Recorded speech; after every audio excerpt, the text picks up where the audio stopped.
veil where the stars don't gleam. Angel whispers start breaking the dream. A hero rises from ashes and flame, bound by fate to reclaim his name. Stand and won't consume, like a light through the endless gloom. The way of eternal light cuts through the veil of night. For the kingdom, for the fight, we rise with the blade of eternal light.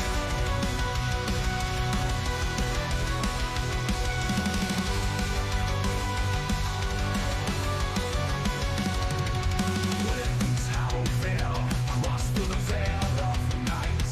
For the kingdom, for the fight, we rise with the blade of eternal light. Winds howl fierce, cross the shattered land. Demons tremble at the hero's stand.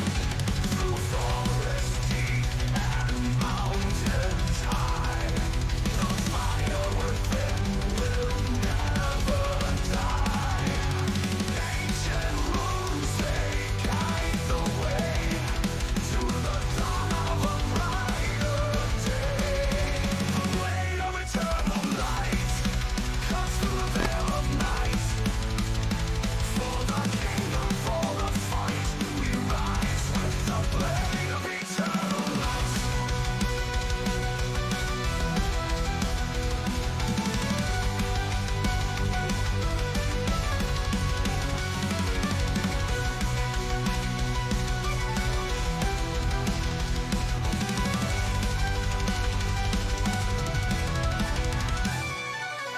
Winds howl fierce, cross the shattered land. Demons tremble at the hero's stand. Through forest deep and mountains high, the fire within will never die. Cuts through the veil of night. For the kingdom, for the fight, we rise with the blade of eternal light. Eternal light.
Shadows rise across the sky. Iron wills never die. Banners wave but streets and torn. A legend born, a world reborn.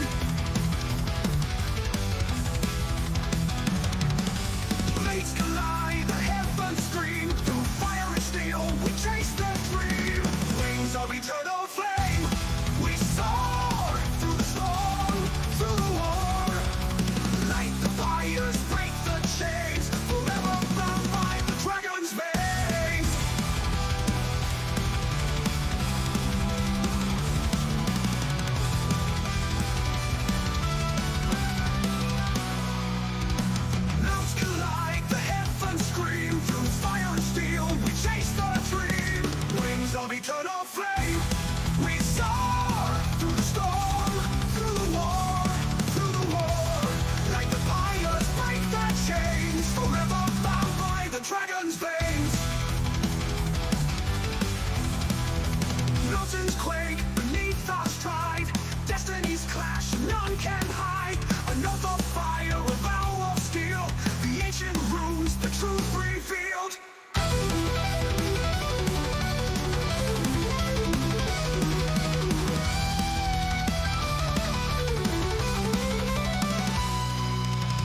Rivers of wrath, oceans of light, we rise to fight in endless night. Rings of eternal flame, we soar through the storm, through the war, through the war. Like the fires break the chains, forever bound by the dragon's veins. Wherever bound by the dragon's veins. Wherever bound by the dragon's veins.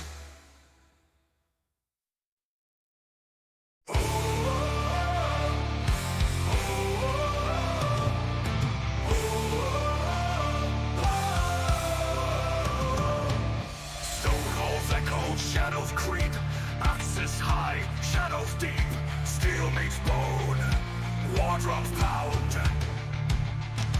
Banners torn, red skies weep, marching forth, no time for sleep. Darkness reigns, we stand unbound.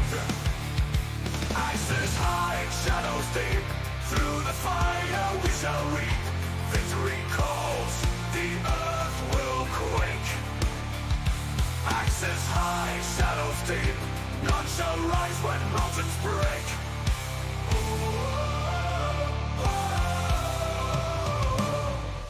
Blood on steel, blades collide, through the storm, dwarves abide.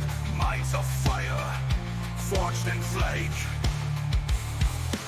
Ravens cry, death's grim tide, enemies fall, no place to hide. Legends carved in stone, our name. Through the iron gates we stride, fearless hearts with honor tied.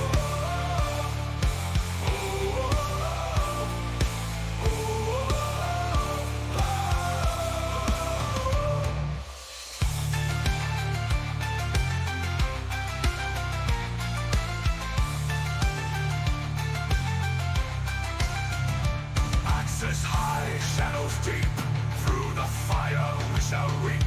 Victory calls, the earth will quake. Axes high, shadows deep, none shall rise when mountains break. Blood on steel, blades collide, through the storm, dwarves abide. Minds of fire, the earth will quake. Axes high, shadows deep, none shall rise when mountains break. Blood on steel, blades collide, through the storm, dwarves abide. Mights of fire, forged in flake. Ravens cry, desperate tide, enemies fall, no place to hide. Legends carved in stone, our name. Through the iron gates we stride, fearless hearts with honor tied. Through the iron gates we stride, fearless hearts with honor tied. The iron gates we stride, never name. Legends tide, when mountains break.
passions in flame, bound by fate to reclaim his name.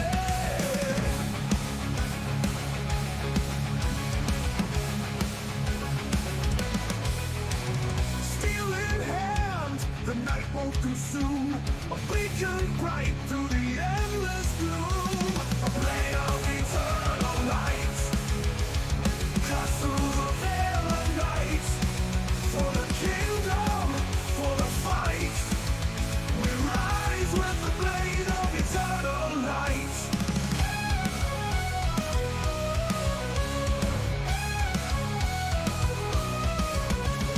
Winds our fears cross the shattered land, demons tremble at the hero stand, through forest deep and mountains high, the fire within will never die. Ancient runes, they guide the way to the dawn of a brighter day. The blade of eternal light cuts through the veil of night, for the kingdom, for the fight, we rise with the blade of eternal light.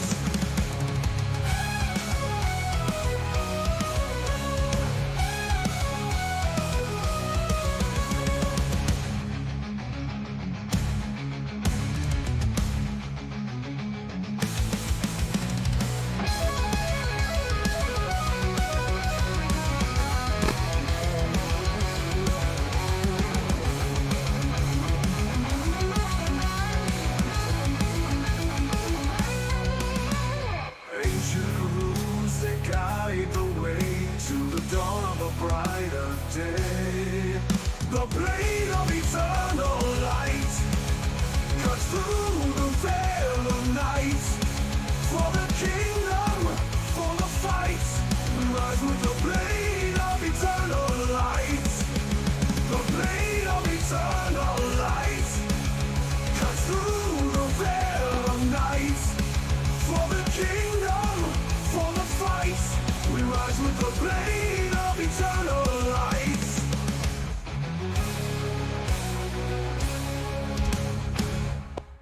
Woo! Alright, what's up? How y'all doing? It's D&D night. It's fucking Saturday. Is it Saturday yet? Yes. As a matter of fact, it is.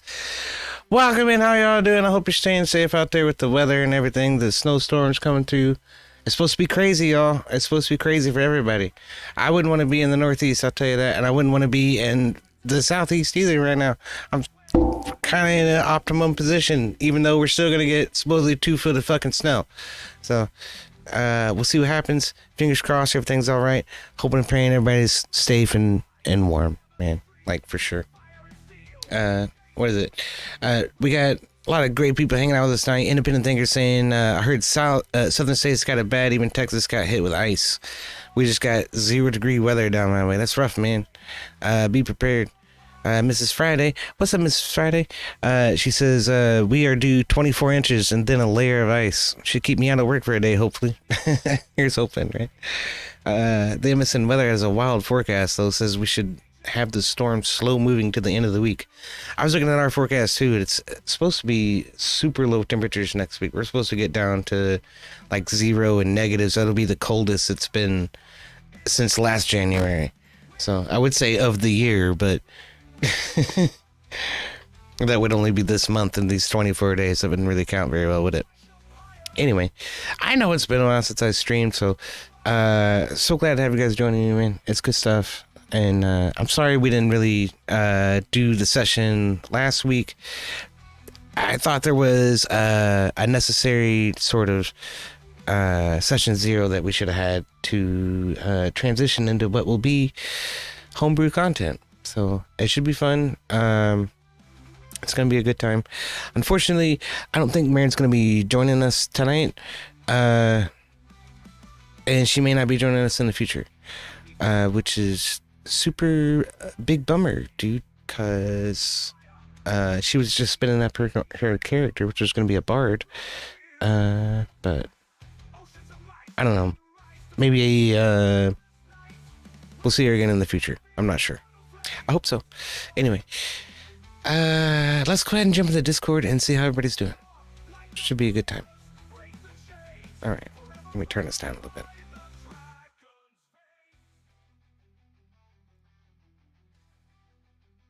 Now, let's see. Did my my alert bot do what it was supposed to do?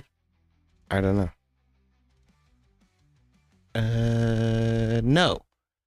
The YouTube alert bot did not do what it was supposed to fucking do. Of course not. Love it. All right. Hey y'all, how's it going? And Good, that's and how you? I caught herpes the second time. Yes. This is the usual way I walk into the room. How are y'all doing, man? It's good to see you. It's another Saturday. We're ready to proceed forward with the Neverwinter part of the campaign. Should be fun. You got what? Hold on, I have a very upset kitty cat in the background. Well, hope everybody's prepared for the storm. Anybody's gonna be impacted by it. I know most of us are in the path of the thing, but I think Abe, you're like far north and west of it. You done had your end of it, man, with the fucking shit that you went through. Last month. So Yeah, now we're just getting cold and ice. yeah, Get up here. that still sucks. The cold as hell on your fucking joints. Yeah. Ice makes it impossible You to got deal with the ice shit. on there. Yeah. Yeah. Prefer to be achy, for sure. Yeah.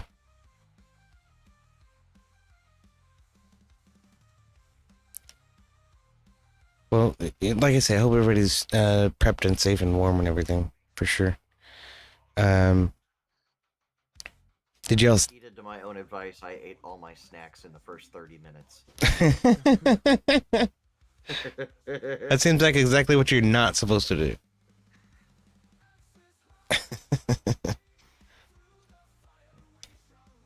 What, I had Campbell's Chunky Chili and a grilled ham and cheese and some tater tots. All shit you can make, in the oven. Jeez. Duet? I said chili cheese tots. That's good stuff. Yeah, well, pretty much. That's how it ended up in my stomach anyway. But it was good, man. Filled me up. Easy to make, but Yeah, that's helpful too. yeah. Nice when it's simple and easy, but delicious, Mm. I don't know how much of Carlos's character sheet I will need for tonight, but I have it ready. Yeah, I mean, it's possible. There's, a bazillion people in this city. You could piss somebody off and get into a fight, but that's not anticipatory. I mean, we'll see what happens. I mean, I have an idea of what he's gonna do. You have somewhat of an idea of what Carlos is gonna do. Mm-hmm. Whatever happens as a consequence of these actions, well, I guess we'll see how the cards fall. How the cookie crumbles, huh? Yeah, I reckon. All right. I think it's gonna be hilarious, though. Well.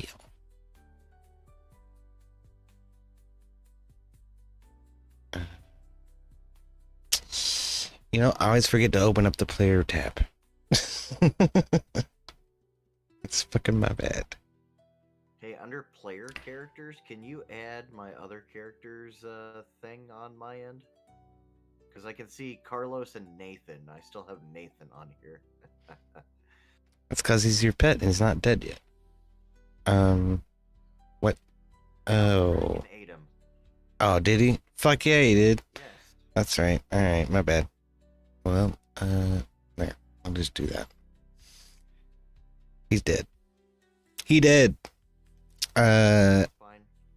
Okay, so this one? Yeah. Goodlick. Yeah. Oof. You should totally have control of him. He's okay. Here, I'll tell you what. You just don't see him because he's not in the freaking character folder. There, does that There help? we go. Yeah. Now I can open both character sheets. Haha. All right. If you scroll down, yeah. If you scroll down, you should be able to see. You should have been able to see him at the bottom. It's just I got a bunch of stuff in there for you from artwork and shit like that. Just the artwork, I guess. Yeah, and the quests and stuff.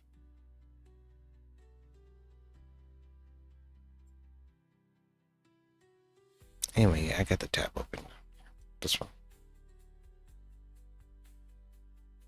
Yeah, we can switch my character token. The new one too. That's Alright, go lay down. There you go. Good boy. We're not ready to make the transition just yet. Yeah. There's some little formalities to happen first.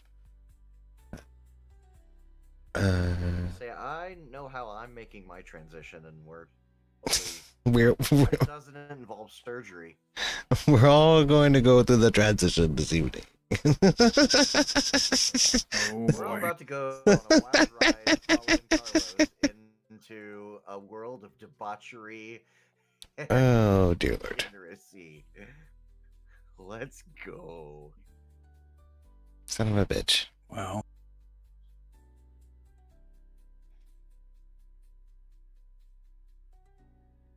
How are you doing tonight, Heavy? still above ground. Righto. That's better than an alternative, right? We'll see. It's still more 12 midnight.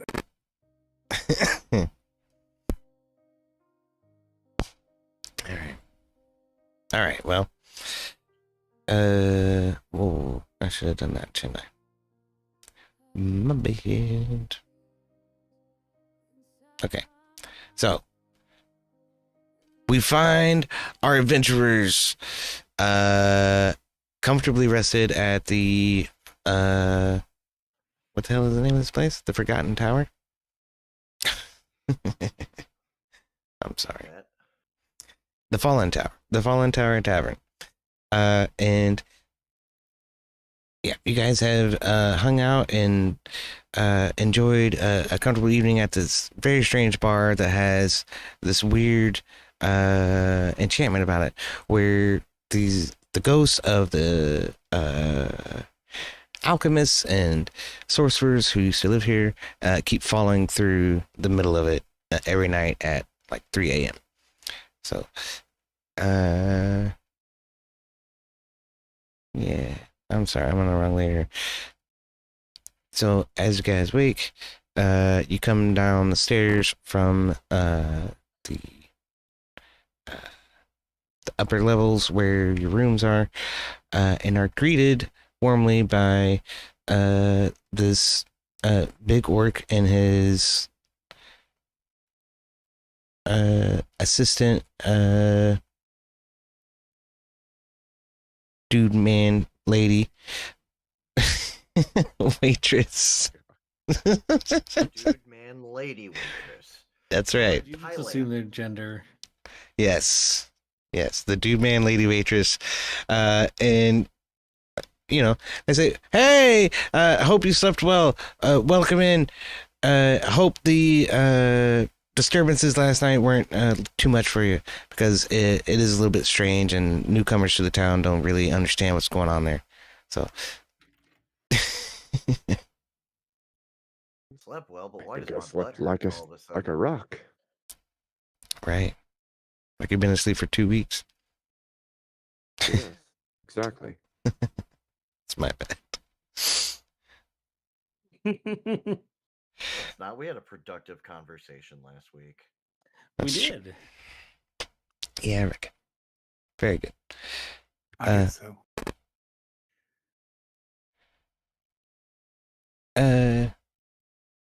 Well, what? Yeah.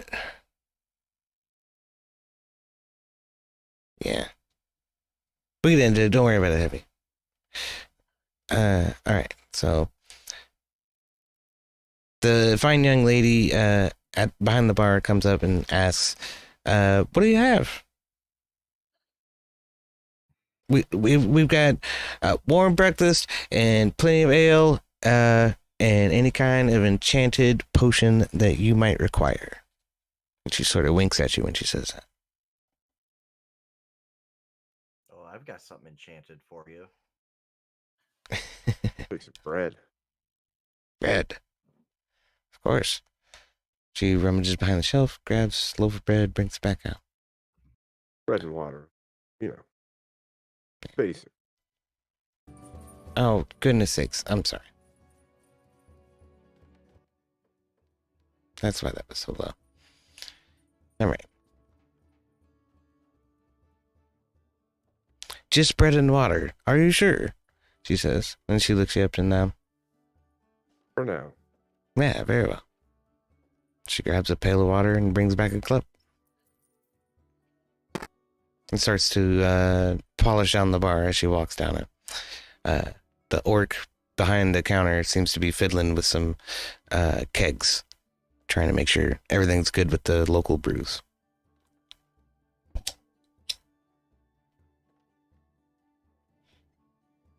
I'll just strike up idle conversation with the other people at the bar here.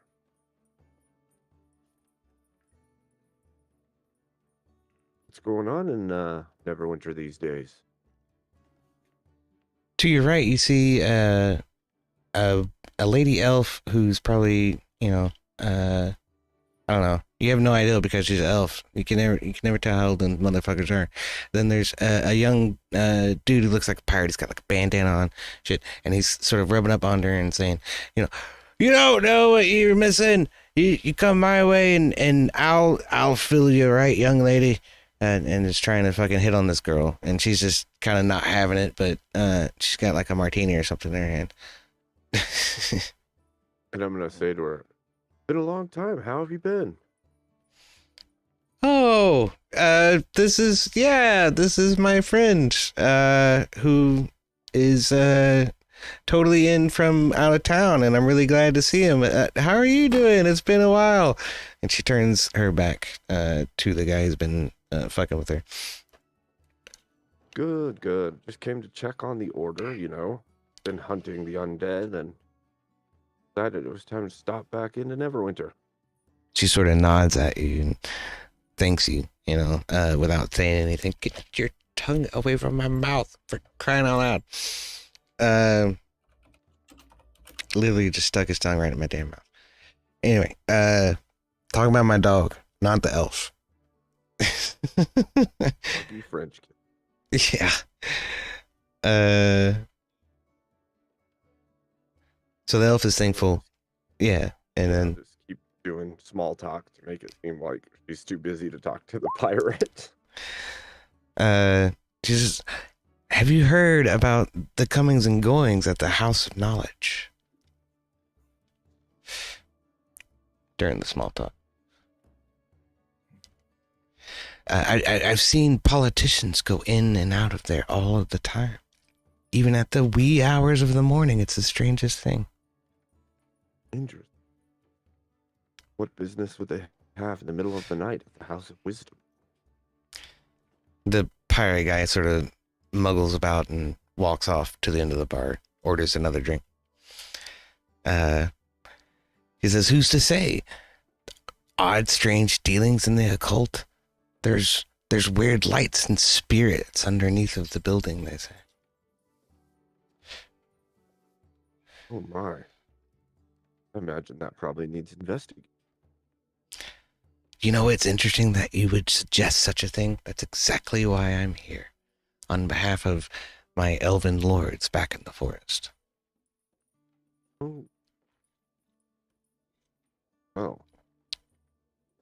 Oh, we'll have to bring it up to the Order of the Gauntlet and see what they think. Maybe they have inner workings, knowledge of what's happening. It's possible. You could try to just go in and see what the man behind the counter tells you there. I hear he's not exactly sympathetic to the Lord Neverember, which could be useful. Yeah, I may have to do that then.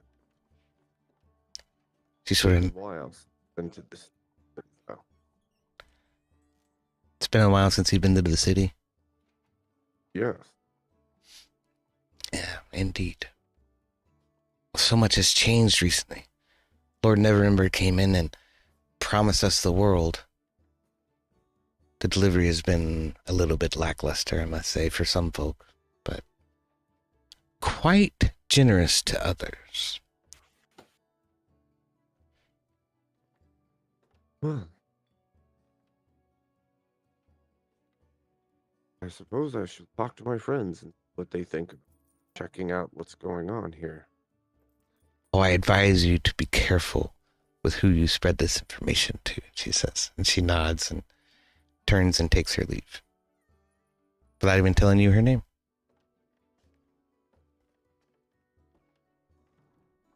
I don't want to know your name. I just want bang, bang, bang.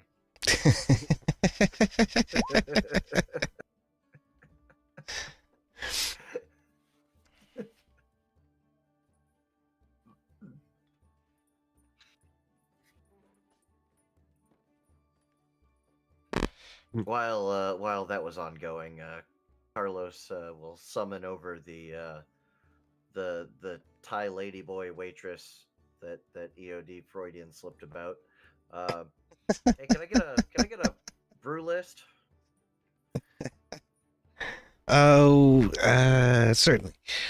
We have ale and brown ale and dark brown ale, as well as whiskey and bourbon. Let me get the bean me up coffee stout. Well, I can put some coffee in your brew if you like, she says. It's a local beer. Oh, you must be talking about that place down the street. They have quite a bit of a selection Don't down get there. Any of that? They don't send you any of their stuff over here? Well, you know, we haven't had the heart to buy any. We do have a couple of special brews that we like to make on our own here that are, you know, a little bit more than just ale. It's the enchanted, you know, big trip, long dick, chocolate stout. The Big Dick Enchanted Chocolate Stout. Okay. Big dick, long trip. Yes. Big Dick Long Trip. All right. There's not a dick in it, is there? You know, the recipe is proprietary, and I'm not even sure myself, sir. That's what she says. Let me get a sample of it first.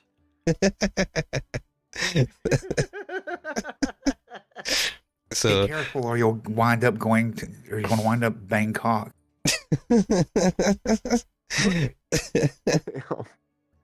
So she goes up to the orc, taps him on the shoulder, and whispers something in his ear. You can't tell what he's saying. There's a lot of commotion going on in the bar. And the shadowy figure next to you kind of stirs and looks at you from out from under their hood, but doesn't say anything. And then she comes back, holding a mug. And she sets it down in front of you. And underneath of the head of the beer is, it's kind of glowing and festering with some kind of a light, right? But it smells okay. She says, 2 gold pieces. No problem. Where's my? Oh, there's my inventory tab. There we go. I pay for the drink with 2 gold pieces. All right.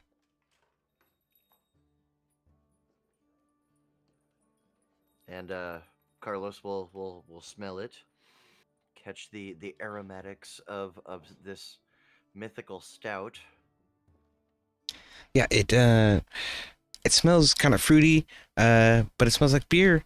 There's a little bit of heat kind of radiating off of it, and you can tell that it's at least room temperature. A stout shouldn't smell fruity. That's odd. Well, it does. I'll take a swig. All right. The taste is like an IPA, right? It sort of bites at you a little bit and burns a little bit going down your throat and leaves an aftertaste of like blueberries. And it sort of tingles a little bit, sort of like Pop Rocks, as it's going down. Stout you've ever described. Yeah. Well, perhaps it's a stout in name only, but Quite possibly. yeah. Well, at least it doesn't taste like penis, so I mean that's a win.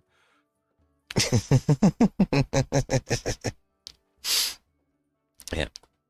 All right. So you'll have another.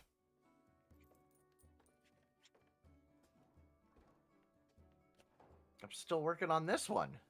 I just got it. Oh, well, then. He sort of walks off and shakes her ass at you as she leaves. Asks the dwarf what he wants. Stops at Dink Abriel. Still good. Still good. Very But well. it seems I have business. C2 here in town. What's that? Oh, you know. Of course, I've got to check on better gear and check on my friends in the order. I'm sure I'll be off. Shouldn't drink too early for this day.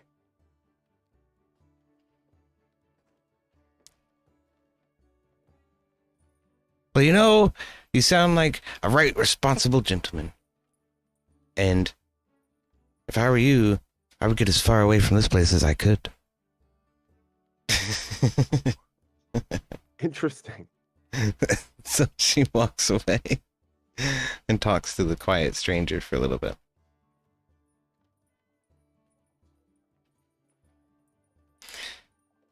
As y'all are sort of mingling about, you notice in the southwestern corner of the bar, there's a card game going on between what looks like two very gentlemanly figures and a rather rough-looking Amazonian kind of woman with dreadlocks, who stands about 7 foot tall.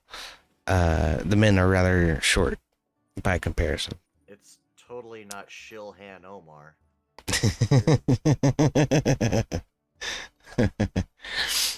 That's a rather large woman.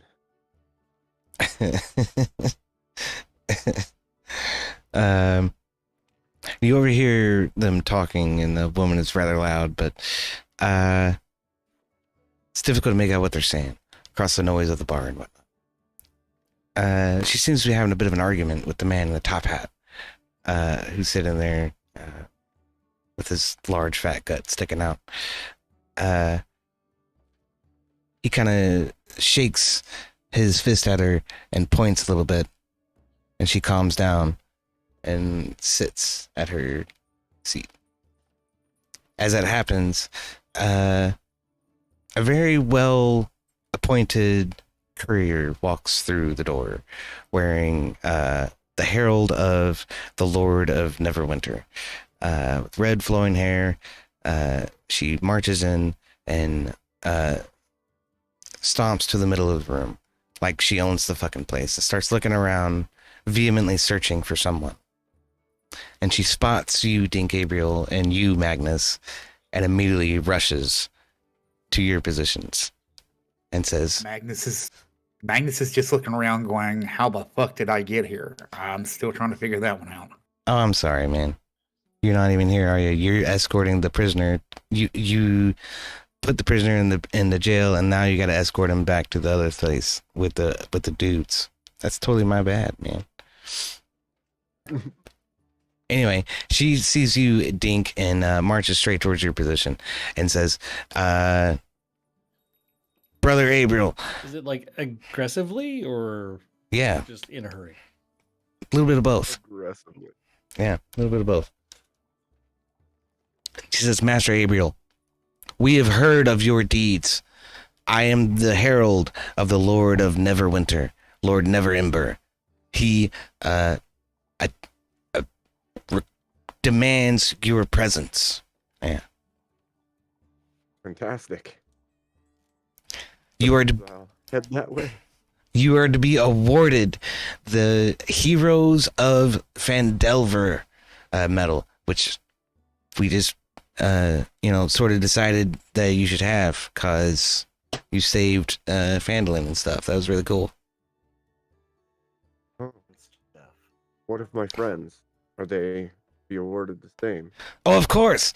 And she steps forward and hearkens to Remy and Carlos and says, all of you to be awarded. These are heroes of the land. A round for everyone on Lord Neverwinter. And the whole bar kind of erupts a little bit. Wah! You hear the party over here having a card game looks up and says, they kind of rumble, and they're not particularly interested, but other patrons throughout the bar are super fucking psyched. This particular dwarf is like, hell yeah, man, that's fucking great. And then, yeah, she says, they will be honored tomorrow at dawn. Present yourselves to the king's court to hear the ceremonies.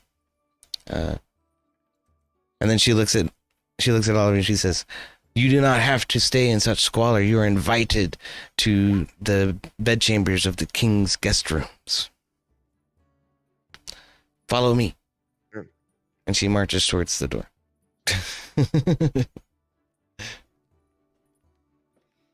Well, I'm gonna have my free beer first. Well, gentlemen, I'm gonna head that way, I guess. I'll see what this is about. See you when you're done here. Righto. Yeah, I'll have another one of those weird dick cheese beers. Or whatever the fuck you called it. Fuck. Terrible beer name. Fuck, I fucking forget. You're the one that said it. I know, we gotta rewind the tape.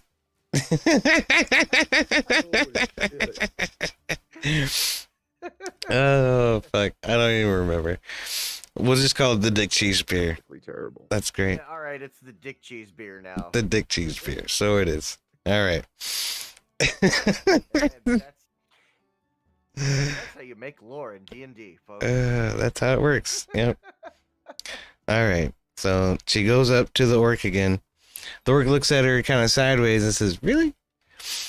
I'm like, all right. So he does something underneath the counter, gives her the mug. She brings the mug back to you again.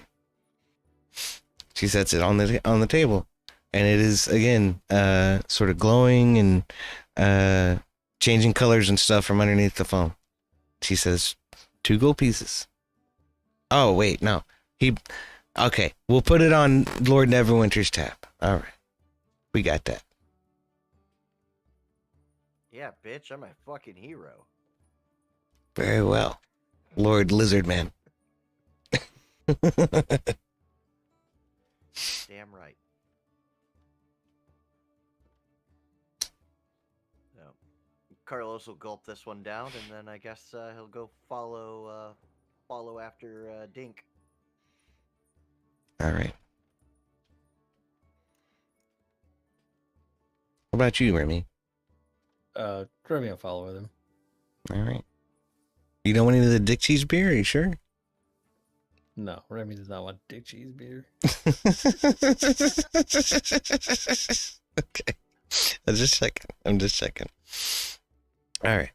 So, you guys are summoned to Castle Neverwinter, and Ereven McStabbyhands did not actually join you at breakfast. You're not sure where they're at, or where he's at.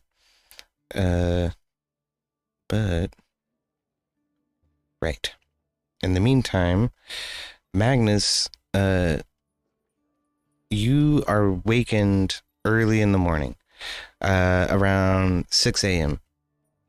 And the prison, well, I say wakened, but really, you've been awake most of the night because the prisoner has been throwing a fucking fit the whole night and screaming and kicking and trying to claw his way out of the prison cell unsuccessfully.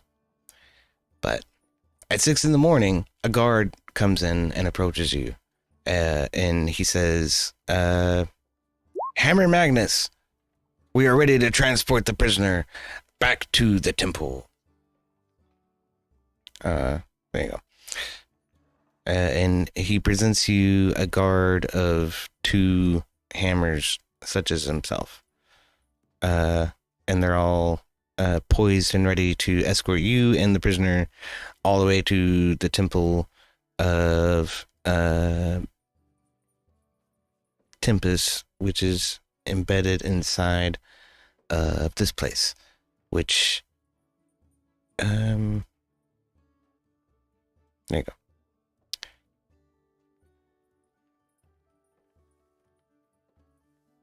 Is the hall? It's the Hall of Justice. I'm sorry, that's the Hall of Justice. It also serves as a temple to a different god, but there's an attaché dedicated to Tempest alongside. So, yeah, I'm sorry. So be it then. And while the prisoner's being shackled up, I cast command upon him. Okay. They go to grab him off the wall, and he immediately starts throwing a fit. As he does that, you cast command. And what do you tell him to do? I'm going to gentle him again, so just the word gentle. Okay. He immediately calms down. And they take his... Cautiously, they take his binds off that chain him to the wall and then chain his hands in front of him and then chain his feet so that he has to shuffle. And then they stick him on a cart, on the back of a donkey cart, and bag his head. And so now they're transporting the prisoner with you across the city.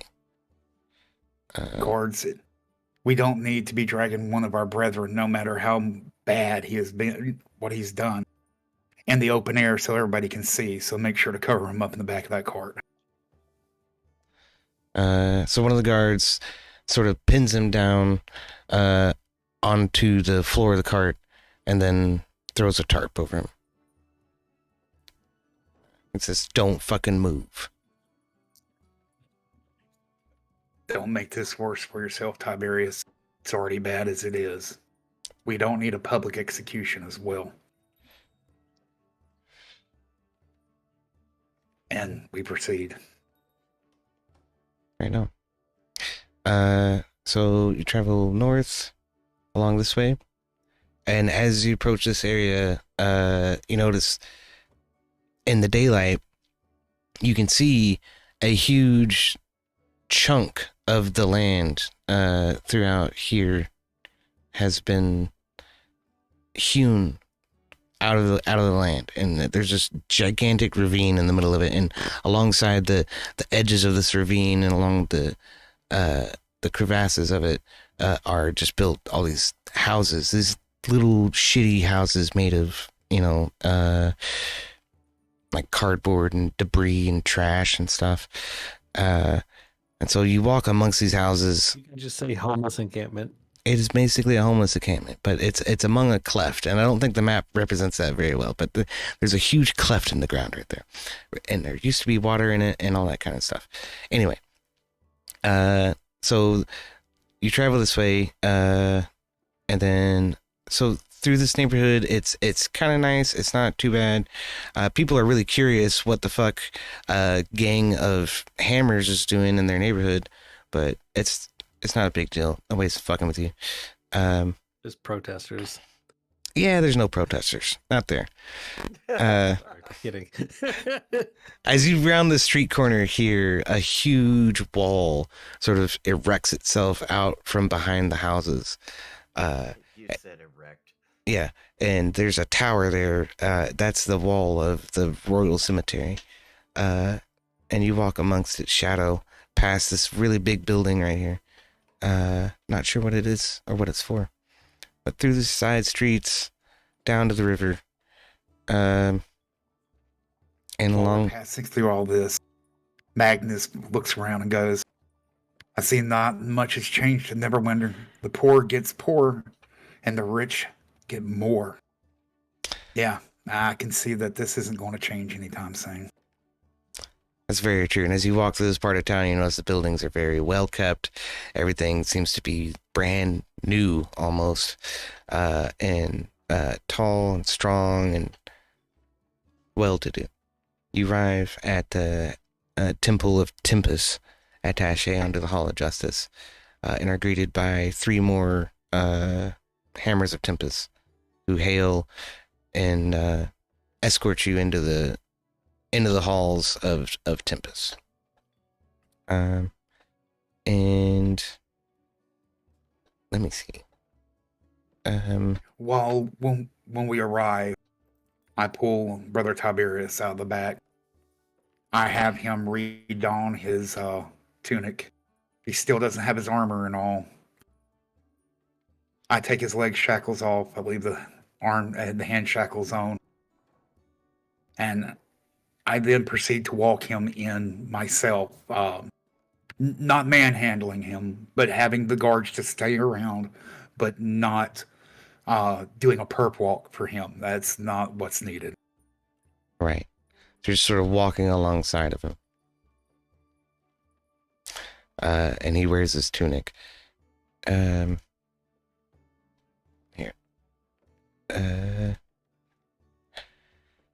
You walk through these huge bronze doors that are probably 25 feet tall. They open up into a large hallway that's lined with marble columns, and along the sides of the room are statues of leaders of the Hammers and the robes of Tempest. At the back of the room is a statue of Tempest, standing there with a flaming sword and a giant shield and a huge set of plate armor on. It's like he just got done cleaving somebody's head off. And standing at the base of that statue is a robe of Tempest, who greets you. He has a long beard down to his chest. He's cast in a yellow and red robe with the flaming sword of Tempest etched into the back of his hood. And it's draped over his head.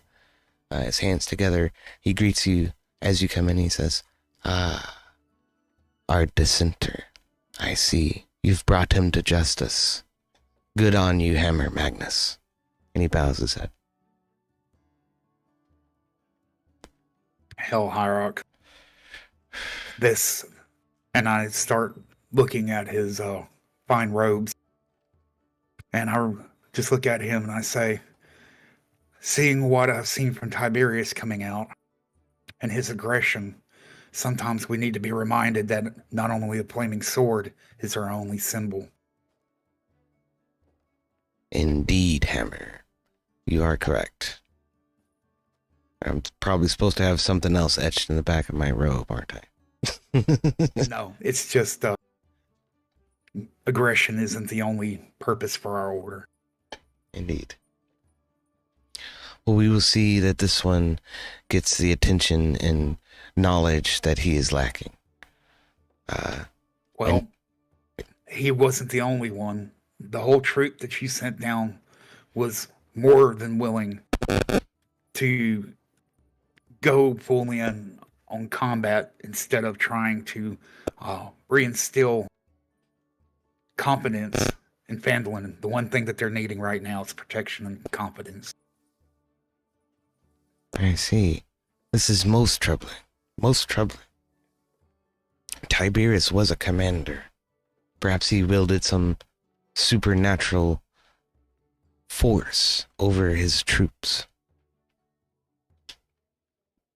I don't know if it's training or sway, and that's the reason he's here. Malcolm has actually seems to be getting things in order in Phandalin. I left one who was a giant that I gave a field commission to because he seemed to be the only one that wasn't hot-headed. So he'll be getting his scroll here soon. Very good, Hammer. Very good. Malcolm is one of our finest. I do appreciate his dedication to service. And he motions over to some guards standing at the edge of the hall to come and grab Tiberius and take him down below to the brig. Well, while you get all this straightened out, my journey is done. My party is here in town. I will fetch and I'll find them and see where they're at, so I can join them. And until you figure out what you want to do with this situation, I'll leave him in your care. You know, Hammer Magnus, I do believe you will probably find them at Castle Never. The Lord Neverember has summoned you for an award ceremony. Opulence for opulence sake. Indeed. He sort of nods his head. What happened?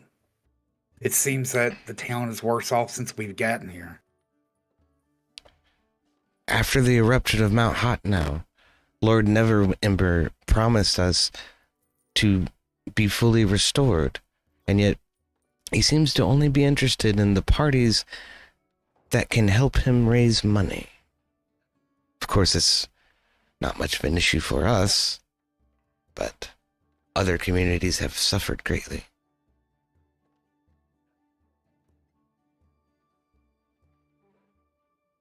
Well, we've all seen where suffering winds up ending us back on the battlefield.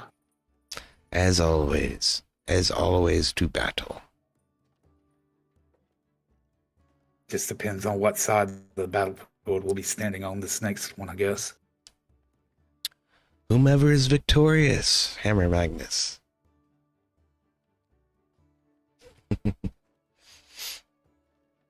Yeah, Tempest doesn't quite agree with that, but hey, honor in battle. And I tap my war hammer across my chest until we meet again. The road just nods his head.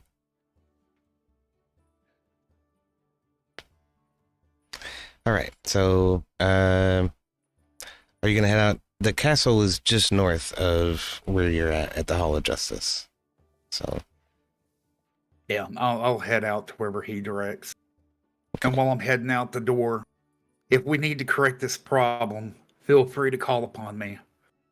My mission is over, and my party is shown to be well versed in whatever the city needs calling in. And the hammers behind you are kind of like, ooh. But you turn and march out the door and head north across the bridge into the castle. Okay. So the rest of you are escorted by this... Sorry, I was trying to put together a map for the inside of the temple. I didn't think I was going to need that, but I was a little distracted there. That was why. I'm sorry. Okay. And now I'm trying to find this freaking token I added a minute ago. Where did it go? There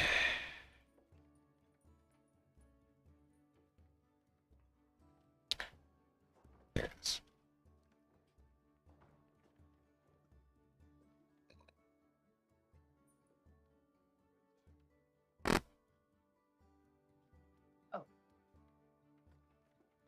Okay. Right out loud. Sorry.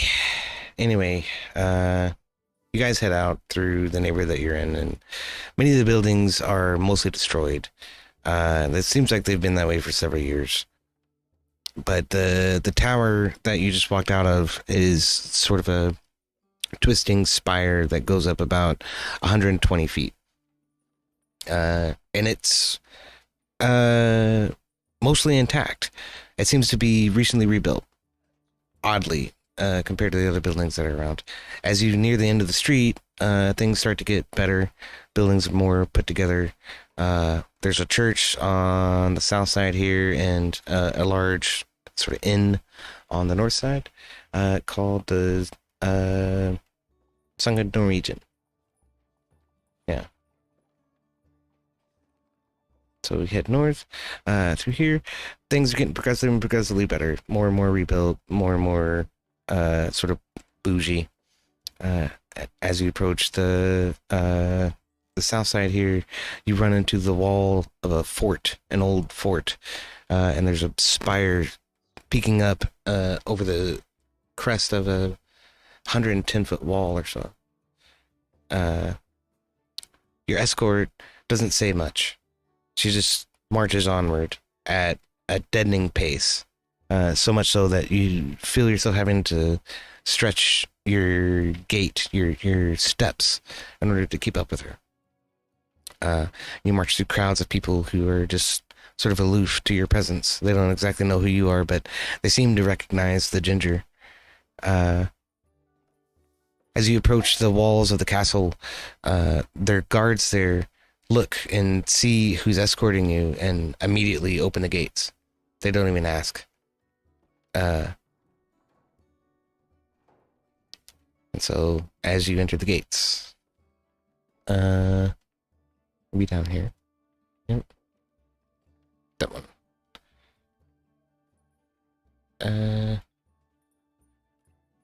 Yeah. I'll put Dink, Carlos, and Remmy down there. Yep. And then my escort person. Perfect. Not everybody, just these ones. Okay, I'm sorry. As you march through the gate, you get to the inner chamber here, and it takes a moment. The gate behind you has to close first before this one will open. And as you're standing there, the courier looks to you and says, I am Lord Ginger Differ. I am the Lord Neverember's herald. Welcome to Castle Never. I am pleased and honored to be among such wonderful heroes. As the front gate closes, the gate in front of you starts to open. Lord Never is wise and gracious to his people. Some people don't seem to recognize that, but I do. And I'm thankful to him for it. The gates open. He marches forward with the same pace towards this door here.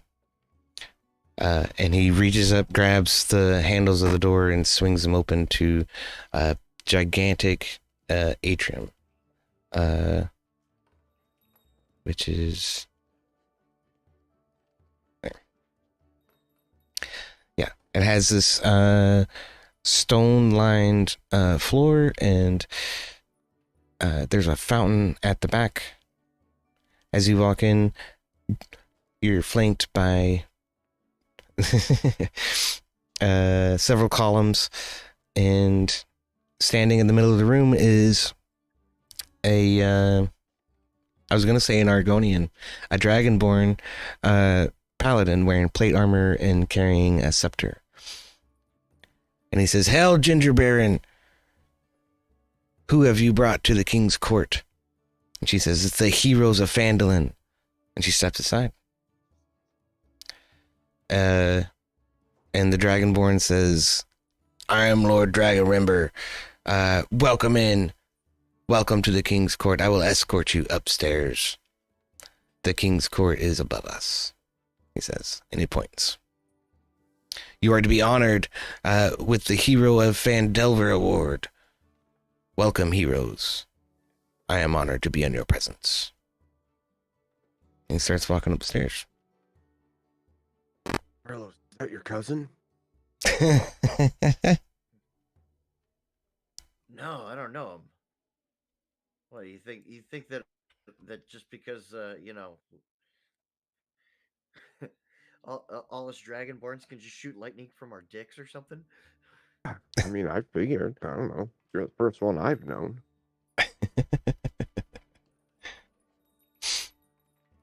Okay. Yeah, let me go ahead and do this whole part here. This probably should have already been open. I'm sorry. That's why I don't like this stupid thing. But it was easier to set up than trying to do the whole dynamic lighting thing. I was trying to do it all. There.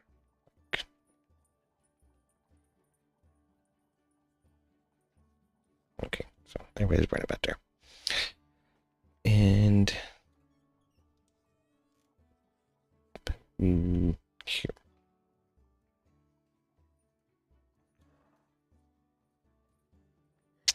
Pay no attention to the man behind the curtain. Yeah. Pretty much. I'm thinking about it.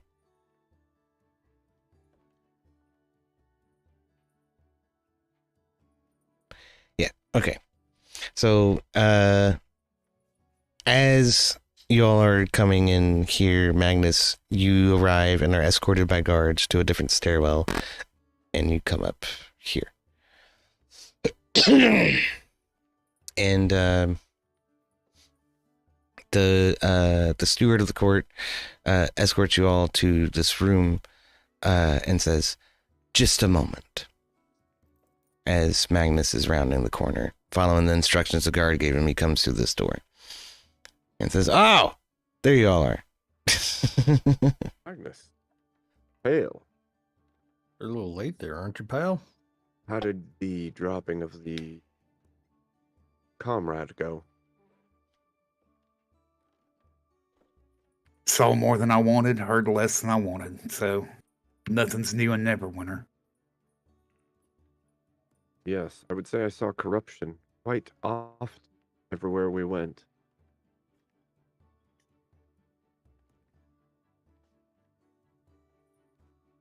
The Well, courier of the court sort of looks at you a little bit when you say that and kind of tilts his head, but he doesn't say anything. and I look. Hey, Magnus looks back at the courier. Paladin, surrounded in opulence. indeed. He just kind of scoffs a little bit. "Lord Neverember waits," he says, and he walks forward and opens the double door right here. So I'll call the party members over for a second. And, dear courier, hold on one second. all right. And Magnus comes over here. And as much of any place, this city, and I'm saying it low, is a pit of vipers. So a lot of politics, a lot of ass kissing, little action, and whatever they give you or whatever they're offering you, it's just like any other double-bladed weapon. It's going to bite you as quickly as it bites anybody around them. And while I'm saying that, I'm like, I learned a little something while taking time with our prisoner. And I sit there and I take a couple little baubles and I start humming and I float them up a little bit above my hands, rolling them around, and then smashing them between my hands. I basically make a little magical trick going, "Hey, see where those went? Does anybody see?" No. Away? Just like the king, if it's baubles, niceties, they'll disappear real quick and nobody will know. And while I'm doing that, I'm also casting Inspiring Leader. Right So on. everybody gets 11 hit points extra. Always be ready for a fight.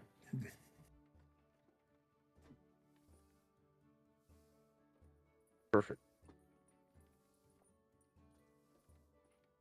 All right. Did everybody add the hit points?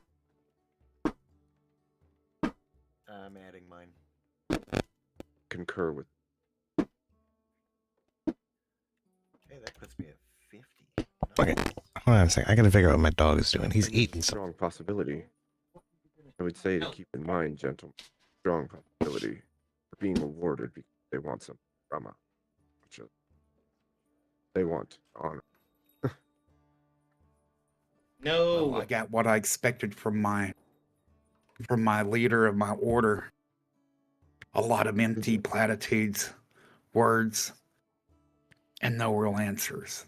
I don't know how much longer I'll be with you in one way or the other as a party. Because with my cutting words, I don't think I'll be welcome. I see. I see. I don't know. Then Michelle, again- I ain't been in.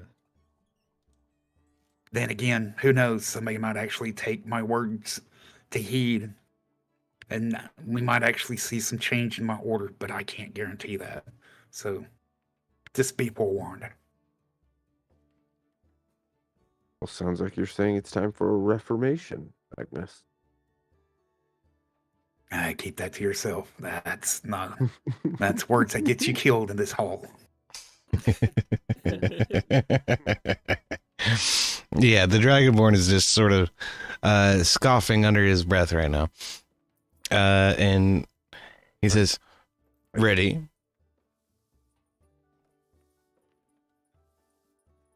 And Idle talk from road-weary heroes. Magnus walks up behind him, pats him on the ass, and goes, "Let's go, my boy." you pat the courier of the court on the ass. Yeah, Absolutely. Let's go. Who's got Let's the go. sending stone? Oh, for crying out loud. Who has the other sending stone? When you pat him on the ass, he turns and shoves his hand into your shoulder kind of hard and says, assaulting the courier of the court is a capital offense. Oof. Yeah, pity that. I guess you're not much of one, so we're good. If you stood but a little bit higher, dwarf, I would cut your head from your shoulders. Yeah, but I'm just the right height to neuter you. Find it odd that you threaten those here to be awarded for heroes of the realm. Magnus looks over his shoulder at Dink and goes, "There's always a price to be paid." He sort of glares at you for a moment, Dink, and grabs the knobs of the door and swings them open. Okay. Oh, Magnus, do you think we should show the heads of dragons that we slew recently while we're here? Don't piss off the courier. It might be his grandma. He doesn't say anything. He just walks through the door and says, presenting the heroes of Phandalin. And he steps to the side. Before everybody walks through the door, Remy quietly whispers, "I ain't bending no knee to nobody." Especially not no And never- femininity. And never should you have to, my friend. Magnus steps in and says, "I don't know about hero, but we did our duty." Mm. As you walk in, you're flanked on both sides by 3 giant wooden columns. It seems to be like 2 or 3 trees sort of spliced together and carved down, and there's patterns whittled into the top of them and the bottom of them in a little border, and it's like a weird, cool shape. Then there's carpets on the ground. There are 2 guards standing on your flanks, and they're eyeing you down. At the back of the room are 3 thrones. Actually, it's 4, but I don't know why the map only has enough room for 1 token over these 2 thrones. That seemed like an oversight to me. Yeah. Magnus gives Dink a shoulder. Would you look at that? Shiny tin cans. You do more fighting in one day than they've seen in years. Indeed. They don't even react.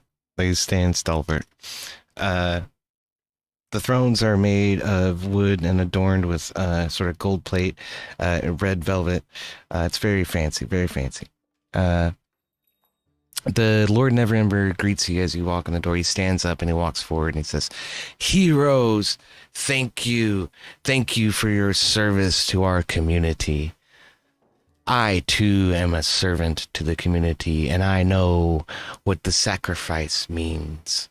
And I adore and appreciate it when I see it in my people. And he sort of nods. He doesn't quite bow, but almost. He says, "You are to be awarded with our finest medal." And he looks at the courier. And the courier produces this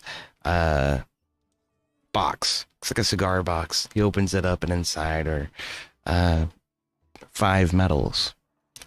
And he looks at the box. Lord Neverember looks at the box and then looks at your party and says, "Well, we seem to be missing someone. I heard there was a drow that traveled with you as well." But you know, drow kind of sneaky, and they like to disappear at random times.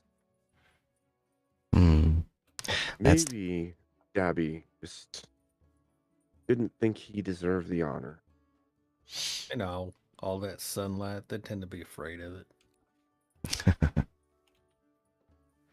That's true. Some people, and he sort of looks away for a moment, cannot be helped.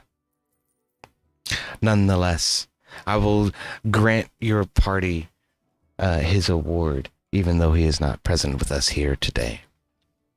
To kill 2 dragons is a feat not known by many men. I envy you, he says. And he sort of looks Magnus in the eye. Speaks up and goes, "So you haven't been told the full story. Why am I not surprised?" What story is that, Master Hammer? Nobody cared to mention the vampire. Nobody cared to mention the Zinharim underbelly that was, in fact, part of the reason why we've had to deal with the dragons. What's happened with the orcs and everything else. Lord Neverember sort of waves his hand and says, "Zentarum." Yeah, another Puff. drow. There are no Zentarum in my city. I would never allow such a thing. And No, they might takes not a be in the step. city, but they sure are perched on the walls watching inwards. He sort of scowls at you for a moment. I know words might not be what you want to hear, but what we've seen around Phandalin, words will be the least of your worries. You need to take more heed because you have something that's going on that's much more than you or what we've fought so far. These 2 dragons, a vampire, losing party members, becoming undead. Yes, there's much, much more going on that you're not being told. Don't And all forget that we that other fought, drow bitch. all that we fought and all that we faced were small pieces, something much bigger. We don't know where that is headquartered. We know that everything, that the undead, the dragons, all of it is connected to something. Zentarum is part of it. And that plague, don't forget that plague. I ain't convinced that wasn't actually not a plague, and maybe something Yes. that came unnaturally. Agreed. Carlos is gonna turn to Remy and whisper, I bet some of these motherfuckers are probably on that Epicstein list. Their barrels, ale, scent, and filled with plague-ridden ale, as well as the dragon, vampire, the orcs. I was embedded with bandits, and the orcs I was embedded with were working for the Zen. Those we overthrew, but I can promise you there's Says Lord Neverember. This is very troubling. He sort of looks at the courier and motions for him to come over. The Dragonborn approaches the Dragonborn. Listen to me. Shit. Is that right? Oh, and you've got and you got this big fucking giant roaming around to the south. Oh, that too. That one was not connected to Venture. There is Look- some gargantuan No, beast but with an aura that he kills. is a problem that someone gonna have to deal with. Wandering. Yes. wandering up and down the coast road. He disappeared in a tavern sprung up where he disappeared from. We're unsure what that is about. Sprung up, you say, says November. Yes, as if the ground sprouted it like a tree. Tavern Magnus points out that the tavern is a mere day's ride from Neverwinter. That's how secure his lands are currently. My good odd. And he turns to the courier and sort of grasps his shoulders this time and whispers something very urgently into his ear. And then the courier turns and walks away. And goes out a door that you had not seen prior. Right here. Lord Neverember says, I thank you for bringing these matters to my attention. It's very curious that you have learned so much in such a short period of time. He says, and he looks at the guards that are flanked on the room. It's not exactly a short period of time. It's not like the orders haven't been working to try to secure these lands at your behest and at the will of the people. That was my mission, was to find out what was going on around Phandalin as a traveler, traveling through these lands. And this is just Phandalin itself. Imagine what the rest of your lands hold currently while you sit behind these walls, thinking that there's only a handful of things happening.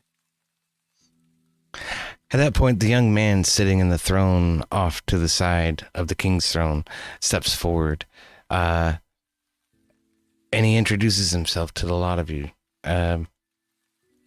He says, my name is Rarier Neverember, and I am not of my father's ilk. I have told you, father, there is corruption in and throughout this town, and I feel we may be perpetuating it.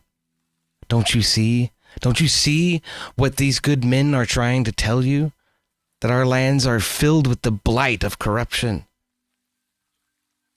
of wrongdoers doing wrong. Magnus chimes in and says, I brought one back here to Neverwinter that was wanting to use the blade quicker than the word. And we do not need to act hastily. We need to show restraint. We need to show good rule. We don't need to aggravate these people because they're already suffering under these monsters we're fighting. Lord Neverember steps forward and he says, you are very correct, Hammer Magnus. And he scowls over his left shoulder. He says, restraint is required in moments like these. We do appreciate your reports, and we will be looking into it. Now, please, take these medals and this reward, which is going to be a rope of entanglement. He hands you this strange enchanted rope, which seems to have a bit of a glow to it. Rope's 30 feet long. While holding one end of the rope, you can take a magic action to command the other end to dart forward and entangle one creature you can see within 20 feet of yourself. So we can get more into what that means, but basically it means you can tie somebody down just with a command. So that's kind of cool. It has a strange... God,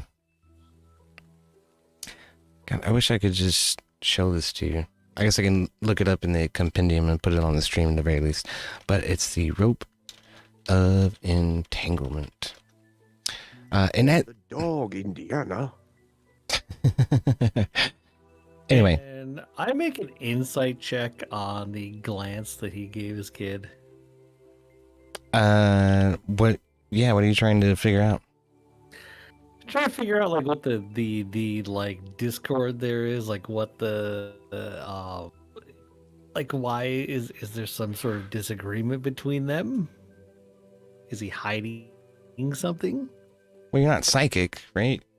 But Well, right, but no, I'm not asking for like a full explanation. I'm just asking for like, is he disagreeing with his son? okay, sure. Roll an insight check. What was the Patrick. motion? Right. Well, yeah, there's definitely a disagreement. There's a strong disagreement. It feels like something that's deep-seated and been there for a long time. And there's, he's hiding something. Yeah. Perhaps not only from you, but also from his son. Little bro's Are we just got gonna play- daddy issues. I'm just gonna point blank, like call it out. I don't think we're getting the whole story here, Sir King. I don't know how to address you, Sir King. My lord. Good bro. Lord. Neverember says, "My lord will do nicely." And about that time, 2 more guards show up at the doorway. He says, "I implore you, heroes of Phandalin, take your leave and your winnings with my blessing." And he nods again. Again, not quite a bow, but almost. Magnus turns around to leave, and the medal that he was just given, he kind of bites it and sees if it bends to see if it's actual gold or something else. Well, you bite into it, and it leaves an indent where you bite, and you taste it, and it tastes like gold. All right, I just stow it in my sack. Bastard gave us chocolate coins. I thank you, Lord. By your leave. Well, just like any other hero, I suppose we should indulge in perhaps stimulate the local economy. Shall we? Okay, so who's taking the rope of entanglement?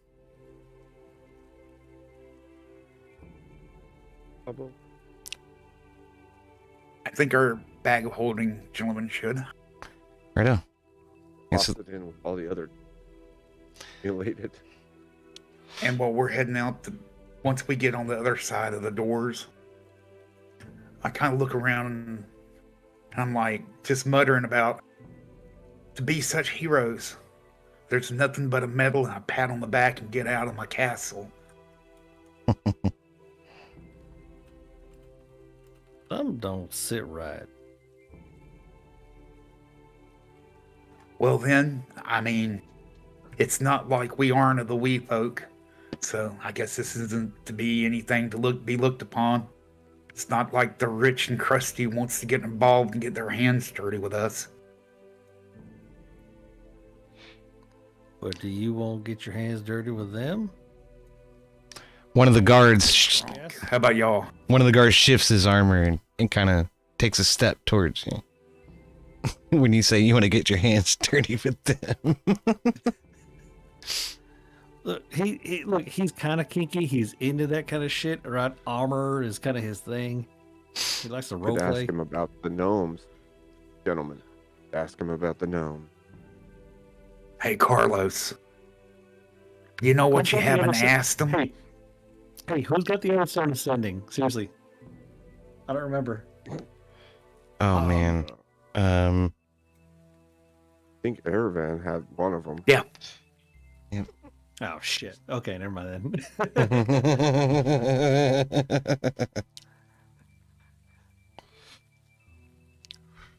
Fuck Hey, that one. Carlos.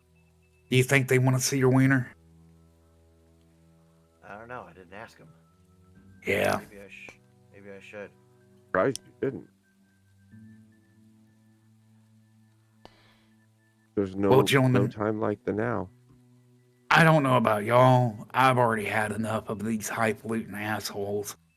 I could stand to get a drink, get in some trouble, and these these shiny tin cans are going to do nothing but keep an eye on us as long as we're marching around here. So, y'all ready to go? Yeah, I say we go find a less than reputable drink. Or I'm gonna go find the Oh. what do they call that thing? I believe in a faraway place called Amsterdam, they refer to it as the red light district. You want to go find yourself a courtesan? You mean one of them houses of ill repute? A mental asylum, yes. Oh, goodness. Perfect place. I don't know why there were two of those. All right, Listen, we'll we see just y'all done chrome did a domes bunch later. of adventuring and shit, and we done got rewarded.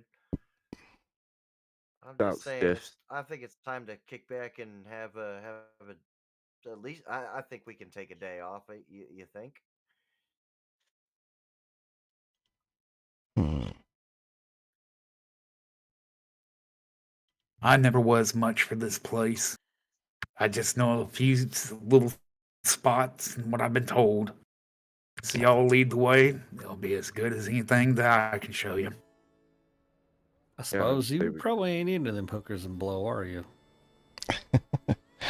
Just because I follow the God of War doesn't mean that, well, you remember Nomingrad.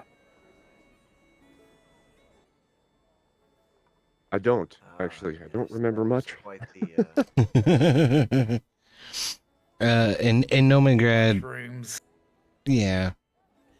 Yeah, I yeah. know. Midget I'm saying- orgies. All right, yeah. Too far gone to remember. That's a good point.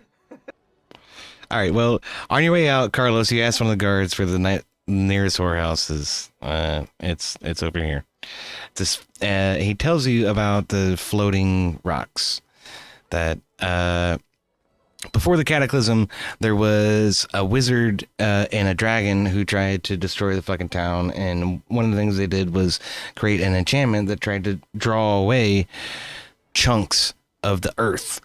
And they managed to chain a few of these chunks down. There's a couple of them floating around the city. But one of them happens to be the Moonstone Mask, where you can find a warm lady for a good time. Magnus starts chuckling. Of course, the whorehouses would be right next to the Hall of Justice bullshit. They need protection. I mean, I think to me that just sounds like that's more of a convenience. You ain't gotta walk as far. Yeah, I reckon. Look, ain't it always them government official types that are most corrupt anyway? Indeed.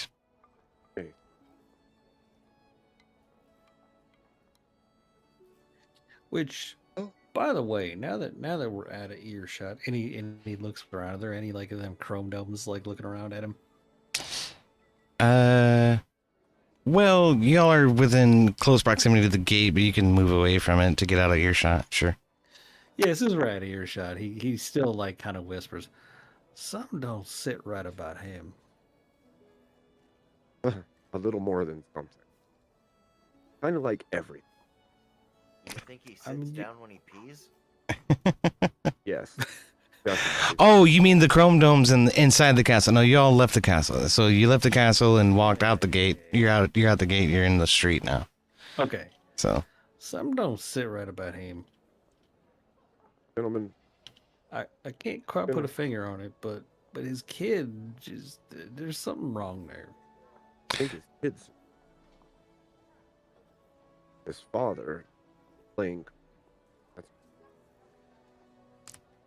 you keep cutting out on us a little bit, Abe. I don't know if it's your distance from the mic or if it's your connection. Oh, can you hear me? I Yeah. was just saying, I think the son should be in the lead, and his father is ceding the corruption, or at the very least, Magnus he looks towards Dink and asks, "Do you not find it unusual that the king doesn't know information that both of our orders had sent?" Oh, I think he knew very well. I think he played stupid on purpose. At least Could that's be. what I took from it. Well, my order leader was is more into platitudes and not really saying anything. You would think that the leader of the order here would have at least had some questions on what was going on, but no. I think they're in cahoots. Yeah, I don't doubt that at all. Well, gentlemen, I hate to ask this question. Are you coming or not? Well, We let can your get lead. into that as you see fit. Let I your don't- wiener I lead don't- the way, man. I don't care too much for politics, so I'm gonna follow you. Gentlemen, I think I will head Gauntlet. Talk my order. Find out. They know. Right.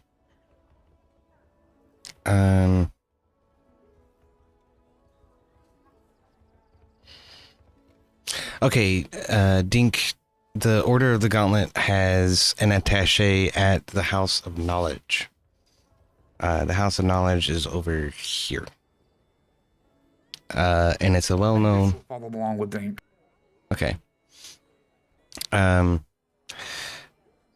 attaché is this red roof building here, we'll say. Anyway. The House of Knowledge is a house of, like, public records and governmental records and historical documents and archaeological documents. Yeah, attached to it, the local guard is the Brotherhood of the Gauntlet. And they hold a special wing of the library that's dedicated to like arcane arts and that kind of stuff. So, yeah, so that's where you head. Carlos and Remmy, you approach the docks. There's a lot of rough, gruff sons of bitches throwing boxes and shit around, fish, and then there's this floating island that sits about 20 feet off the water, and there's a drawbridge leading up to it. I have a picture for this. Let me see if I can find it. Dalaran, the floating island. Yep, Wow. it is. Let's just put it on the map for now, I guess. Because that'll be the easiest thing. I don't have to make a thing for it. Make the thing. Well, it's uploading. I'm sorry. Come on. Oh, wow, it's really big. Wow. Wow.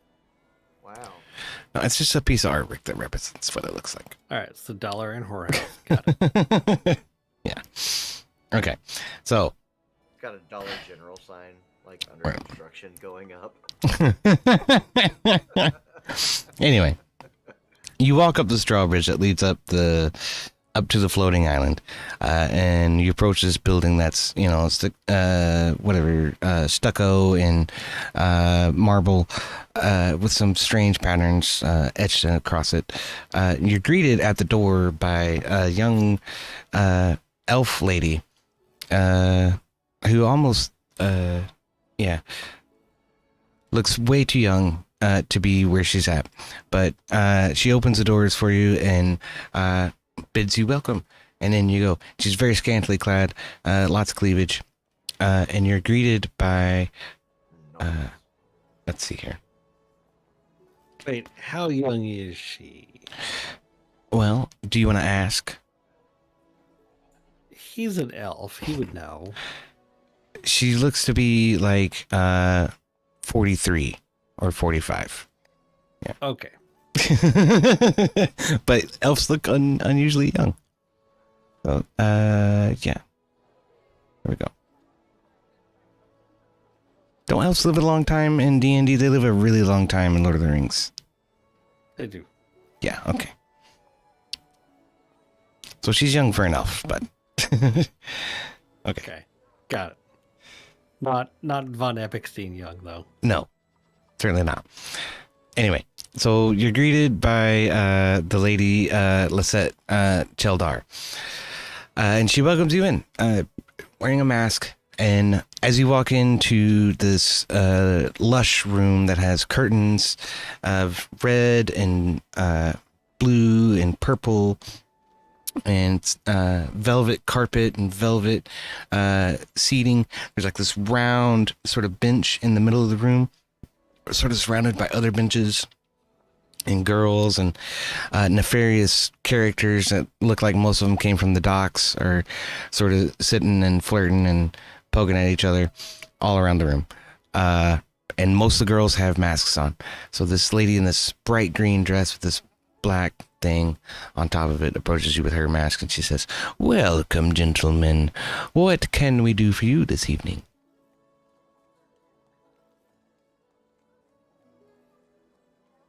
You probably haven't heard of us, which you probably should, because we're like heroes or something.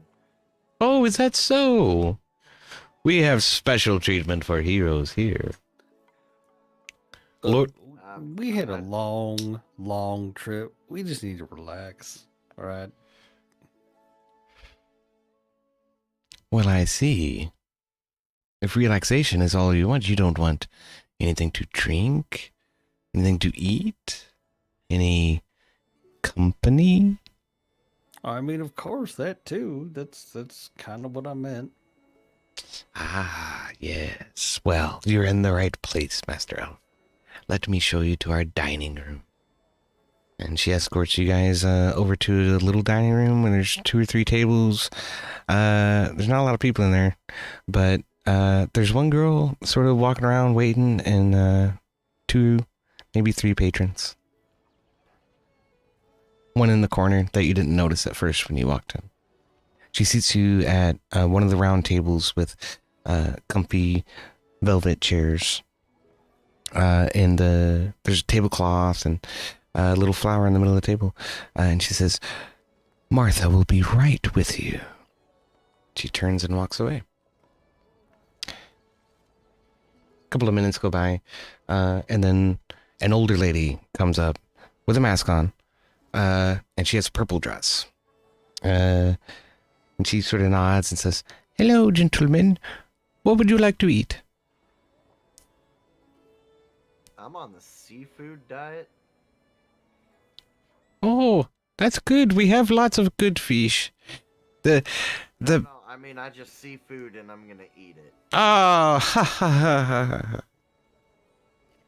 Well, you know, our rainbow trout is really good. Let me recommend that." Yeah, I'll start with that.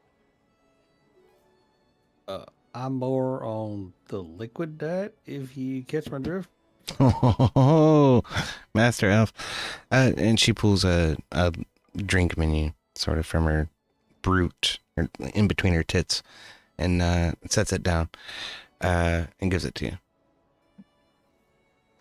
On there, Now, where's the section of this spicy brown water from Kentucky on here? she laughs and she sort of points to the back of it. And as you look at the back of it, you see spicy brown water from Kentucky, and then there's a list. And then it says shit ass brown water from Tennessee, and that list is actually a whole lot shorter. He looks at the menu, he looks at her, he looks at the menu, he looks at her. But hold on, you're the only 10 I see. Oh, Master Elf, my goodness. And she sort of waves her hand at her face. You know, I really recommend the Angel's Envy on there. It is quite delicious. Well, all right then. Or if you have a lot of change jingling in your pocket, the Pappy Van Winkle isn't too bad either. You know what? You bring us a whole bottle of that.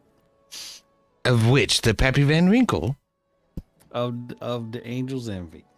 Oh, as you say, Master Elf. As you say. All right. And she walks off and comes back, 5-10 minutes later, rainbow trout and a bottle of Angel's Envy. Sets it on the table.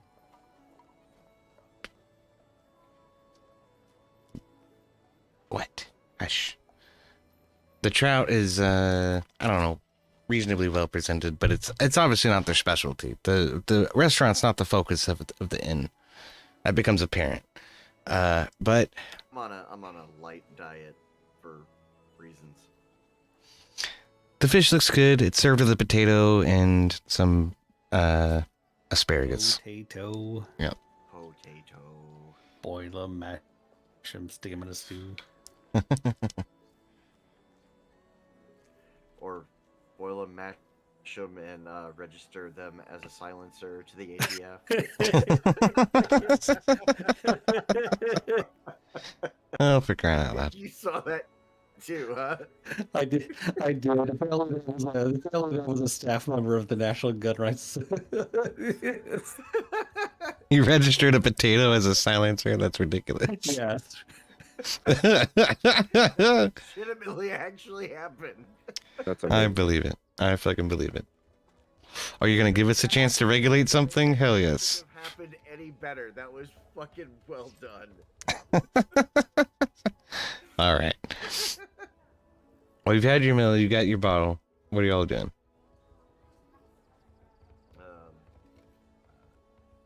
Well, I'm here for the other reason. Well, I need lovely lady to love for medium time, not long time. Just love me medium time. you say this to the waitress, and the waitress says, "Oh, well, we have someone who's special for you, Dragonborn folk." So, For medium time.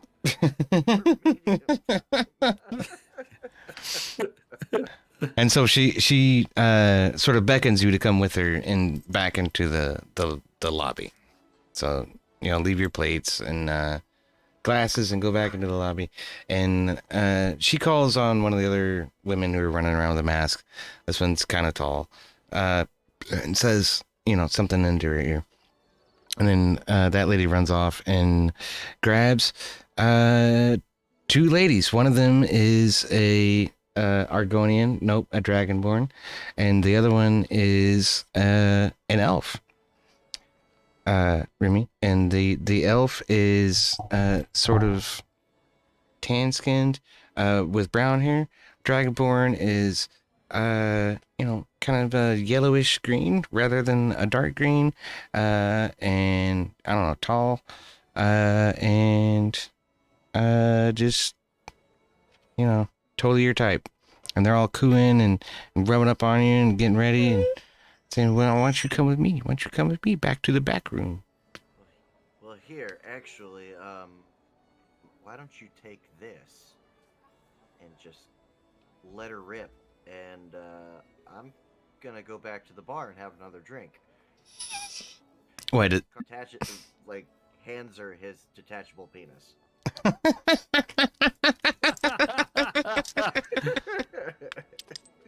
oh my goodness sakes. Get down, dog. She's sort of... Both at the same time. I'm gonna drink and get my dick sucked at the same time. She sort of looks at it, looks at you and says, "Huh, yeah." And then she walks off back towards the rooms in the back. wait, hold on. I got you. Any points at the fucking dragon? Bring that with you, and you points to the other. All of us. Let's go. And she gleefully, with the detachable penis in her hand, joins you and follows you guys back to the room. and so both of them, Remmy and the detachable penis, all go off in the back room. All right. That's probably about as descriptive as we can get with that. Is there a bar and other patrons that I'm sitting with? Yeah, there's 2 or 3 people at the bar. Yeah. Which is excellent timing because I need another beer. Oh shit, so do I.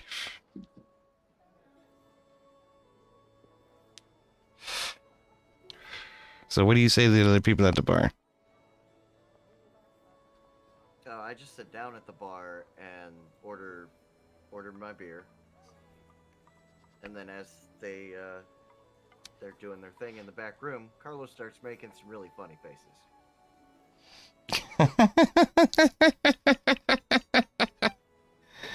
Oh my goodness sakes. Yep. All right. So you're going ooh and the Goliath sitting at the bar next to you just kind of eyes you with like a raised eyebrow, like what the fuck is going on? I'm gonna look back at him. I'm like, I'm sorry, but this beer is just really, really, really good right now. Oh really?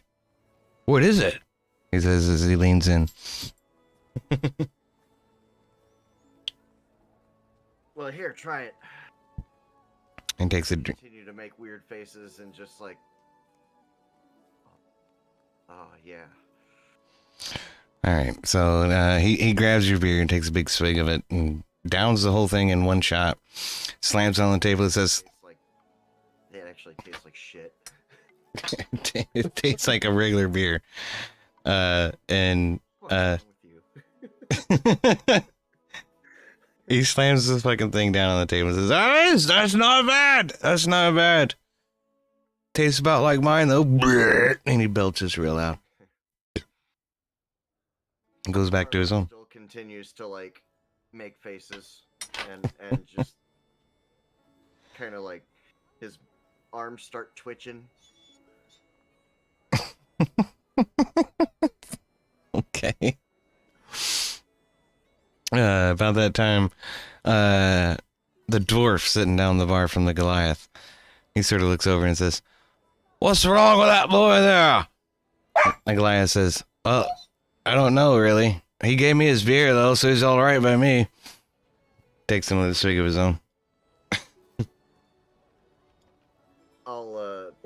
I'll flag down the bartender and get another one. All right. A barkeep comes over. The lady in a mask. This one's wearing a red dress with a red mask. What did we lose? I don't know. I was gonna ask if I got disconnected. That was IPA. Oh. That might be his internet. I don't know. Anyway, she's wearing a red. Yeah, his mic was cutting out real bad earlier. Yeah, she's wearing a red dress. She brings you another ale. It's just regular old ale. I'm gonna drink it and still play it off like it's my beer that's giving me all this euphoria. We'll say. All right.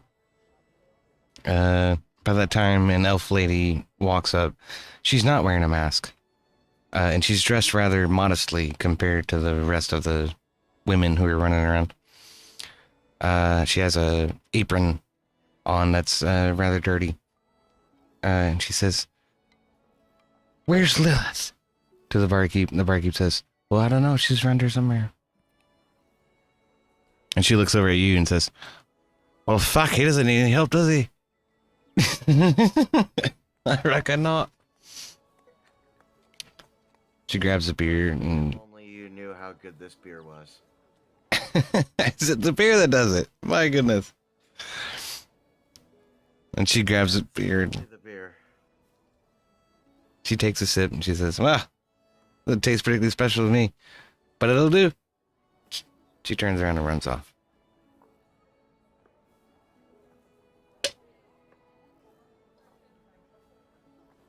This is all going on at the bar at the same time that, in the back room and stuff. Yeah. You mean the back room where there's sex happening and we can't really describe it very well. Yeah. But, well, being that Carlos is doesn't- Carlos. Carlos doesn't know what hole it's in.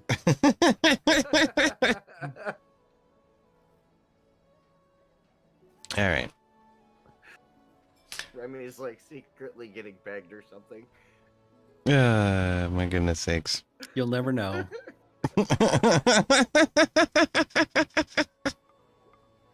Okay.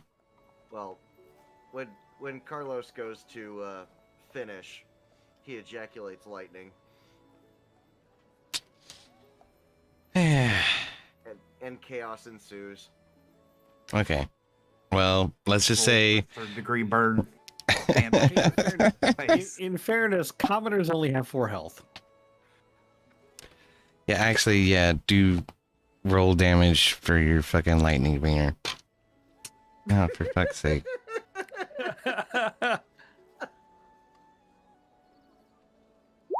Oh,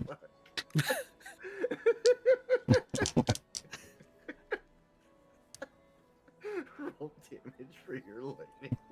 Okay. All 3 of them emerge from the room.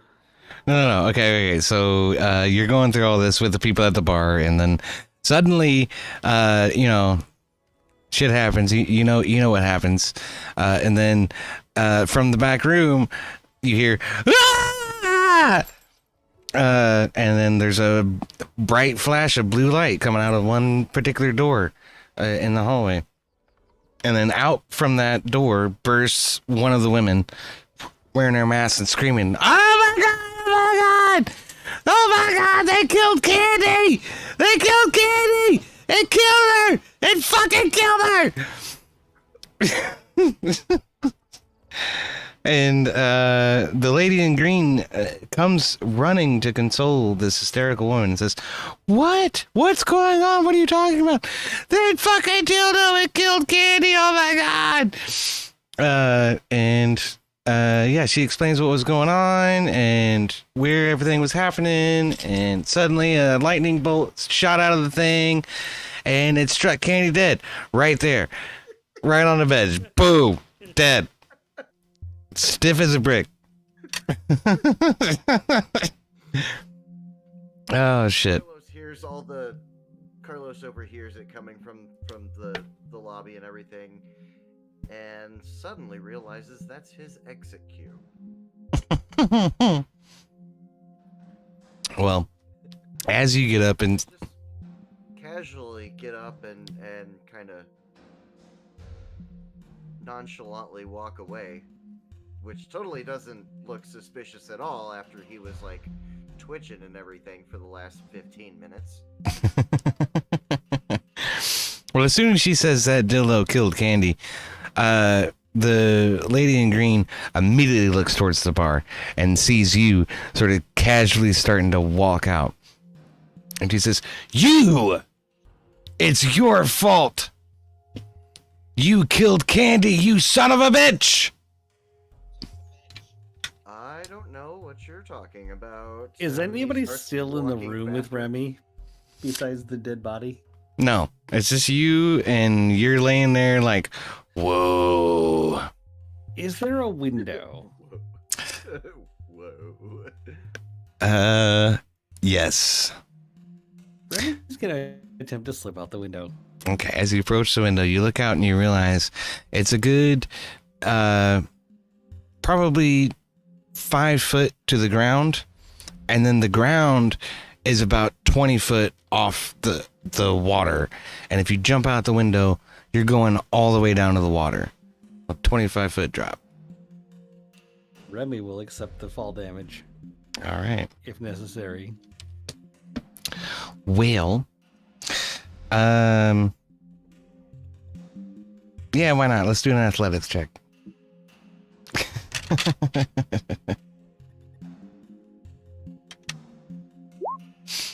All right. 9. You jump out of the window. You hear, Acrobatics. yeah, why not? Okay. 15 it is.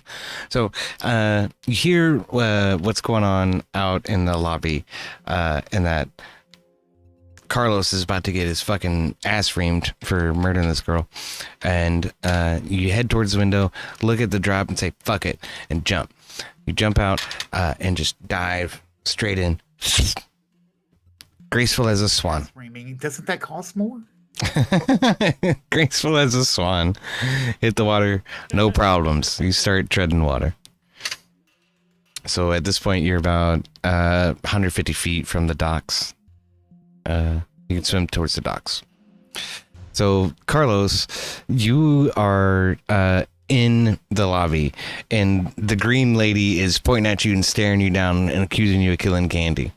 What do you do? You didn't touch her. I was sitting at the bar the whole time. Then the bartender, the lady in red behind the bartender, speaks up and says, "He's making all kinds of weird faces. I thought he was doing something underneath the countertop."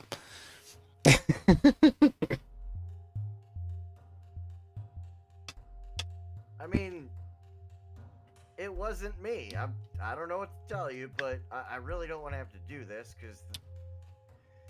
And he just pulls down his pants. He's like, "Well, how is it me if you know it's not there?" You know, pulls his pants back up and you know. The lady in the jade dress walks up to you and grabs you by your neck, and she says, "The ladies at the Moonstone Mask are off limits. Lord Neverember knows, and he will have your balls in a vice." And her grip tightens on your throat. "If he finds out that it was you."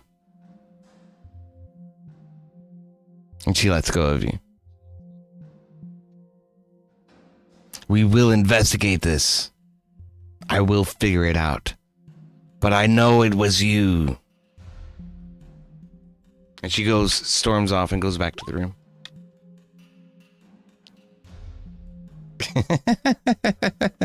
Carlos should get the title Lady Killer now.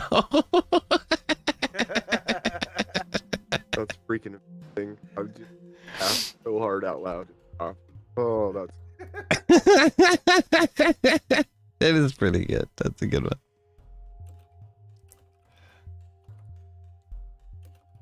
Okay, so she storms off to the room. The other ladies are sort of just looking at you and sort of trying to figure out what the fuck just happened. None of them are anywhere near as aggressive as she is. So what are you gonna do? Are you fleeing without your dick, or are you trying to get your dick? Well, check your DMs. I just sent you something. So it would be very much like he would more than likely be getting chased out, and it's like, "No, you're not welcome here anymore." Great. Well, she comes out of the room with your dick in her hand, and she says, "I know this belongs to you. It has fucking scales on it." And she starts chasing you down as you dash out the front door. Hey, it's scaled for her pleasure, okay? You're not there. You jumped out the window.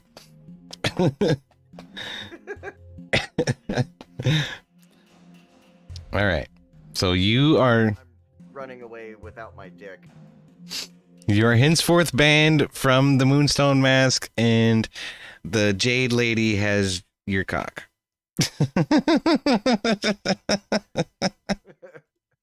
Okay. Oh, dog. You need to go lay down. All right. What? Would Remy be able to see me running across the bridge frantically and be able to identify that it's me? Remy's over there. So Oh, okay. maybe by the time you got to the middle of the bridge, he'd be about here, getting to those docks. So yeah, he could probably see you.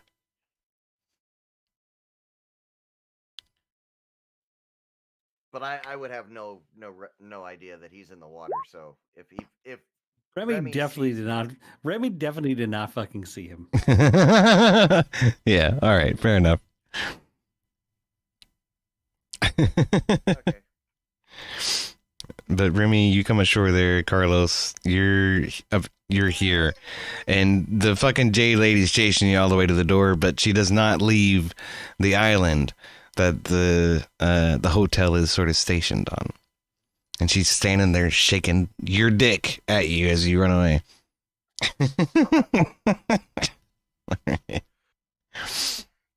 All right. I'm gonna run in a direction to find a place to fucking hide from these people. I am going to take off in the direction towards the sunken Norwegian. Okay. So you're not even going to try to rendezvous with Remy. Well, I don't even know that Remy is even on the docks. Right. Well, So all right. all I know is I'm being frantically chased by very angry women because it was an accident. Oh shit. Well, you run past the Hall of Justice, past the bridge to Never Castle, and by the time you get to this quaint neighborhood over here, which is well appointed and well kept, you realize nobody's chasing you.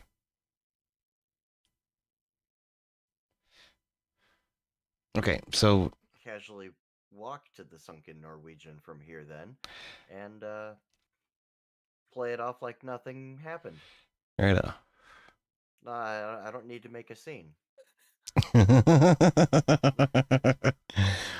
Okay, so Magnus and Dink, will you all bear with us for a 5-minute break? 5 minutes it is. Right now. All right, let's do that. No, I don't want that song. I want this song. All right, cool. All right, so we are back. We're back doing DnD again. Woo! Man, I'm sorry. I need to be fucking streaming more. That's totally my bad. But I don't know. I know that if I start streaming during the week again, my sleep schedule is gonna be a complete fucking disaster. You can sleep when you die, motherfucker. Yeah. Or wait until you get really, really sick, so all you do is sleep for a while. Right.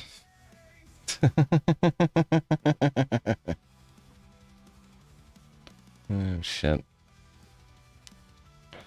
How was that for sending Carlos off for his last little round of chaos there?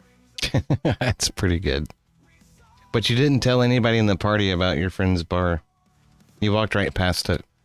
We walked right past it, and I wanted to, before we actually started engaging in the stuff before we got on the island, I was gonna say, hey, we'll meet up at the Sunken Norwegian, that bar that we walked past, you know, if we get split up or something with Remmy, but we'll play it off like that didn't happen. All right. Carlos and Remmy know each other for long enough that like He would have known. like a venue that All right. You would have mentioned it at some point in the past. Yeah. yeah. All right. Also, it is on the pathway back to the hotel you started from. So there's that. That worked out. I really thought we were gonna like go down in a blaze of glory. Oh no. So once Carlos gets to the Sunken Norwegian, then I guess I have to dual wield characters for a bit.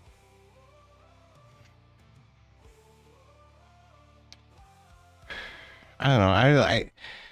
I guess I kind of left that option open a little bit with the guards, and in the king's court, but Dude, that's what I'm saying. I thought we were gonna go down to blaze of glory right there.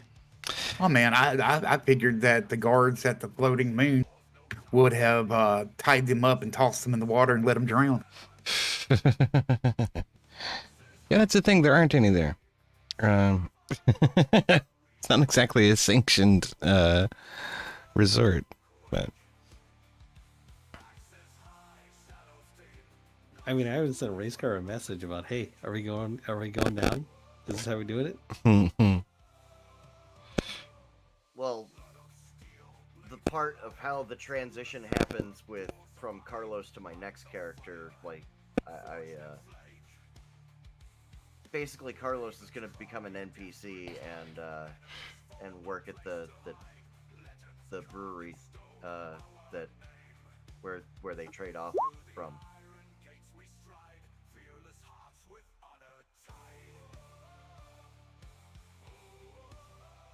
yeah, I don't know. And then Carlos will become an NPC, and then he can become EOD's problem. Right. Well, Figured I would sense training back in All right, I gotta go Holly pee. shape. okay, I'd be out. I'll be back in like 2 seconds. You figured you would recommence training back at the With the order and Brother and Gauntlet, tell right? them on everything that happened. Right. Things. And I can, well, carefully You keep cutting. probe, You keep. carefully probe to find out what's going on at the House of Wisdom. Okay. Also commence training or retraining as Paladin itself. Okay. Yeah, for sure.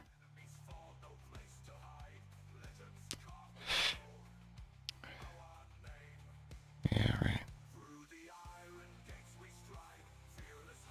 I have a way to work it out. Yeah. But I don't have a fucking map. I spent all the time that I had working on the fucking Neverwinter map. I mean, I don't think you have to have a map. the castle map. Yeah. Know that I'm there. I do have something. Maybe I'm just releasing my limit, or I had to hide I was a Paladin.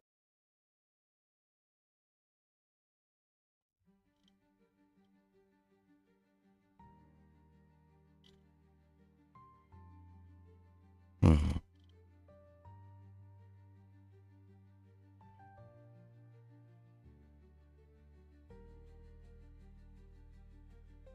Nah. I don't know. It's good work. Hmm? I'm talking to myself about this stupid map. Oh, well, Did y'all hear about this dude who got shot by ice? I saw that another had happened. I haven't figured I'm gonna need to have to talk about it. Yeah. Probably not. But it's like, I don't know. I'm worried that the message is not getting through. You cannot stop federal law enforcement from enforcing federal law, you know? So the issue is they are blocking, they are stopping, they are doing everything they can to get in the way of and obstruct federal enforcement from doing their job. In doing so, a lot of the people out in the front ranks are paid agitators. But the problem is when the paid cause a big enough stir to get somebody harmed or shot, it soups up all of the ones that are unknowing. They don't know that there's people being paid. They're just passionate about it because they've been fooled in believing that these aren't agents, they're unmarked and nobody knows that what they're doing. There's no judge or judicial system in part of it, and then they go out and do even crazier things because now they're justified in their acting crazy. Somebody got shot, so now they feel justified to go and do crazier and crazier things until it becomes so much worse than it already is, because the leftist organization will not stop applying. I mean, that goes pressure. both ways. They need that pressure to be. I agree that it goes both ways. But so long as there isn't protesting, or there isn't people going beyond protesting, right? Protesting is one thing. When they go beyond protesting and they block and they willfully obstruct, they're causing an issue that then the officers have to take some kind of action.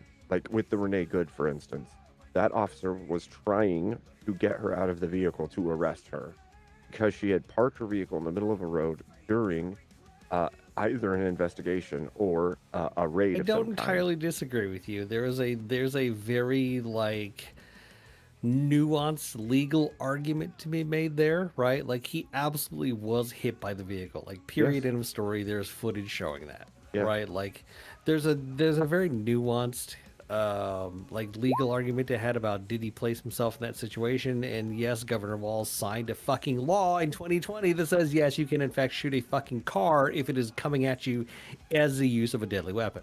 Right. So all the people out there, oh, you can't shoot a car. No, yes, you absolutely fucking can, and Governor Walz is the one that's signing the fucking law. Shut the Yeah, but fuck the up. issue, I feel like the issue is bigger than that because already was blocking traffic, blocking federal agents doing their job. He was given a lawful order to get out of the vehicle or to be detained. All of those things were prior to hitting something. Again, He was nuanced already legal argument. I feel like this most recent thing this afternoon was Yeah, I don't know anything about it.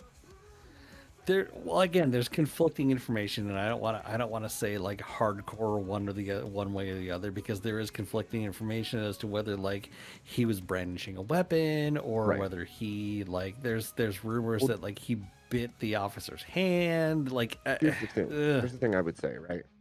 The same exact thing happened with the Renee Good situation for the first little bit before we found any reliable, and we didn't have all the footage, we didn't have all the info. So I would say generally what I do is hold off until everything or enough is released that it's like, okay, this is fairly obvious. Now, I can't say 100% for sure, but this seems like this happened.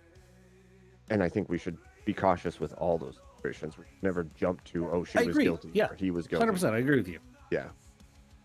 Yeah, I think it's the wisest thing we could do. And I think that every side needs to hold down the temperature if possible, because otherwise we're just pushing. However, shy of, there is evidence that yes, he did in fact like attack the federal agent or draw the firearm. Like shy of that, then yes, there's a problem. Yeah, because Right. Whereas the good incident, if you jump straight to the end of the continuum. yeah. Whereas problem. like the first incident, she very fucking clearly hit him with a car. Yeah. Yeah. I'm gonna have to look into it, and I'll keep an eye on it. Because if you jump the whole ladder of escalation straight to lethal force rather than painting or using other, we have a huge. I don't know. But the pushes that have been happening, like, if you think about this, really think about it. Like, for myself, I don't know about everybody in our channel. I'm a combat. If I'm on a raid of something and there's cars surrounding it honking, there's people screaming and yelling, there's all chaos in all directions, and people bumping, pushing, attacking in different ways, and then there's a perceived threat, it becomes far harder to judge the threats well in the moment. Yeah. And that's the goal, by the way. Oh yeah, definitely. The goal of agitators that they're making it so hard to differentiate what's happening for the agents who are just there to make arrests that it's like you are making their job a million times harder and you're putting everybody in jeopardy. Sure. And they're encouraging the person that they're actually after to flee and, cooperate with other people in the crowd, making them fucking criminals in the process. When I look at the situation that happened earlier today, I saw it from like 3 or 4, maybe 5 different angles. And I can't fault the officers. I don't want to sit here and try to give them absolute immunity and say that they did absolutely fucking nothing wrong. But from my perspective, what appeared to happen was the guy was partially tackled. Somebody actually saw his firearm, reached in, grabbed it, removed it from the holster, and started walking away from the mob of ICE officers and this guy. And in that moment, he reached back to his fucking holster and they shot him. Now, if that's the case, the firearm is removed from the situation. I understand that, but the officers on the opposite side of the perpetrator did not see the firearm get removed. So I can't fault them for trying to defend their lives when the guy's reaching for where a holster would be. You see what I'm saying? And then somebody saying gun, he's reaching for a holster. while somebody's saying gun, what do you think is about to happen? Area. I get what you're saying, right? Like because Reasonable. Maybe let's give them the benefit of the doubt. Okay, they didn't see the firearm removed. He's reaching towards something around his waist, whether it be it his wallet or his firearm, whatever. Okay, I'll grant them the benefit of the doubt just for the sake of argument. Sure. That becomes a That's it. area. That's it. Okay, in law enforcement, that's the line. That's the threshold. So that's a good shoot.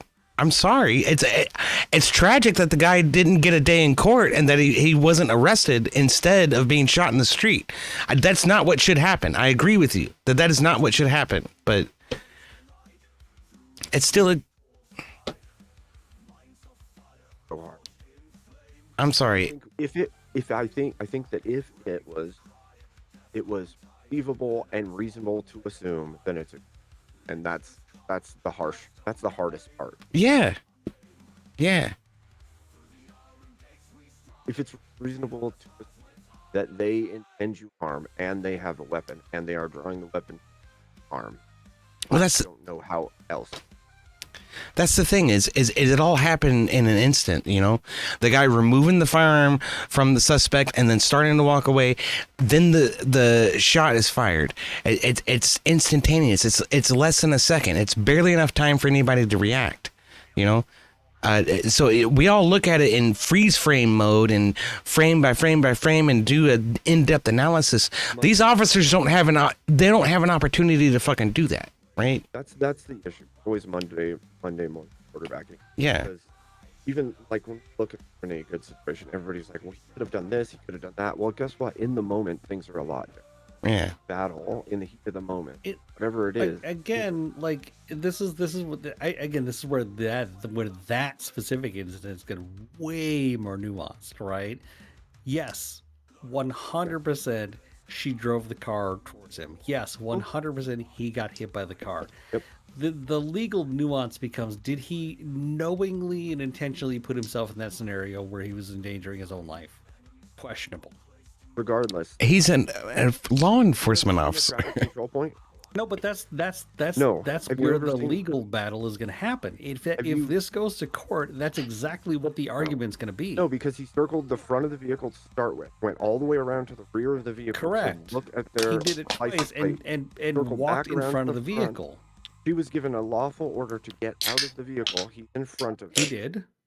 Correct, And he did. then the other officer reaches for the doorknob. She backs up and then plows forward. So, like, Yeah. I don't think that there's any case in say that officer shouldn't have stepped in front of the vehicle. I think you're Well, going to he be did. surprised He did because step in front of the the. vehicle. Right. I'm saying You're going to you be shouldn't have surprised reasonable because of suspicion. SOP.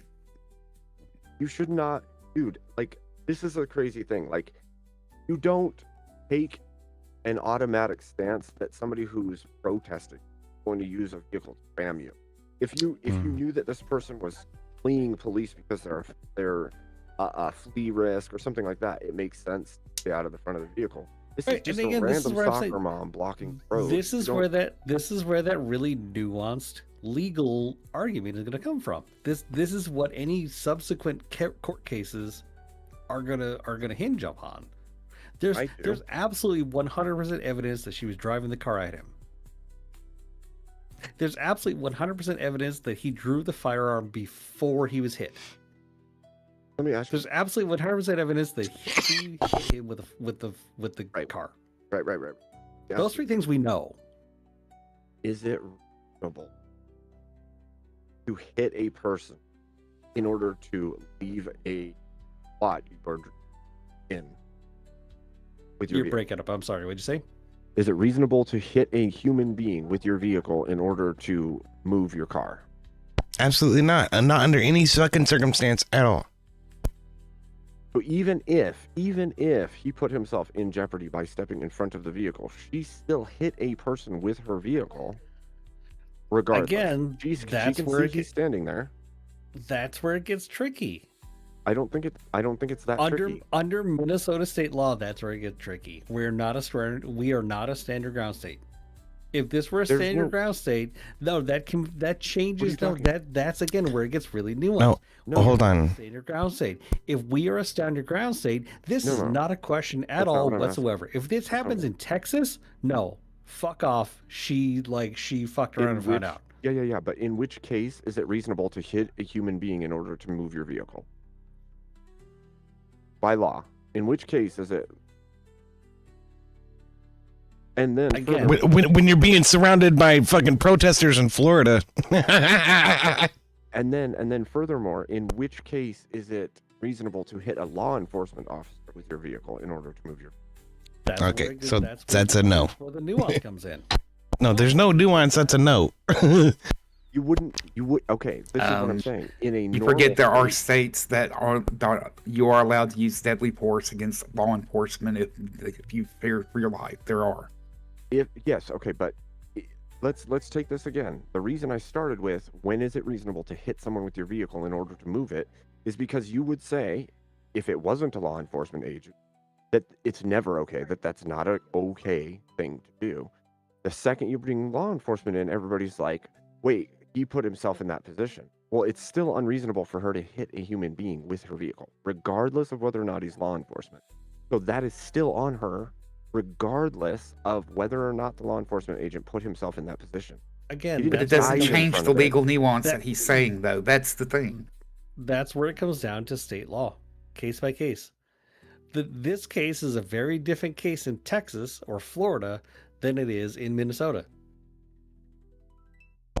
I don't see how that applies because it's federal law enforcement. Just like the Trayvon Martin George Zimmerman case is a very different case in Florida than it is in Michigan. Yeah, but George Martin wasn't federal law enforcement. George Martin was just a dude on Neighborhood Watch.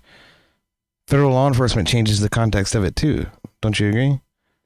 To some degree, yes. Again, nuance, right? That's Mm-hmm. where it comes down to a court case. Yeah. Well, And no matter how much we discuss it, it's still going to wind up being in court and fought over for a few years. That's true. That's absolutely. and they're still gonna fucking burn streets down. That's always. I don't think any.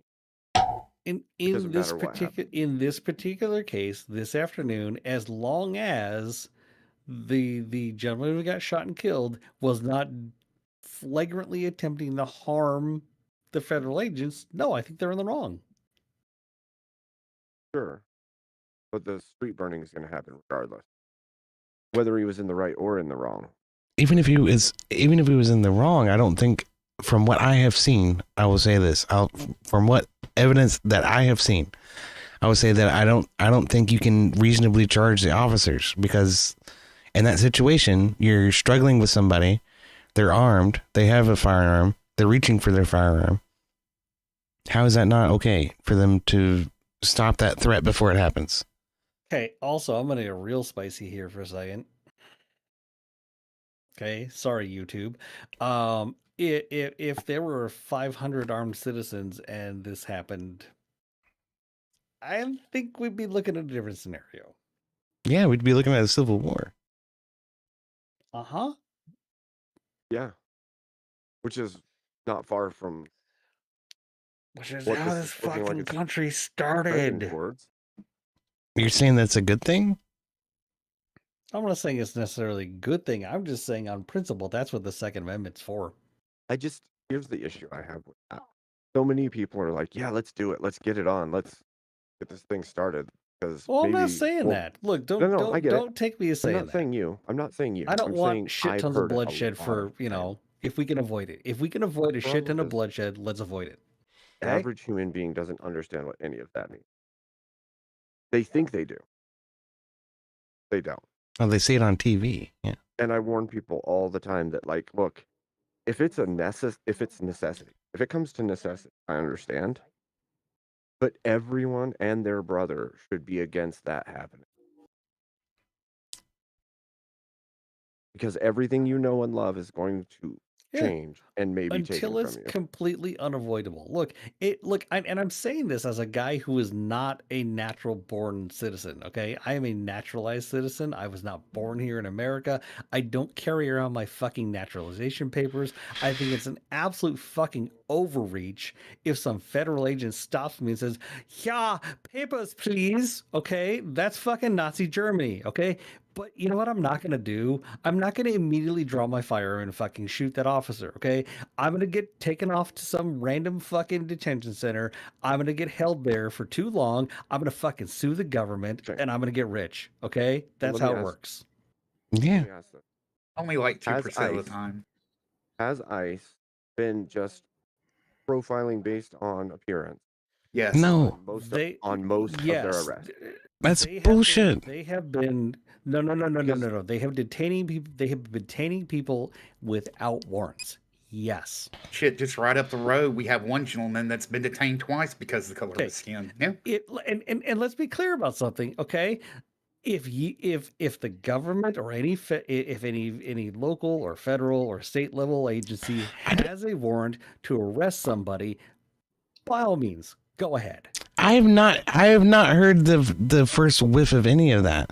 Okay, ICE only does targeted fucking assaults on people that are already warranted for arrest and deportation. That's complete garbage.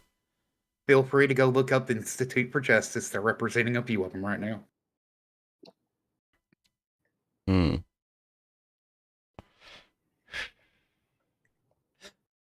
The thing And would like I said, say- if you have a warrant and you have evidence against the person that suggests otherwise, great, cool, execute your warrant. Go ahead. Yeah. It is possible to simultaneously be concerned about government overreach and also want illegal immigrants removed. Okay, like those are I don't that are mutually I agree with they're you. not mutually exclusive, right? I agree Look. with you. I agree with you. man. Okay. Look. I was asking the question.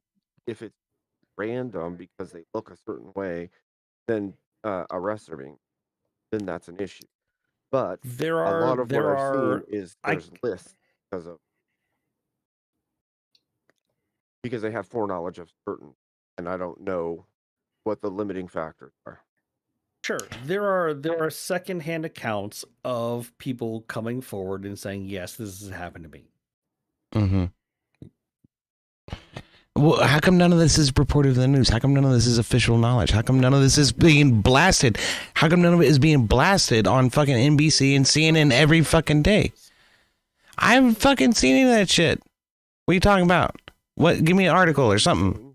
Give me a name. Send your articles off when I the see them. road. Yeah, sure. I'll send you articles when I see them. Yeah, but it's the number is less than 0. Well, Well, my okay. question would be, what's the like that's probably always going to be true. Yeah. Like no system is fucking perfect, right? No, it's not gonna be. What would be acceptable? 1%? There shouldn't be an acceptable percent. I mean, So they should never get it. Well, I mean, we're looking at a boldening. I mean, I've been talking about the actions of police before Trump ever went into office. I'm talking about like Kentucky showing up, blowing away a homeowner at the wrong house. And I mean, that's acceptable in that 1%. Or how about in Georgia where we've had people cops literally forcing themselves into a house warrantlessly because a kid is suspected of doing something. Not even with, I mean, there's just so much that's going I think this is a on. mess. I think what I'm saying is, I'm not saying that we could be okay with it. I'm saying that there's going to be reasonable margin of mistake or failure. That Right, and if the that people are is held going- accountable for their actions, that would be one thing, but we see that that is not what's going on. I'm okay if you fuck up and there's accountability. That's one thing. Okay, yeah, that's a good system. You're being held accountable. But when you fuck up and there are systems upon redundant systems to protect and to make sure that people aren't held accountable, yo, then there's a problem. Andy, I'm gonna link this in the voice chat.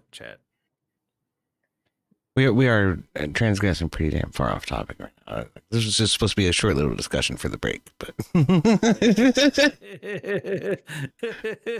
My gummy is hitting. There you go. Man. There's the most recent example. I had to go back and look at my social media to figure out where the story came from. But Come here. Okay, so he was detained for 8 hours. Come here. yeah, Okay, that sucks. a legal U.S. citizen. That sucks, but it's not like they sent him to the fucking, in trench, whatever. What do they say? That fucking asshole who went to the fucking church was bitching at people because they were white. Was saying that they sent him to fucking concentration camps. Detained for 8 hours is like being thrown in the drunk tank. That's not a concentration camp. Here, hold on. Let me. Like if I got shit faced and I walked down the street with my pants off, the same fucking thing would happen to me. Okay? No. If you got shit faced and got detained for actually being drunk, that's a whole different thing. If you're a legal U.S. citizen and get detained, that's different. Okay, hold on. Let me find something. This is a local business owner that I actually know, like, in person. Hold on. Let me find the link to it. You might have a problem seeing this because it's on the stupid local news and there's a fucking paywall behind it. But anyway, that's a local business owner. He's not a citizen, but he is a legal permanent resident. Excuse me.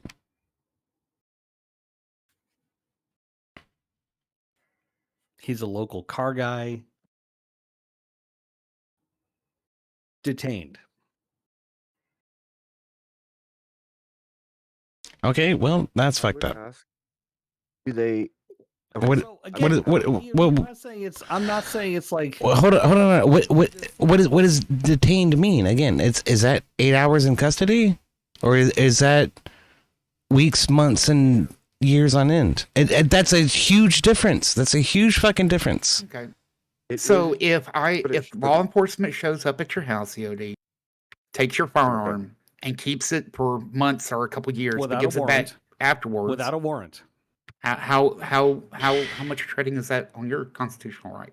Again, without a warrant. Key thing. Okay, well, you keep stacking a whole lot of stuff on top of stuff in order to lump me into a particular fucking assertion here. What I'm saying is Constitutional rights is no. no matter how much.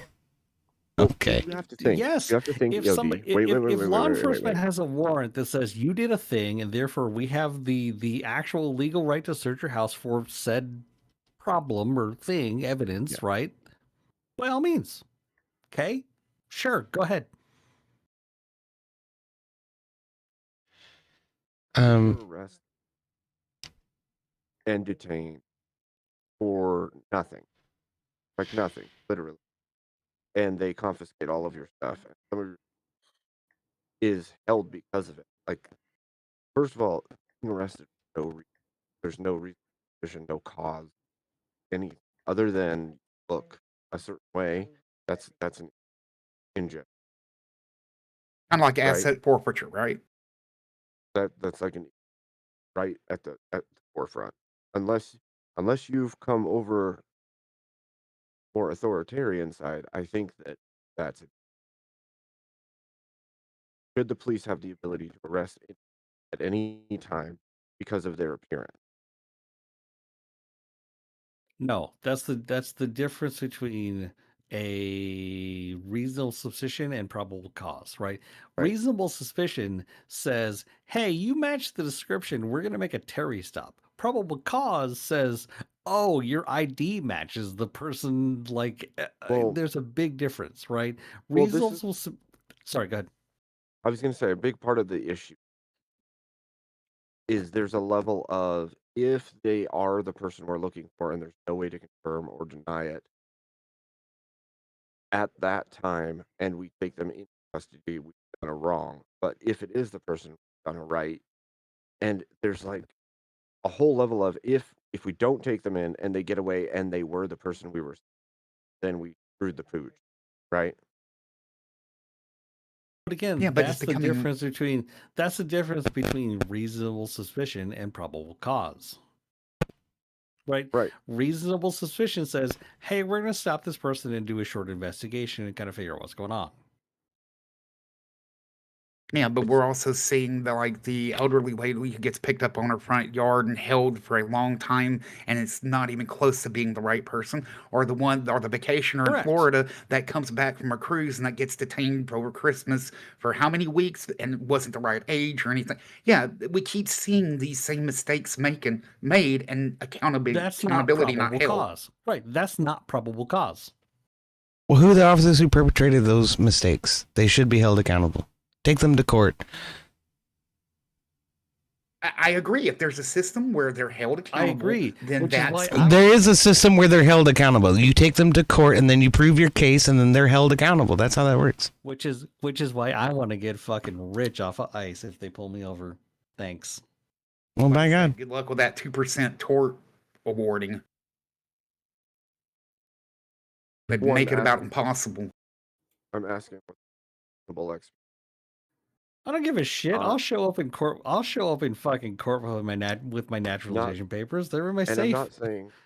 I'm not saying it's okay. I'm asking what would we look at and say that's kind of understandable, and what would we not? And That would never happen. It seems like it's your noise gate, Abe. I think your connection is good, but I'm sure it's my noise gate. Yeah, because it's I'm in the almost same room it's- as my your wife, threshold for your threshold is set too low. yeah. Your threshold's too low.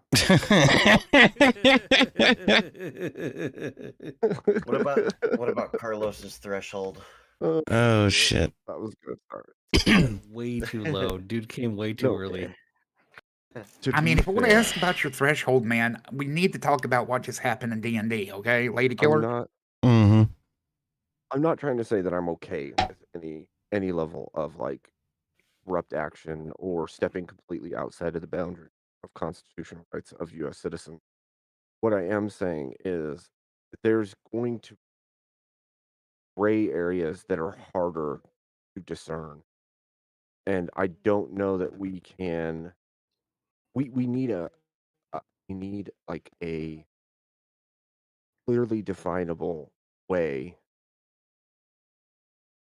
And when it comes to things like immigration, it makes it much, much harder. Like you say, we don't want law enforcement asking for people's papers. I agree with that statement. At the same time, there's no way to know if somebody's here illegally or not if they're a gotaway at that point, because you can never Of ask. course there is. You can do an investigation into somebody. You can have and after that investigation occurs, you have a warrant, and you go, okay, cool, we have a warrant to pick this person up at X, Y, and Z locations Right, where what- they're known to be. What investigation is going to prove whether or not somebody belongs in the U.S.? What would they need to get the warrant? To I arrest a don't person know the without a details of crime, that, to be honest without with you.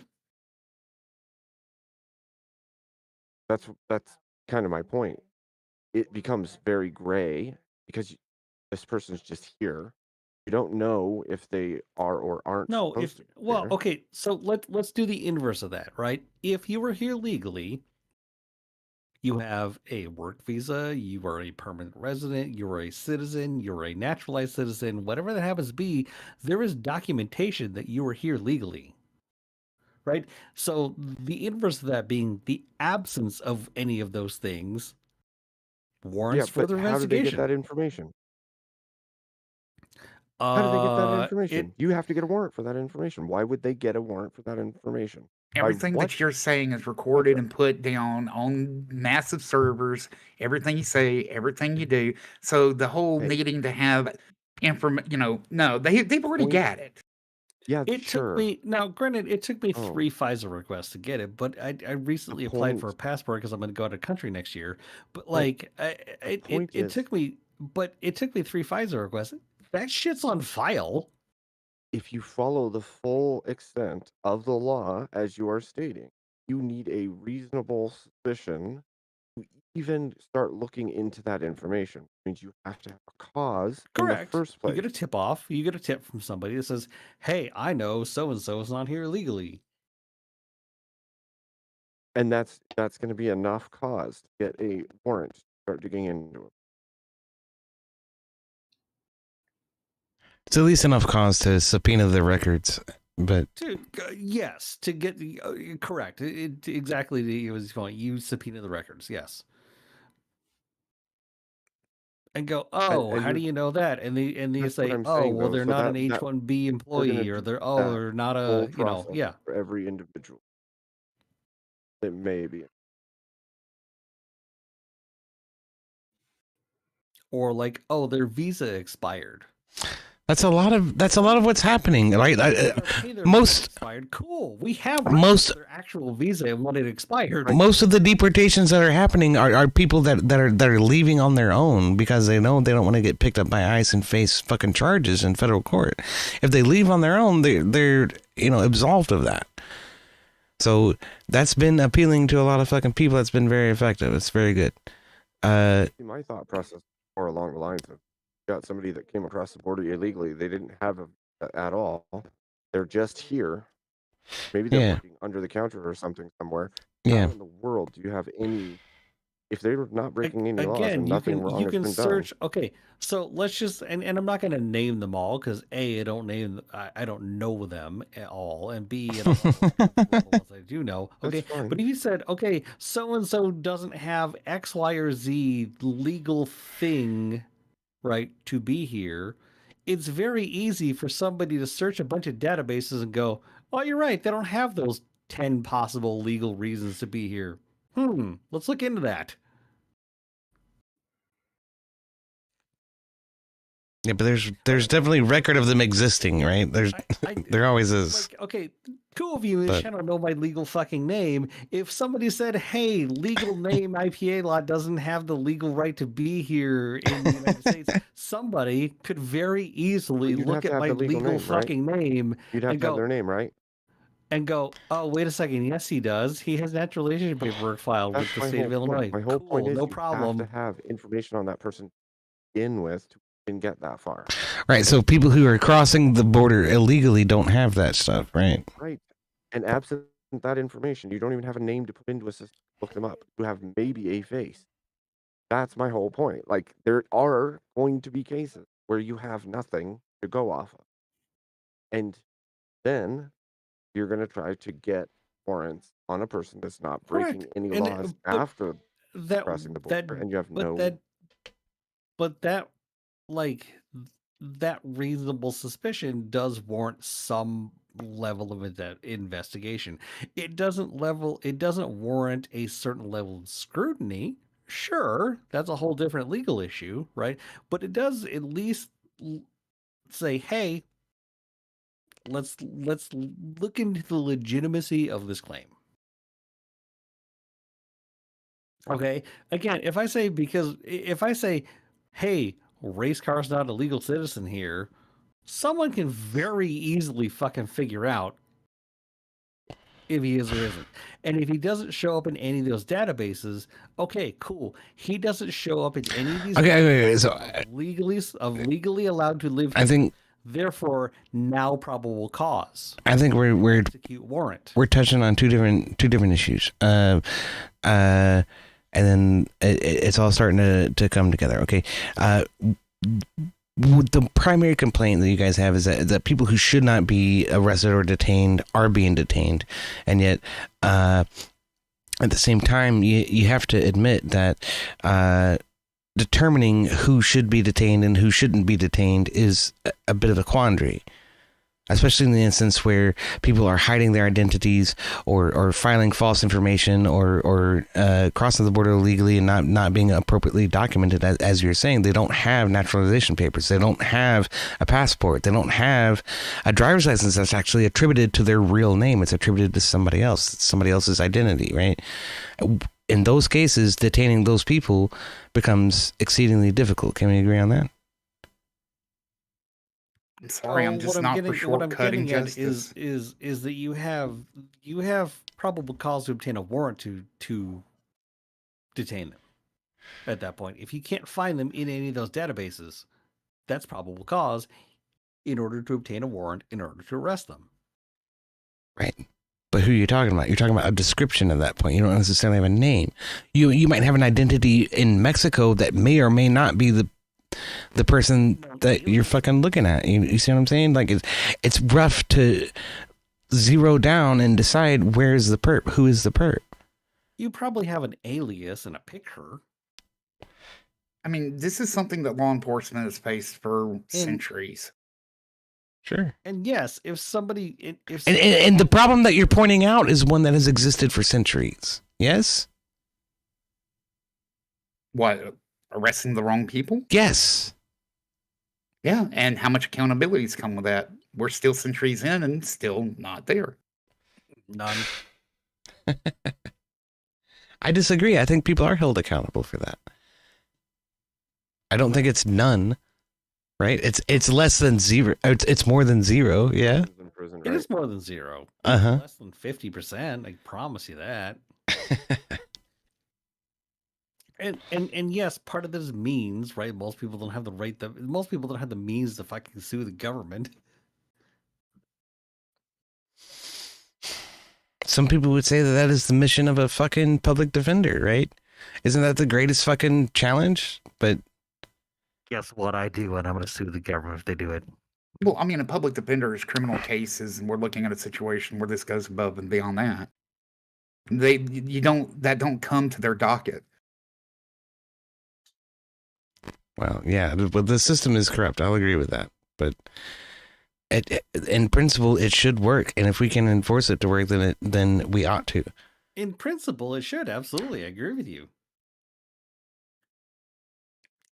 In reality, it doesn't. Yeah, but then what is the solution? Like, you don't have one. You just want to tear it down. I don't fucking know what to do with that. Prosecute the cops. The cops do wrong. Prosecute the cops. What do you want? Yep, Agreed. accountability. Okay, so in this most recent case, but again, I look at all the fucking footage. I can't find a good prosecution for the cops. I think they were okay. It was a fucked up situation. I honestly don't know about the most current case. Y'all mentioned it.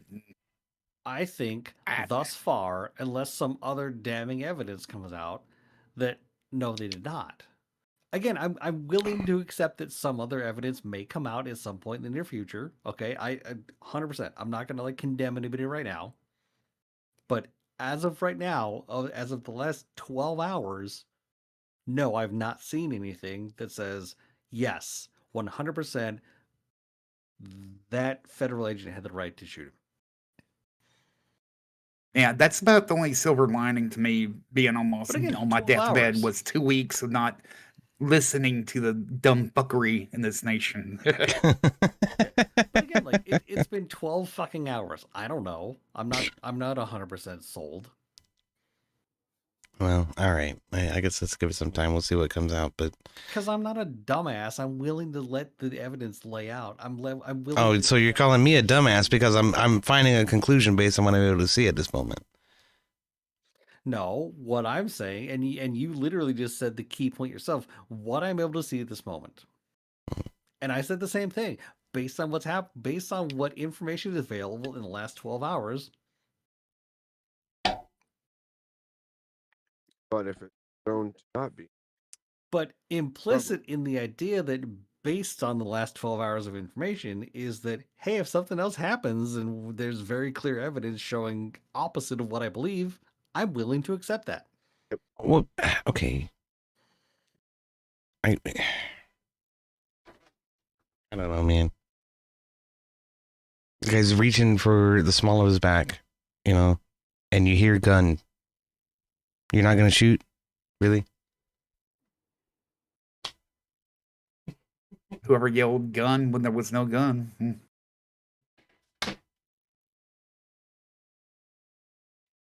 it actually.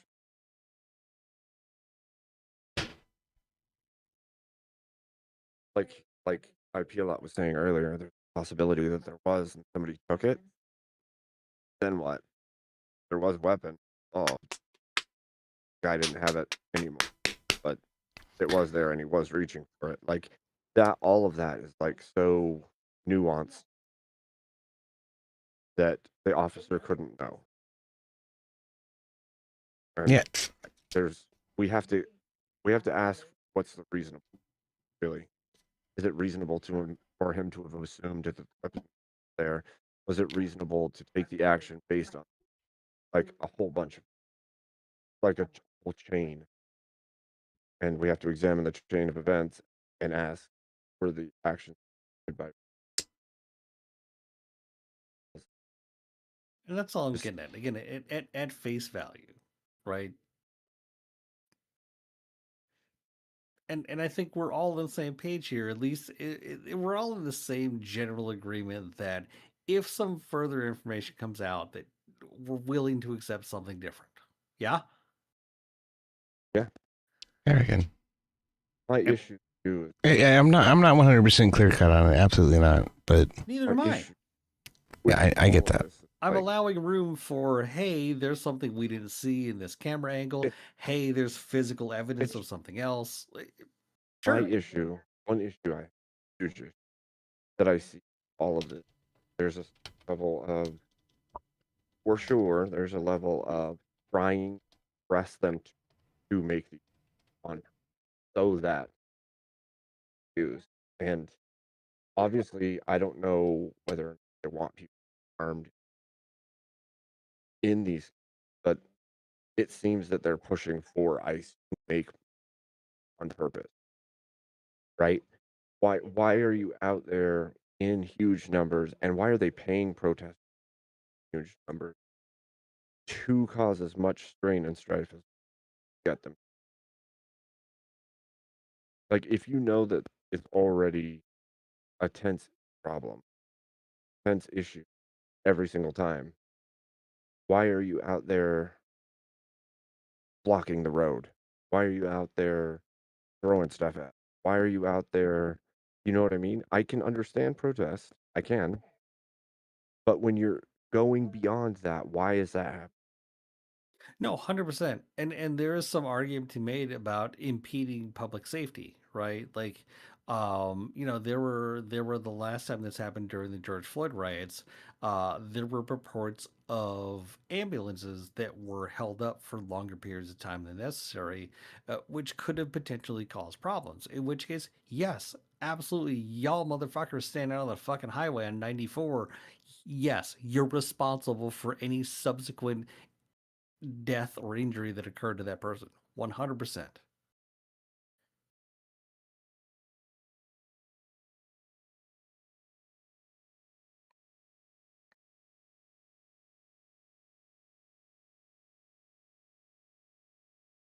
But also, if you go, hey, government, local, local or city, local governor, whatever the fuck, we're scheduling this protest. You can't stop us because that's our right. Shut down the street and everyone knows about it. Cool. First Amendment. Go ahead. Do it. And I don't care if that's Black Lives Matter. I don't care if that's the fucking KKK. I don't give a shit. First Amendment right. Do it.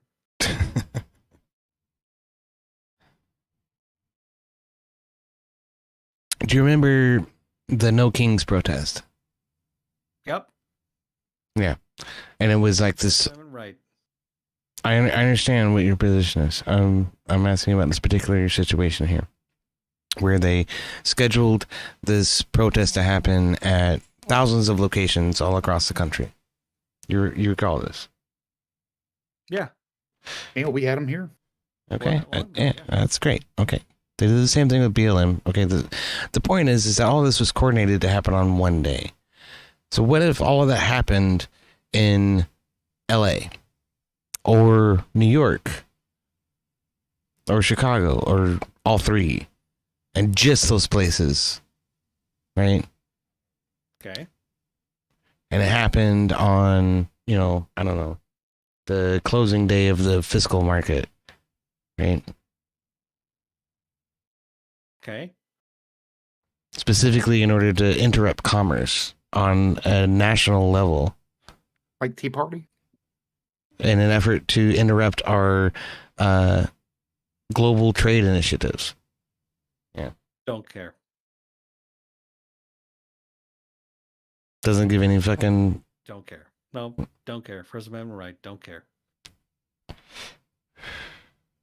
Which thing? As long as Sorry. as long as they're not impeding emergency vehicles that are like Hmm. that are. But we know they do that. They are not You don't have an interfering issue with with blocking emergency. roadways? you As said? long as they are not interfering with emergency services that subsequently like impede on shit people need to in order, for life-saving emergencies. But we know they do that. There's a certain Yes, level. and again, if that happens, and like I literally just said, yes, there have been cited cases, okay, during the George Floyd riots and the protests, okay, there have been cited blocking cases. is arrestable. Yes, 100%. So- Those people are liable. Fuck them. Get the fuck out of the way and let emergency vehicles through the way. Okay, if they're trying to get from A to B in the most efficient way as they can, and you're impeding their progress, and they're not there to arrest you, fuck off. Let them through. Right.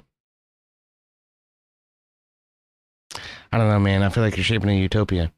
Like I just described to you like an apocalyptic, economic event that's as bad as COVID and possibly orchestrated by a foreign fucking country. Like there's nothing stopping that from happening, right? With the internet and whatnot, like, it doesn't matter. Yeah, no. So Just like the Second Amendment. even in those cases, you don't think that the National Guard should be mobilized. You don't think the National Guard should be mobilized in those instances. In order to restore commerce, in order to save the Republic.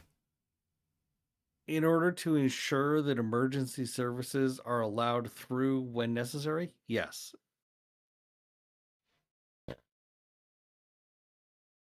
But not to stop like a Chinese propaganda campaign that's intended to absolutely upset and disrupt our economy.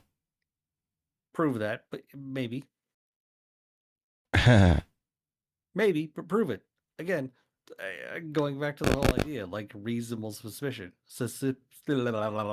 Reasonable suspicion. Hmm. Reasonable suspicion, right, is, okay, maybe, show me more. Probable cause is, oh, okay, you did show me more, let's investigate it, and let's go talk to these people.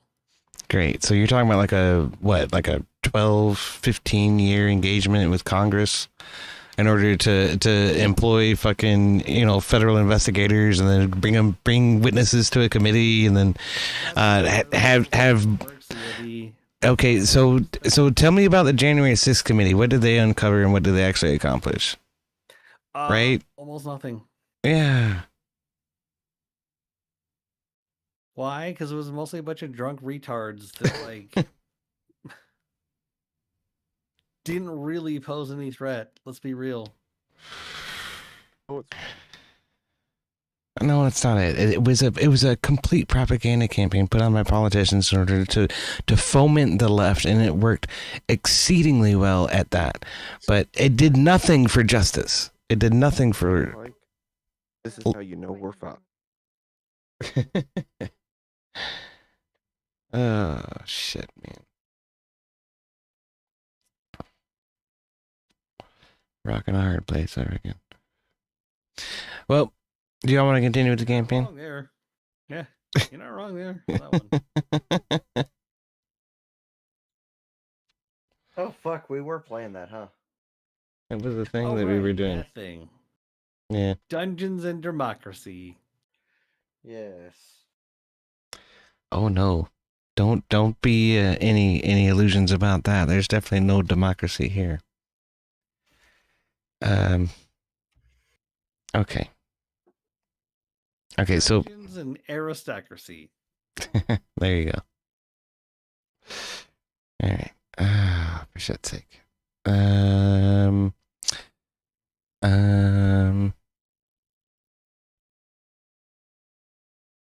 Let's try this one. Assholes and Oligarchy. No, what? Well, that's also applicable. But Magnus and Dink, as you approach the courtyard of the House of Knowledge, just a huge library essentially.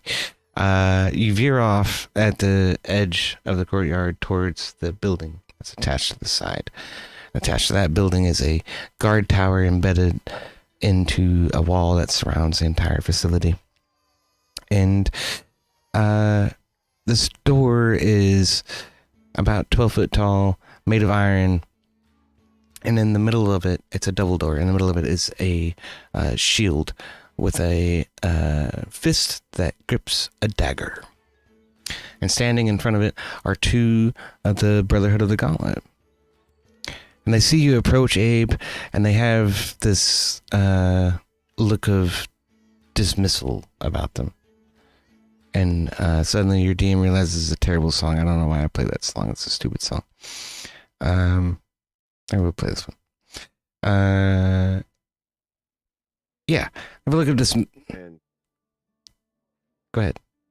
that I need speak to leadership.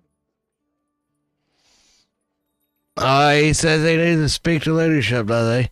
All right. And one of them lifts his gauntlet and bangs against the door. Let us in! We have a visitor! And the door creaks open. And you're led into a rather dark hall that's only lit by sunlight through vaulted windows near the ceiling. Lined with columns and a marble inlaid floor. And you approach a modest-looking priest who's walking the halls and tending towards several statues that line the walls of leaders past of the Brotherhood of the Gauntlet.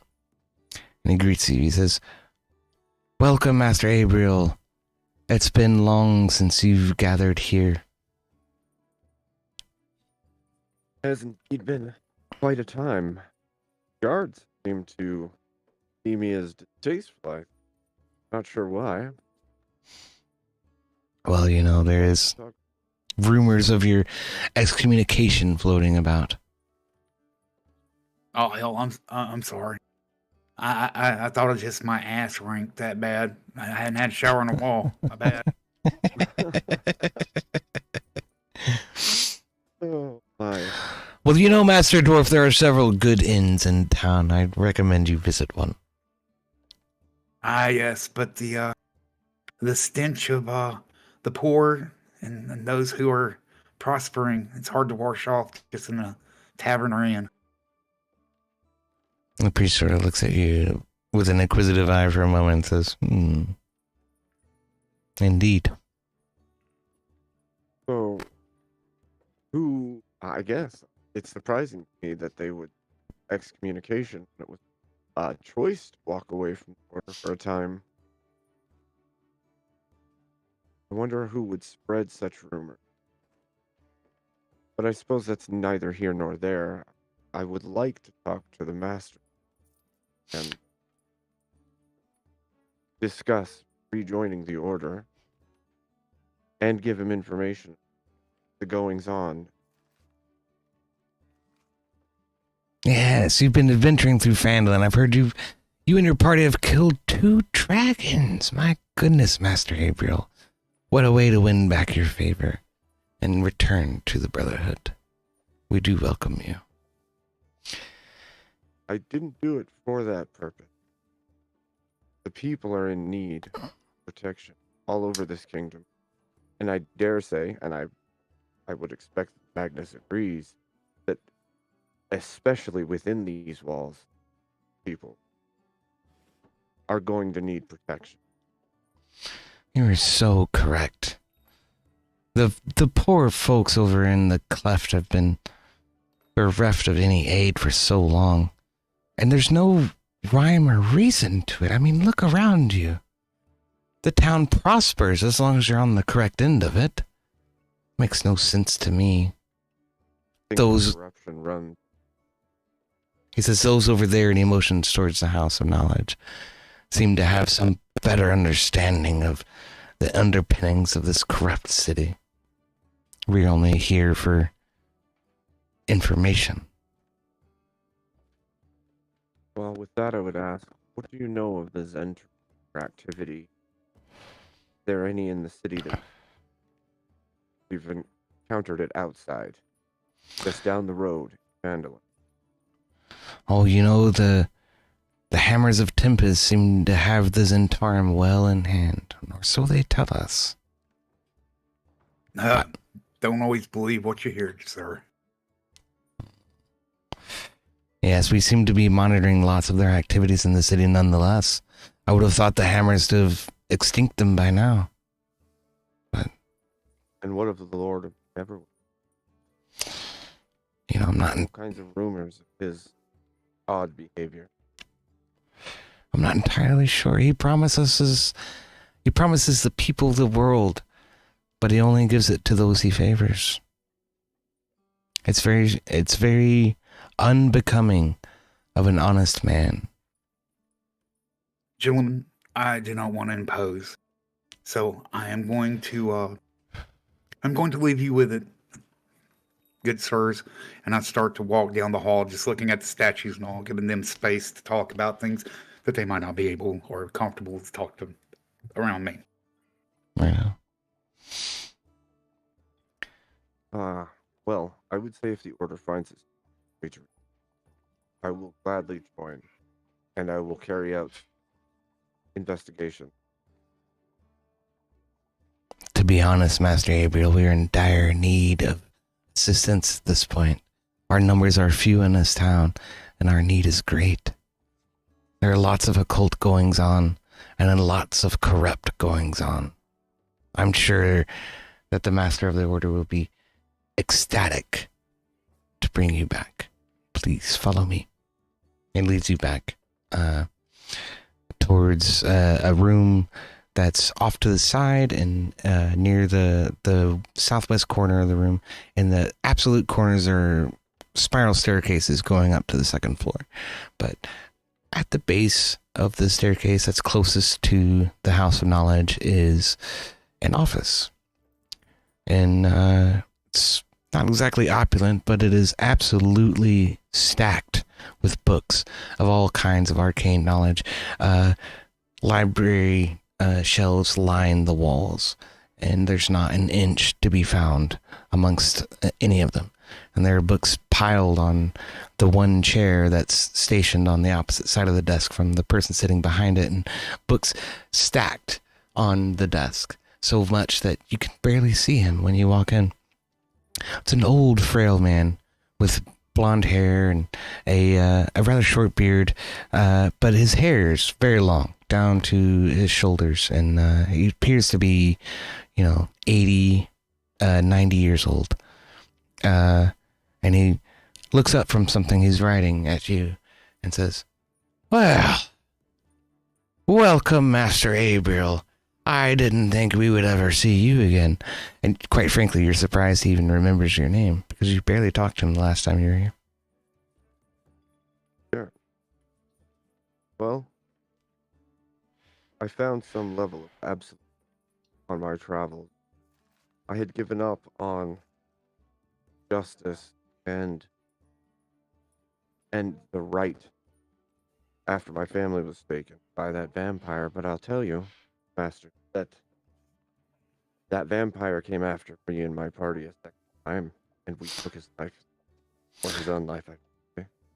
Those bloody vampires, they're so hard to kill sometimes, You gotta get the stake in there, you gotta paralyze them somehow. Aye, annoying things. Vile things. They are.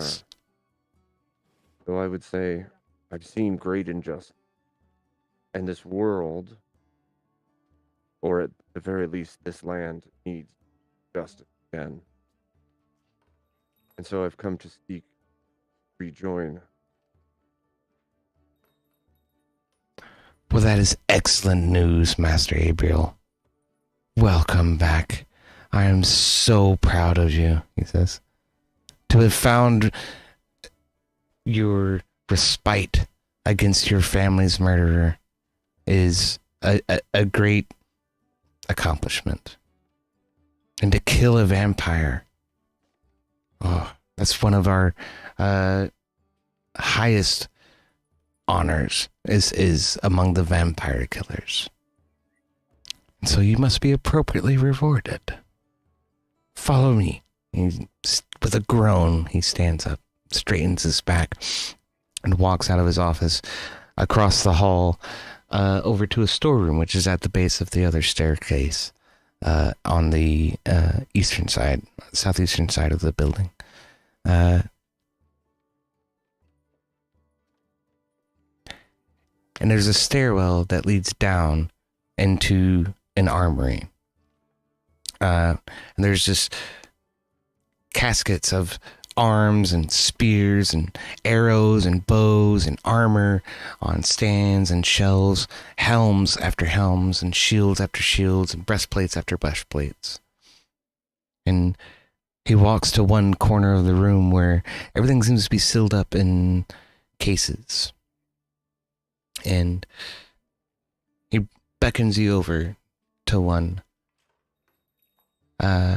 rubs his hand on the engravement on the casket. It's made of stone. It's sealed, but there's an etching with the Brother of the Gauntlet's insignia on it and some words written in a language that you can't read. He rubs his hands on it and mutters something in a language you don't quite understand. Trunama Hamanama pressure, he says. And the etching starts to glow and the seal breaks. It slides open and it's a set of plate armor, which is enchanted to +1 and it bears the insignia of the Brother of the Gauntlet on the breastplate. It's ornate and dark and steel. He says, "This is the armor of a Knight of the Gauntlet. If you think that you deserve it, it is yours to take."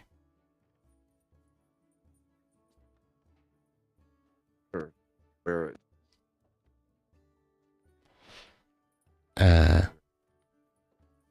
Yeah. All right. He says, "Then it is yours, Master Abriel." And he starts pulling the pieces out and sort of handing them to you, sort of cobble them onto your current armor. And he says, "There's a changing room over there." So you're able to put your old armor back into the bag of holding and don your new armor. And now you can use your new character sheet. So, huzzah. You're now a paladin of the Gauntlet. Thank you. Time to carry out.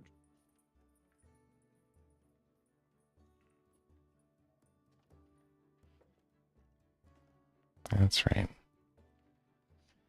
It's that should go in there. That's where that goes. All right, sweet, cool. So now you're Brother of the Gauntlet, and the priest looks at you and he says,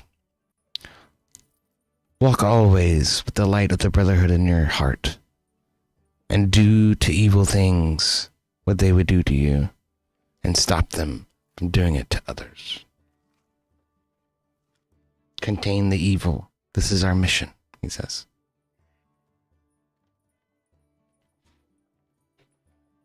Out.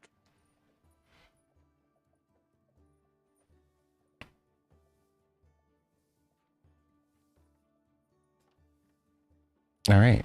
Well, I think that settles that.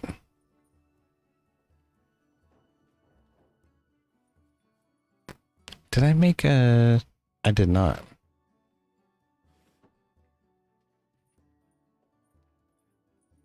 I haven't made a token for you yet, Abe.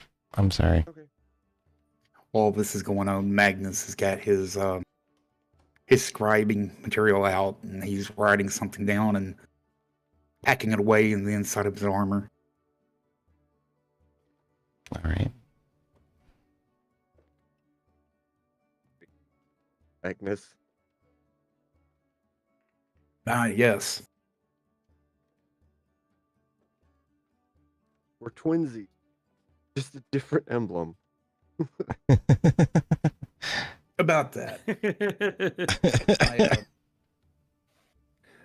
When he says that, I reach inside my armor and I pulled out what I was scribing and I handed it to Dink. And that's a mighty fine set of armor.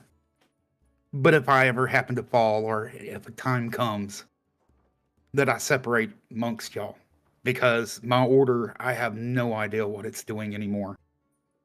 And I'm quickly losing faith in shrineries and orders. Whatever happens to me, my plate armor ×2, my amulet, my shield, my hammer, my gauntlets of orc power, my helms of comprehending. All this is to be yours. And I hand him basically my written will. Oh shit. You have my thanks. And my respect. I can say I know how you feel. I fell away from my order, not with good reason, but for nearly the same reason. The time that I understand. This won't be my first. It won't be my last, unless it is my last. And either way it goes. If something was to happen to me, I would rather have you. You don't have to wear the armor. You can sell it. I just don't want it put on some other flame-headed idiot's body. Fair enough. Have my thanks.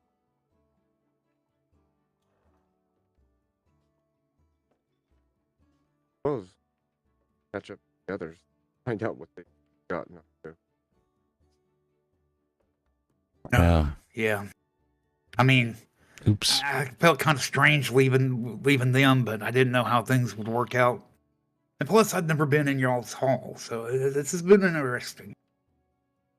But the last time they got drunk with women, you remember what happened? Somebody lost a penis, so... Oh dear, I forgot about that actually. I hope Yeah, they this is didn't do Neverwinter, so... What stays in Neverwinter, what happens in Neverwinter stays in Neverwinter. I fucked that up. I'm sorry. Well,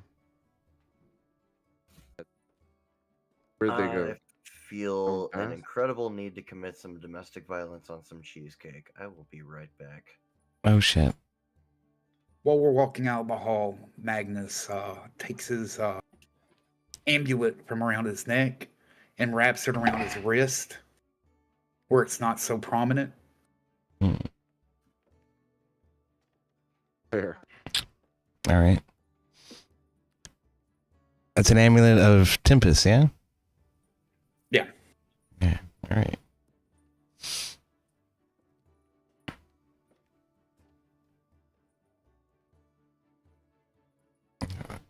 I guess that's what it is. Dink, hold on just a second. No, you're fine. You can be down there. I just want you to be this guy. Because that's your guy now.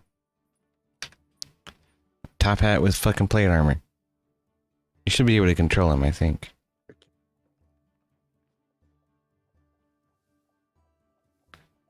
Or not. Maybe not. Hold on. I'm the move. Yeah. And let's see. And then you are in fact just Dink Abriel, but you have sort of integrated into your final form. I can't update the default token. That sucks. Alright. I'm sorry, y'all. So Carlos is headed towards the sunken Norwegian. He probably makes it to here by the time you guys are done in the temple there. So and he's just strolling. So you can probably catch him if you try, but you don't know that he's there to try to catch him. There. Ask after them. What are you saying? I'm sorry, you're cutting out on me. I was saying we would have to go to the whorehouse and ask after them. What's That's gonna go so well for us. that? How long of a swim would it be from where Remy jumped out of the window to the dock? Like I said, it's about 100 feet, 125 feet. 125 feet. Okay. Why are you asking? Because I'm going to roll some dice. Okay. Usually there's a scale. Yeah, it's right here. Yeah, it says 125 feet. Yeah.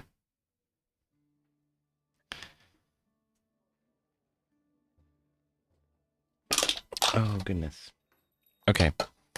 So I'm going to say Carlos is ahead of you. He's headed back towards his buddy's bar. You're headed towards the whorehouse that the guards told you all about.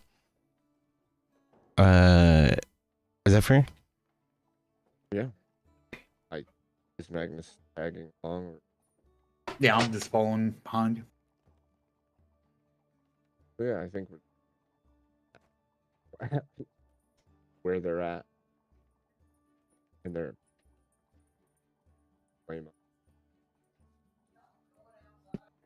Okay, cool. Then,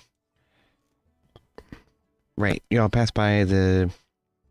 You can't go that way. I'm sorry. It'd be right here. That's wall and defended, but this is a little passageway into the docks, and then you meet a guard, let you through, and then you're greeted with the floating fucking island. So you walk up the drawbridge and talk to the people there. Lady in the green dress greets you and says, "Well, hello, masters. What can we do for you today?" I think we had a couple of friends who came out here earlier today. A lizard man and an elf. She immediately raises an eyebrow and says, "A lizard man and an elf, huh?" And she pulls something out of her pocket which looks conspicuously like a penis, and she says, "The man who belongs to this?" Oh, damn it. What did the idiot do? He killed one of my girls, the son of a bitch. And there's hardly anything we can fucking do about it. And she throws the dick on the ground. The guards won't fucking talk to us. EOD, check your DMs. Did he willingly do it, or is there more to it? Well, from what I understand, there's hardly anything unwilling about it.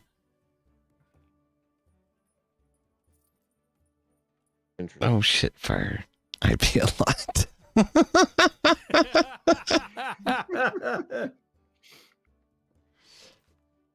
Okay. So she throws the dick on the ground, and she says, there's hardly anything we can do about it. The guards won't hardly come over here to enforce any kind of law. Well, what can we do? You could find your friend and tell him he owes me her salary. That will make me whole in the very least. 850 gold. Well, I can give you half now. Yeah. You can. She raises an eyebrow. We want to make it right. Well, that would at least... Feel that is justice. Then we...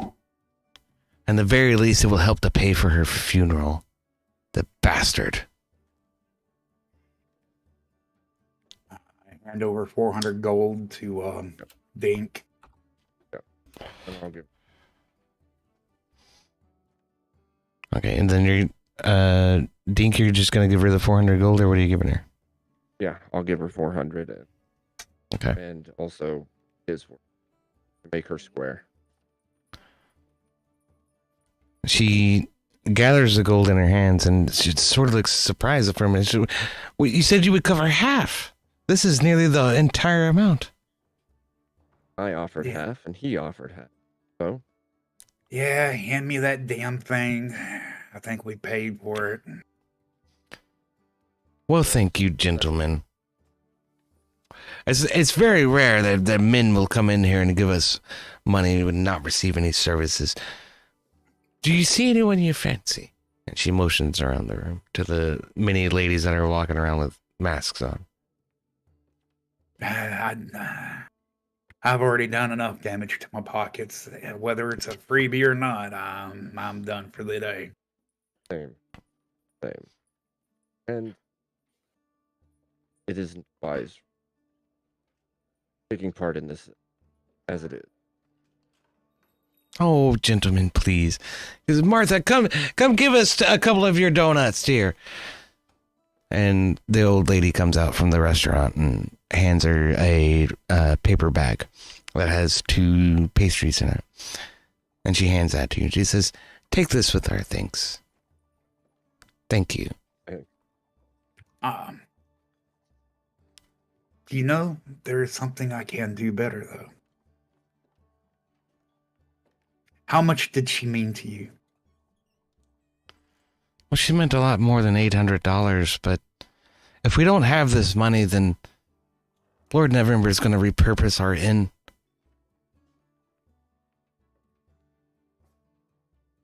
How long has she been dead? Oh, about 2 or 3 hours now. The poor girl. I haven't even told her parents yet. Ah, okay. It's been too long then. You can't revivify her. No, I can't. It has to be a minute. A minute? Yeah, no, there's no chance. There's no chance. Yeah, that's kind of where I was coming from. All right. Lay down. Yeah, or they have to spare the dying on him. Yeah. No. She bows her head and she says, well, I thank you for your consideration, Master Cleric. I do appreciate it. But she led this kind of life. She knew what choices she was making. We'll see her off well.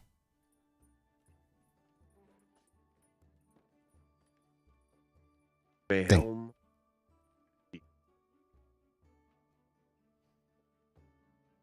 What did you say? Said Mayhelm keep you. Ah. Cheers, she says. No, sir, you are not getting my cheesecake. I forget who It's my papa. I forget who the god of Earth is. There's a goddess of Earth and welcoming, something like that. That's who she worships. She says, I'm just going to call her Atria. May Atria keep you. She says. Oh, Magnus, where to now? Well, we know that one friend fled. Where's the other? Good question. Does she know? Do they know? She says, my scouts saw him headed northeast. I'm not entirely sure where he's going, but he's somewhere. The dragon or the elf? Oh, the dragon. The elf jumped out the window, apparently. We don't know what the fuck happened to him. Do the windows lead directly to the sea? Yes. No, to the wall. To the window, to the wall. I don't even know the rest of it. It's breakdown on this show. Some shit. What? Mm. Down. Anyway, the plot of land is just barely big enough to hold the building, so the windows lead out to a small ledge of land, but basically into the fucking water. Fantastic. Yep. So my guess is Remmy is either lost at sea or like a wet rat climbing back on the dock somewhere, and Carlos is probably seeking out another bar to. Hmm. Well, I guess I could do this. It is something that I had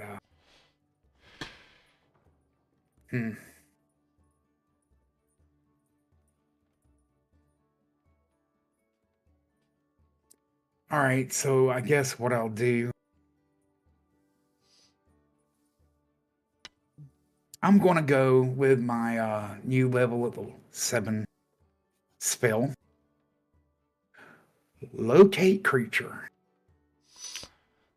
Okay. Does that work on dead creatures? Yeah. Let's see.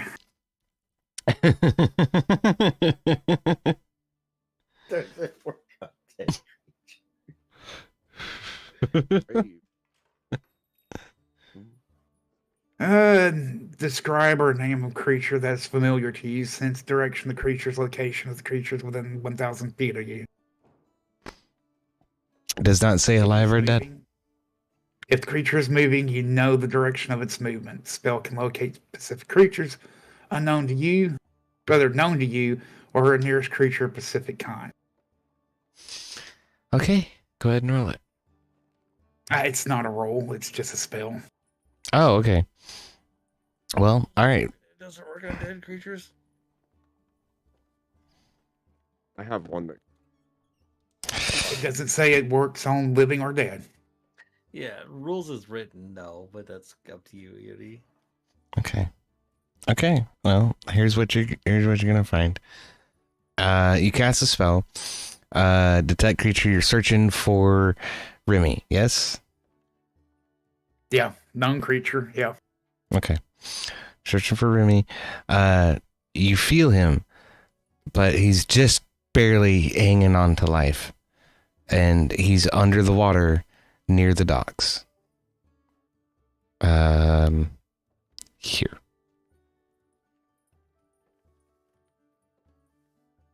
Well, it seems like our idiot friend jumped and he's over by the docks. I can't tell how much life he has or what, but if we're going to make any headway, we better fucking move it. Quickly as possible. Post haste.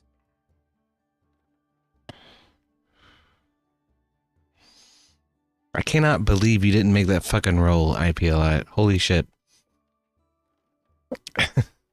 So funny. And red water. Freaking thought elves were graceful and Okay, so IPL, roll a survival check for me.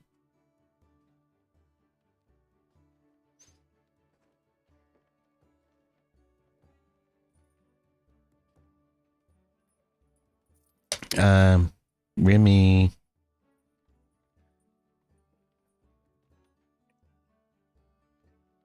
Okay, well, I'll roll it. I don't know what the rules in drowning are. Well, we're gonna make them up. So roll the survival check, Okay. and then I need both Abe and Magnus to roll a perception check. Exactly.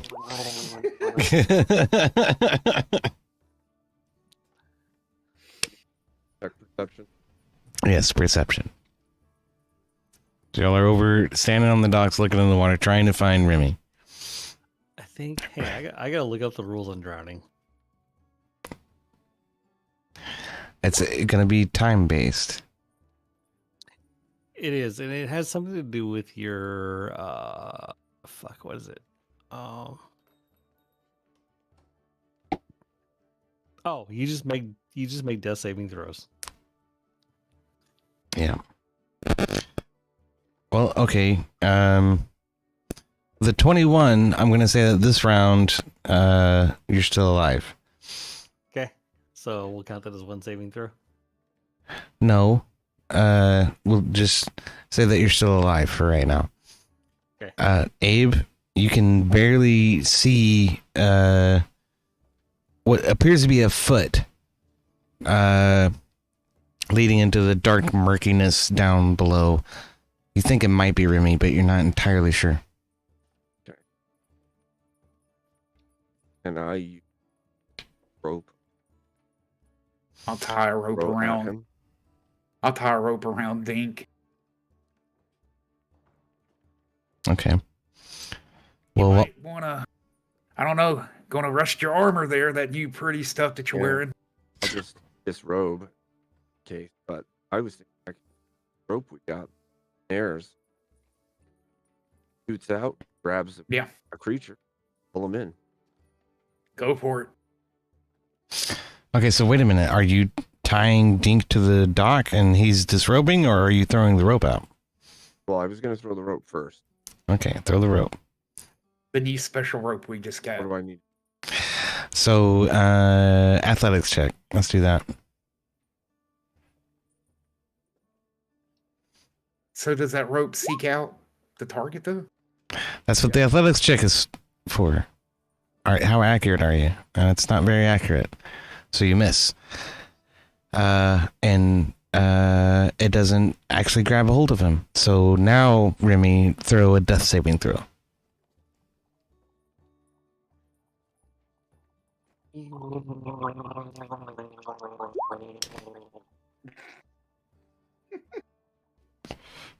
$11.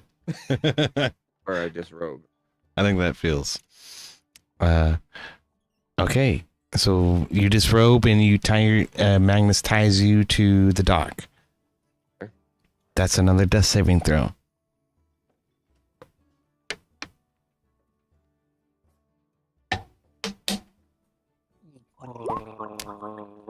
Well, that fails.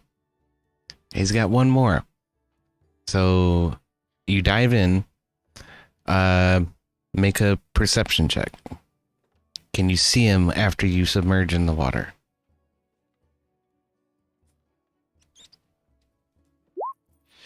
Yes, you can see him. Okay. So you make your way over to him and you grab a hold of him and you start to make your way back. Death saving throw.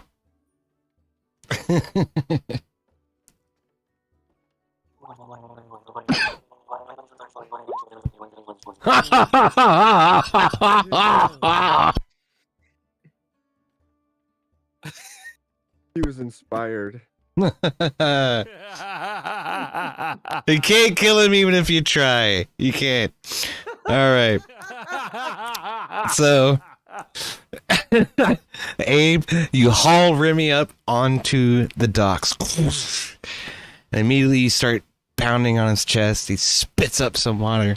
He's barely hanging on to life. And he's looking at you amazed, like, what the fuck just happened? Was it your goal to end yourself, Elf? What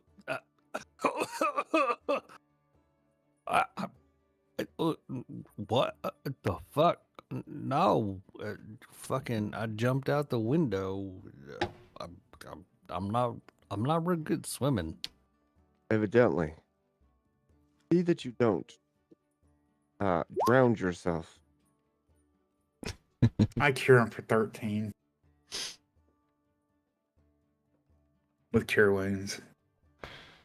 Is it true, Remmy, that while you were inside this establishment that we're looking at floating above the water, that Carlos killed an innocent woman?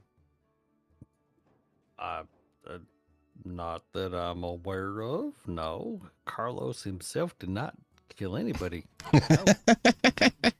No. Was that Dick? How exactly did the woman die? From lightning. Oh. So that's why his member was still at the establishment. I mean, it's possible. Interesting. Do you know where he went after he left? It's very clear that he's lying.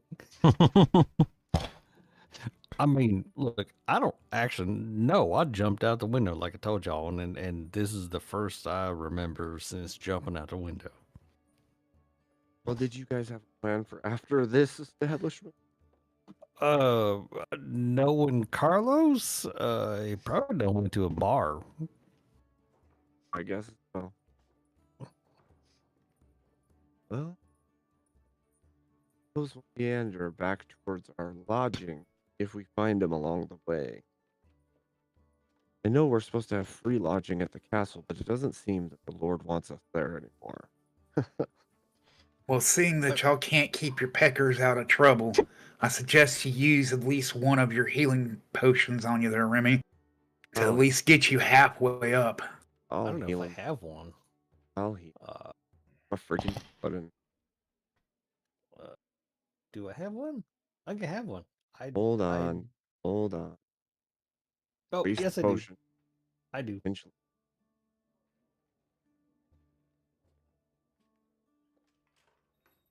I better. I don't Right worry back. about it. Off. There.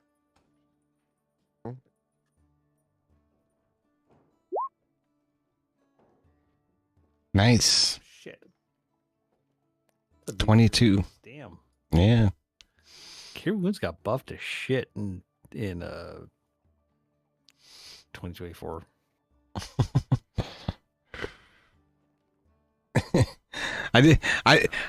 I'm only gonna reveal this one message that IPLat sent me. He says, I was trying to write him off, LOL.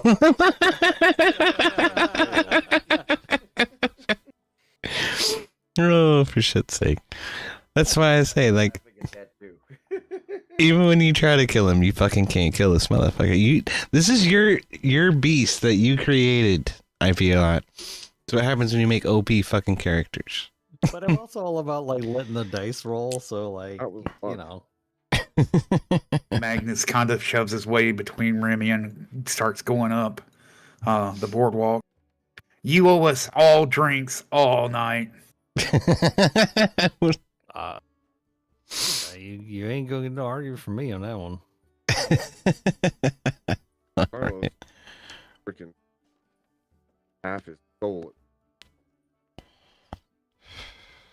Can we go Where's that way? Magnus the Can we other just half? walk through the fucking wall? Yes. Yeah, Way that's a gateway. That's a gatehouse and a gateway. Yeah.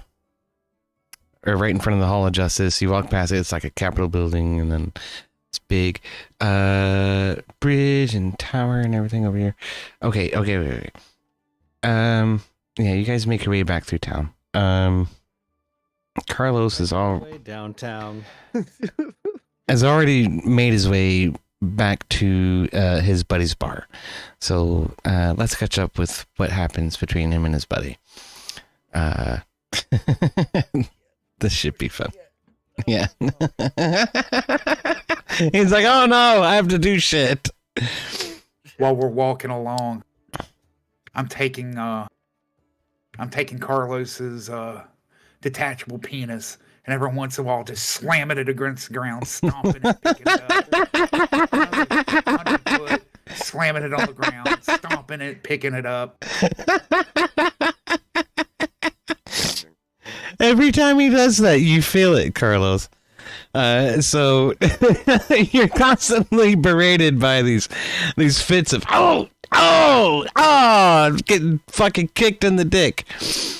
So I gotta go back and look at our fucking DMs. Who's your new guy?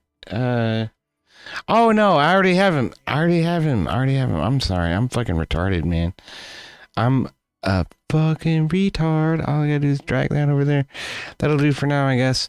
And then you're sitting here, and this is the map.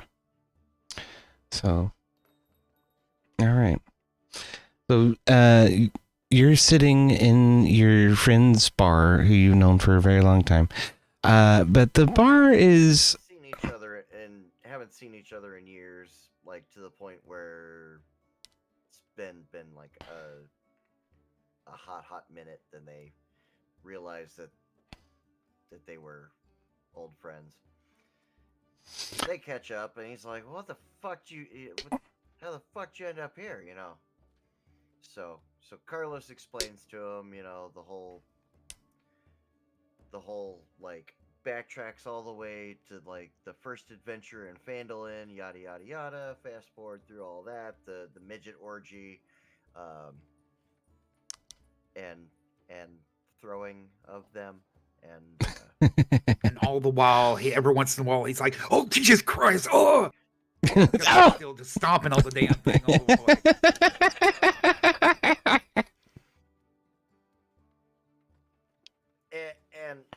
And so yeah, that's how I got here. Yeah, fuck.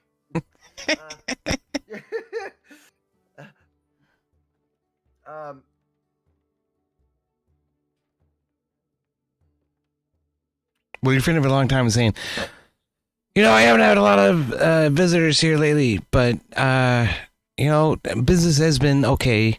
I'm getting by. It's been good. I'm glad your travels have found you well, friend. Are you having problems?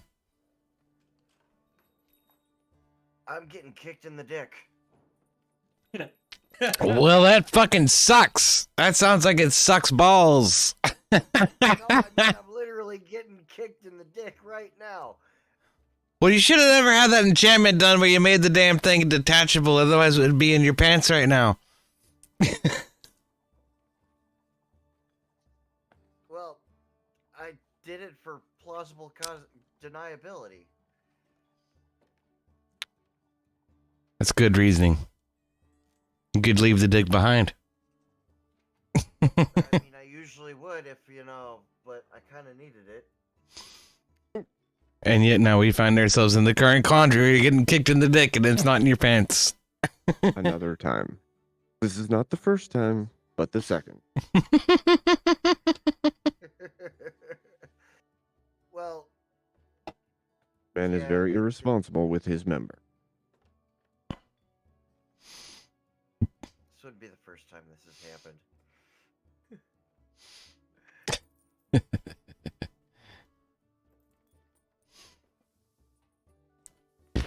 But Excuse me. you know, long story short, we're you know, one of the things that we discovered through our adventures through Phandalin and whatnot was we found this list of names, and oh shit, Remmy has that list, doesn't he? Somebody definitely does. Yes, he does. Oh, Yeah. well, thank God you didn't write yourself off, now did you? So, shit, as a matter of fact, my buddy Good thing Remmy's he- got it. And, Good thing he didn't Pam Bondi the quest line.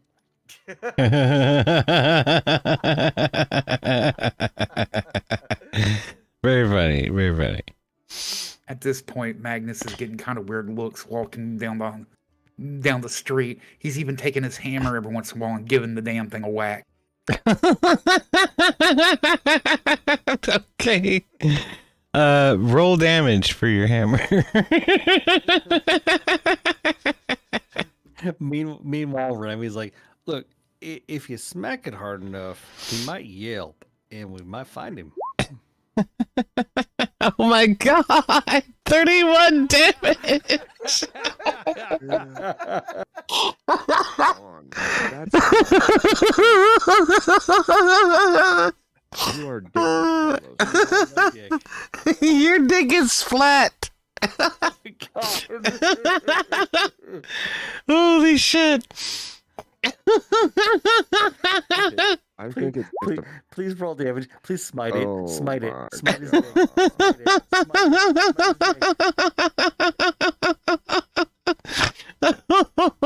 it. Fuck. Heavy smite his dick. I do have Divine Strike too on this. Smite his So- dick. Do it. That'd be 18. Hold on.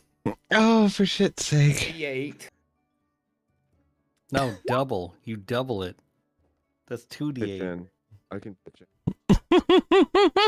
Well, I'm not trying to kill him. I'll do the 22. You can't kill him by killing his dick. You can kill his dick. No. Blowing the thing completely up. Double it. Do it. Oh my god. I did roll crit damage, so that's 18 plus the 1d8 in Yeah, so it's 22. radiant damage for my divine strike as well. 22. All right, so Carlos, you take 11 damage, and your dick is flat as a fucking pancake right now. It's kind of broke. It's kind of it's a little to the right. It looks more like a boomerang now. So that's another title. Is it Broke Dick Lady Killer? You can't actually break your penis. Like you can pull the muscles. The broke dick lady killer. Tell that to a possum. Broke Dick Lady Killer. Oh my god. You sure can. Shit fire. Shit fucking fire. All right. And when that happens, Carlos, it's extremely painful, so much so that it interrupts what you're saying, and you're like, ah! Oh my god! He's absolutely like just fell off the barrel that he's sitting on. He's like legit like laying on the floor. In absolute pain. With a 21 for both of us, can we hear him yell? Yeah, you guys are like 3 blocks away, and you hear it. Wah! Wah! Wah! It's echoing off the buildings and shit. This thing quit humming and quivering. I think we may be close. Remy and Magnus look at each other like, I think we found it. Yep. Guess it's time to return it. You guys start walking down the same street that your fucking hotel is on, and you see at the corner, that's probably where Carlos is at, across the street from a church. So you've located the building. As we get to the entrance of the building, Remy kicks his dick one more time just to see if he can hear the hollering from inside. It's kind of numb at this point. It's not quite as bad, but yeah, there's definitely a holler. We could burn it. That'll stop. I think that might be a little bit of nerve damage. No, you definitely hear it. Race car, is there anything else you want to resolve here?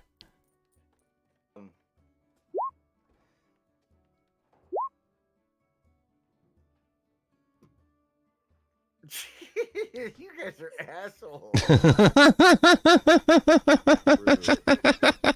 Objectively true. Oh shit! He punches your dick for 7 damage, so you take 4. We'll say. At this point, it has like had enough, and so he's gonna use his breath weapon again. Oh shit! It's All right. broken.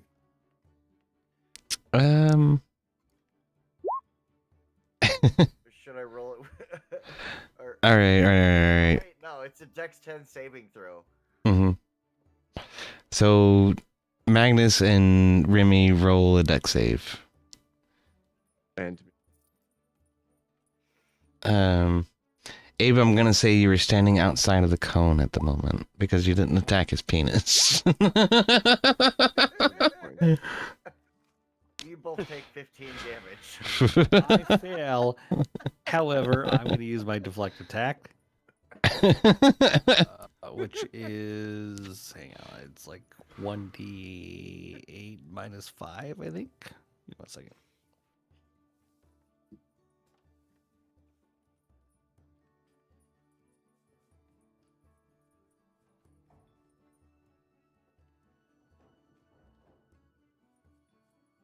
D10 minus 5. Okay, hang on.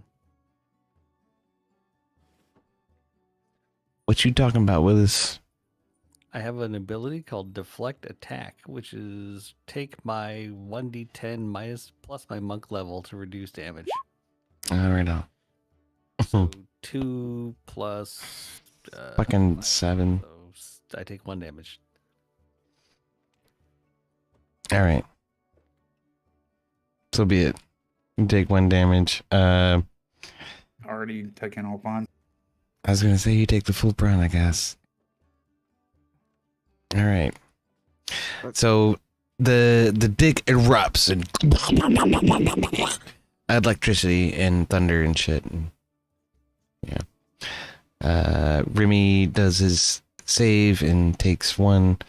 Magnus takes 15. Yikes. I think I have a token for this guy now. I like give like a sigh of relief. I like that should hopefully calm it down. I'll go ahead and cast Cure Wounds on myself. Both overheal. I felt bad that penis damage. Oh, okay. I'm sorry. Then I don't cast since you already did that. Sorry. Like, damn, that's Oh, goodness sakes. I appreciate it there, Dink. yeah. Might get a couple more shots in Right. before we get there. Yeah, I was thinking that too. Surprised you But guys he deserved didn't it. put Yeah, I'm surprised you guys didn't like put it in the bag of holding and think about that ahead of time. Well, I don't want it ripping a hole in the bag of holding either. So when Got a quite troublesome little prick there.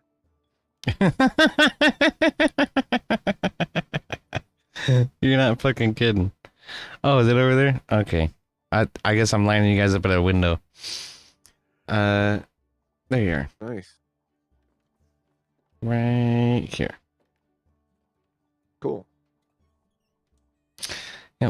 So you guys arrive at the bar and enter in to find it mostly abandoned, with some spare plates scattered around on some chairs and tables, and Carlos and Dodlig are standing at the bar. Dodlig greets you warmly and says, "Welcome, Dudelig." I'm sorry. It's an umlaut. That means it's pronounced ooh. Well, why don't you tell us how Dudelig greets the party as they enter the room?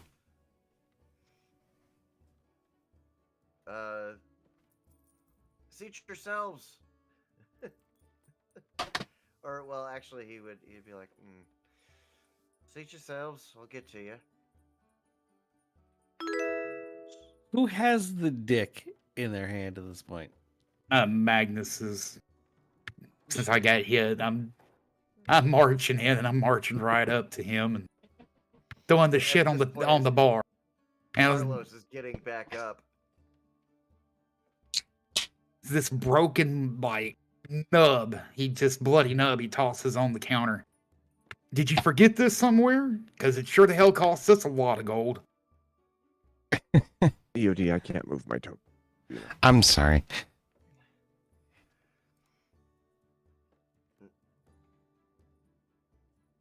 You paid for it? I would just watch out for the city guard. That's all I can tell you on this one. Well, we paid mean- a lot. Yeah, but You should be able to move him now. city guard and anything that he does or anything that they take as a slight, that'll be an excuse to string him up I'm or starting to cut feel off like his head. bringing I justice wasn't even on in the room myself. with her. Well, how'd she get it?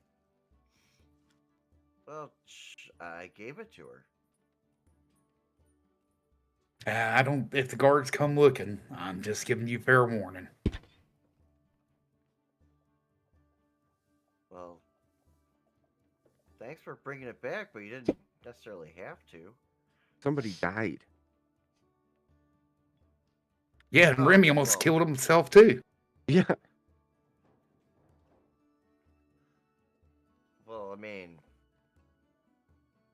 that fucking hurt. So, you bastards fucking deserved it. You're lucky I almost fed it to the guards' dogs. No, the guards' dogs are lucky you didn't feed it to the guards' dogs. I don't know about that. To be really fair, I thought about cutting it into ribbon. You're lucky you didn't, too.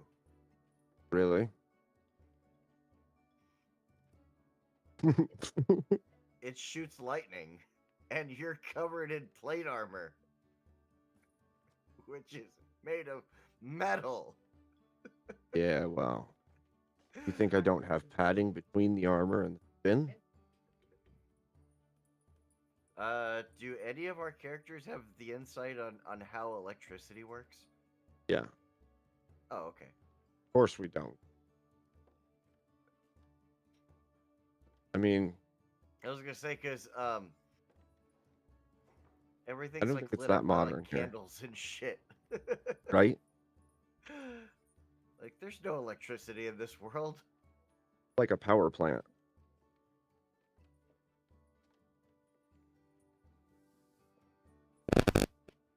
Anyway, I'll just have a drink while we're here.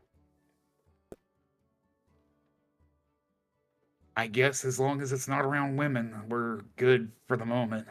Yeah. More secure. I mean, the place is pretty empty. You caught it on a Monday. It's our slow day. Okay, I'm sorry. I was peeing. Why are we asking? Do we know how electricity works? How is that pertinent? I'm sorry. Just the whole. It's not argument, at this or, point. I'm sorry. Okay. You know that like lightning fucking strikes through shit, so for sure. Well, I can always toss it in the middle of some spirit guardians and let's see what kind of fun that has.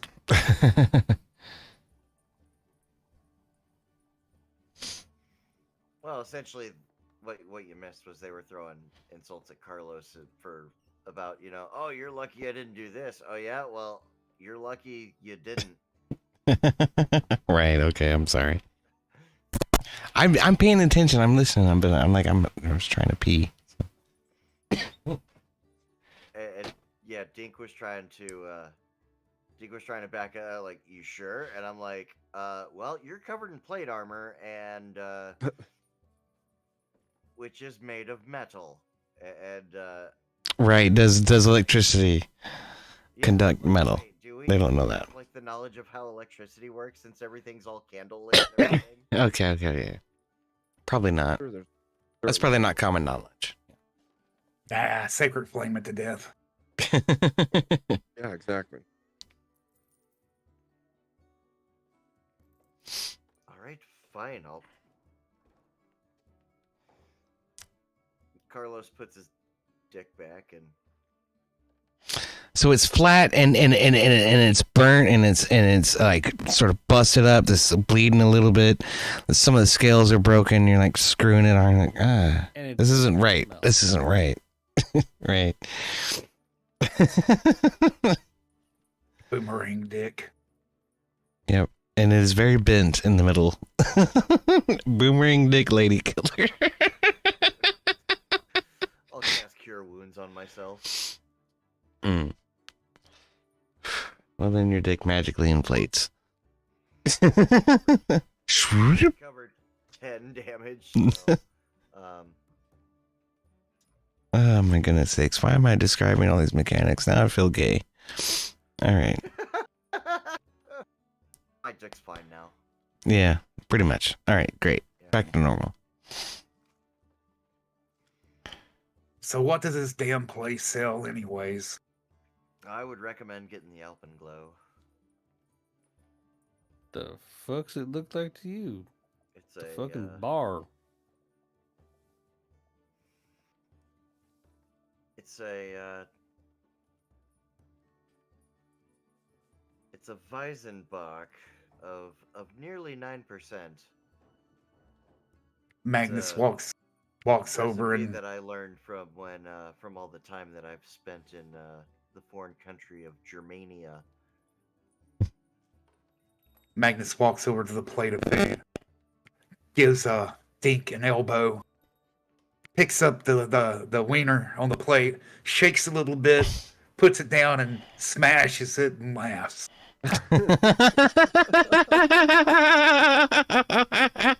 Oh, it's too amusing. You smashed it in your ass? Smashed it and then laughs. Oh. Yeah.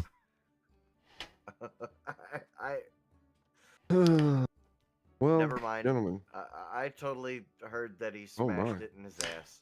All right. Well, about that time, yeah, an older gentleman walks in with a large beard and a large stomach, and he hollers out to Dude Leg and says, "I'll have the usual," and walks over to a table and sits down. "Good to see you, mates. How you doing?" And he waves to everybody in the bar.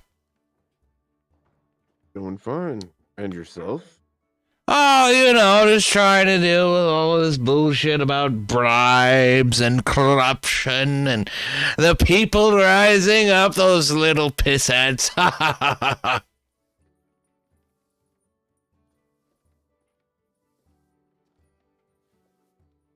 Tell more. Do tell.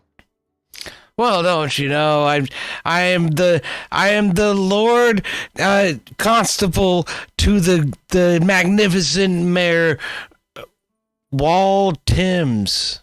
Wimtalls. God, it's such a tongue twister.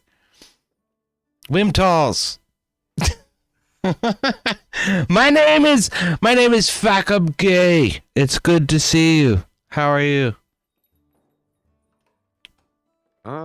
We have been well, I think. Besides, attempted drowning and wiener loss.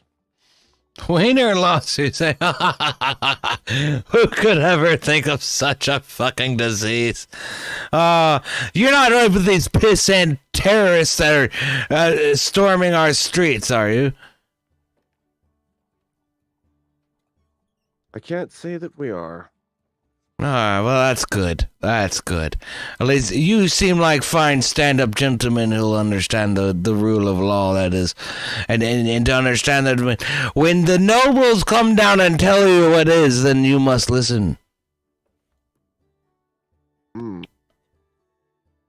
Is that so? It is, and my lord, Wim Talls is one of the finest nobles in the land. By God, he pays me so well. And he chinks a pocket of gold on his belt. What did Magnus you just call me?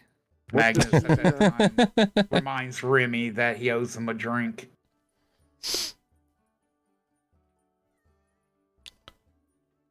I know. Hey, bartender, Yes.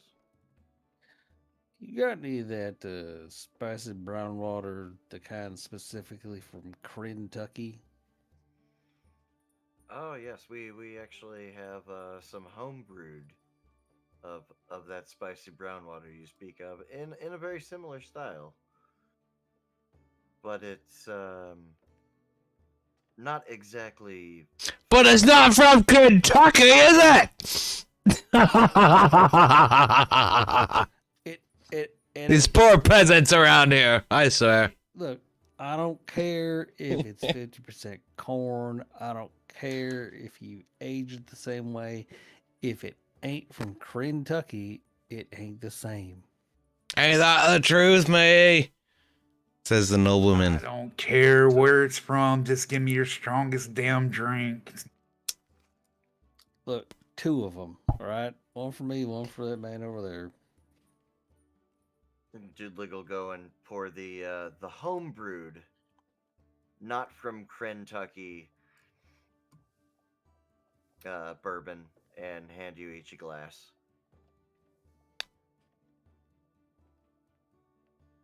I'm still waiting on my order over here, says the nobleman. Magnus pulls his helm down just so it's showing his mouth. Starts drinking and kind of leaning back on the chair a little bit, just taking it all in. Hey, barkeep, get him one of them 2, right? Just shut him the fuck up.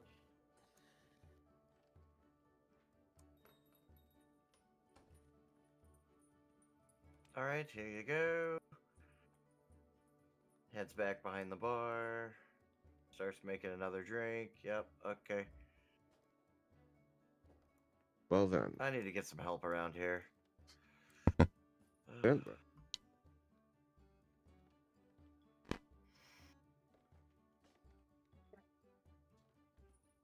The nobleman just nods. Thanks you. It's a meal of steak and eggs. And your Kentucky, you know, what do we call this? Imitation bourbon. Yeah, imitation bourbon. That's it.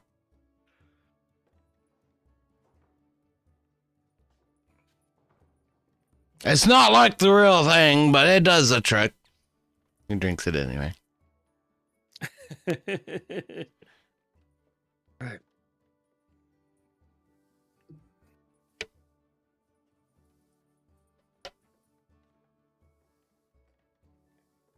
Oh God. Ooh. And he eats very loudly. It's obnoxious. He's such an unlikable fucking person. Like, you hate him the moment he walked into the fucking room in the first damn place. But as he's eating, it just makes it 10 times worse. He's just Luke's gonna like lean over the bar and kind of whisper like, I can't fucking stand this guy, you know, but get him drunk enough and his fucking lips get looser than a fucking hippopotamus. And Hold on. I get the part about getting him drunk, and I get the part about getting me drunk. So you go get me one, you go get him one. But how is a hippopotamus loose? you ever see a hippopotamus give birth to another hippopotamus? You know, I met a baby hippopotamus once. Its name was Ace. I saw it come out of the fucking thing's asshole. No, I think it was a hippo. It was a mechanical hippo. I remember that movie. Ace Ventura 2. That was good.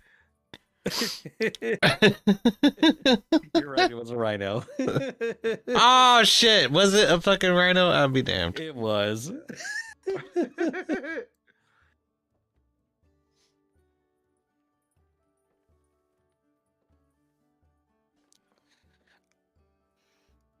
I suck. Fine. And- Go get him. and Go so- get him another one.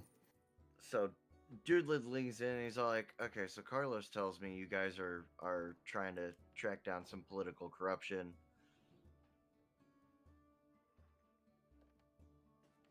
Magnus is What's just still sitting there drinking.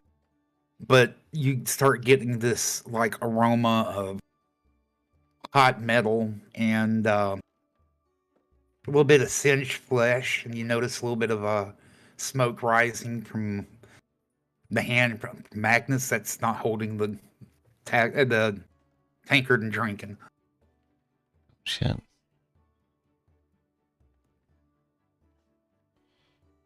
The nobleman speaks up. He says, "Is there another steak on? What do I smell?"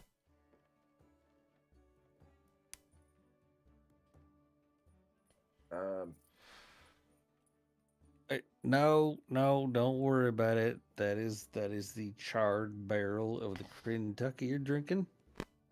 Oh. Well, I thought this was impersonating bullshit. It still sucks. He Hey, drinks it don't worry anyway. about it.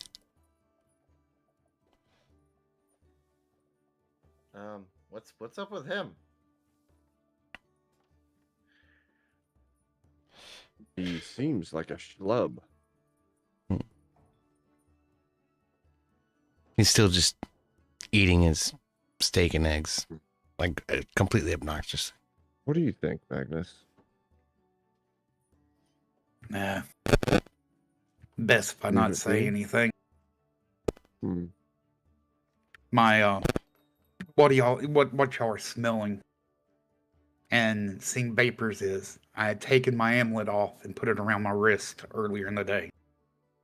And I'm just sitting here getting madder by the second at this pompous ass, and it's just sitting there smoldering with my anger. Interesting.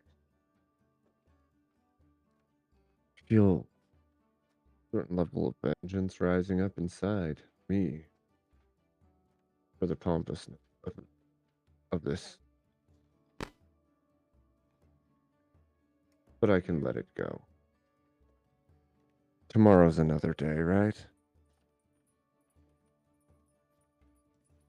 That we shall see. Indeed. Indeed.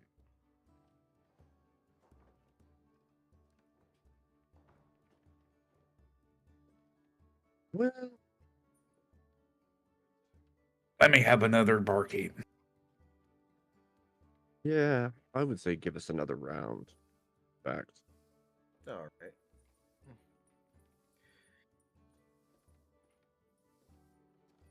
Doodley comes back with the next round.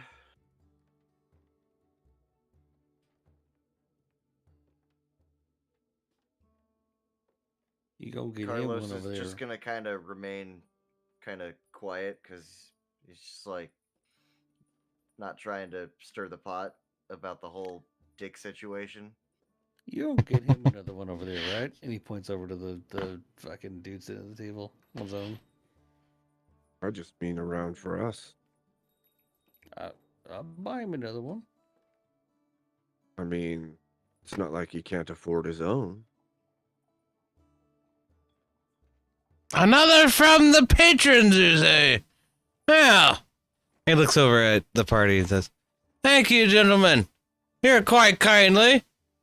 And he raises his glass, tips it up.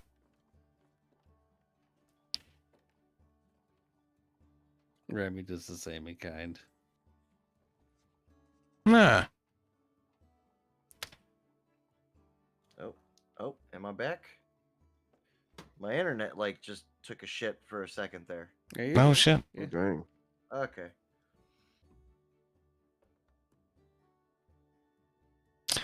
Well, the nobleman. Like, leans in Okay. and tells him, he's like, listen, if you buy him drinks, he'll pretty much tell you anything you want to know. The nobleman stands up at that point and starts walking towards the bar. He sort of waddles over to Remmy, slaps him on the shoulder. "Is that you buying me them drinks, sir?" Indeed. "Well, I do appreciate it. Thank you so much. That's very kindly of you. I enjoyed a very good meal. Thank you, Doodlig." He nods towards Doodlig. "You all are quite kind, you know." Look, I get it. It ain't from Kentucky, all right, but it's close. You know, you get what you can around these parts. The city's been in such a tire since the mountain blew, but you know, it's been helping us. And he rubs his fingers together. I mean, Crane's so far away, it's hard to acquire these days, you know?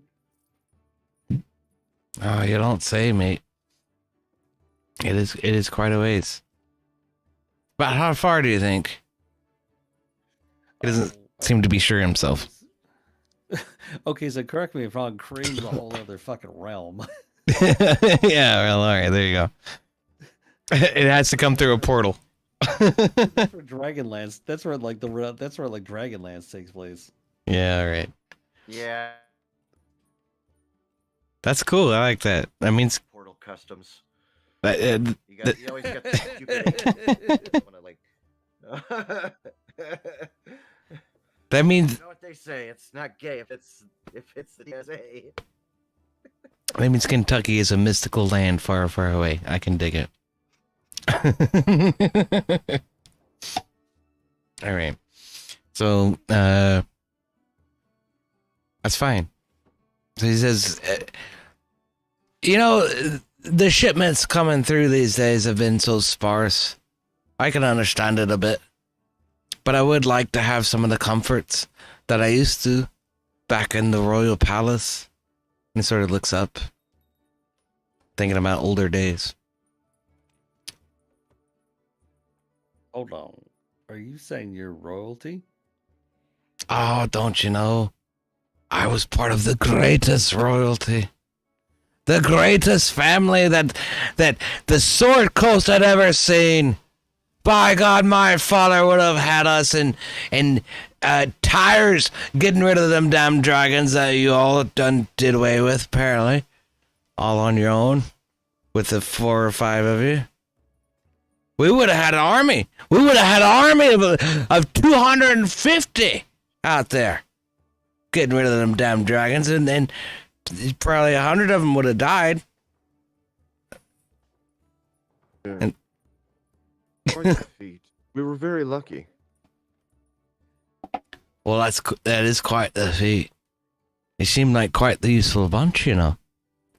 And he sort of points at Dude to get him another drink.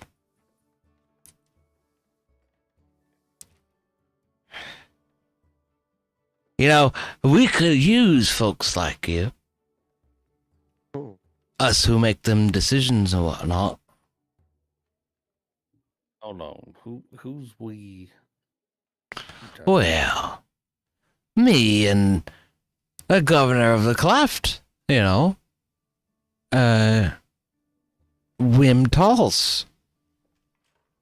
You know, I hear he has the ear of the steward, Ohan Ilmar. and I do mean oh ho.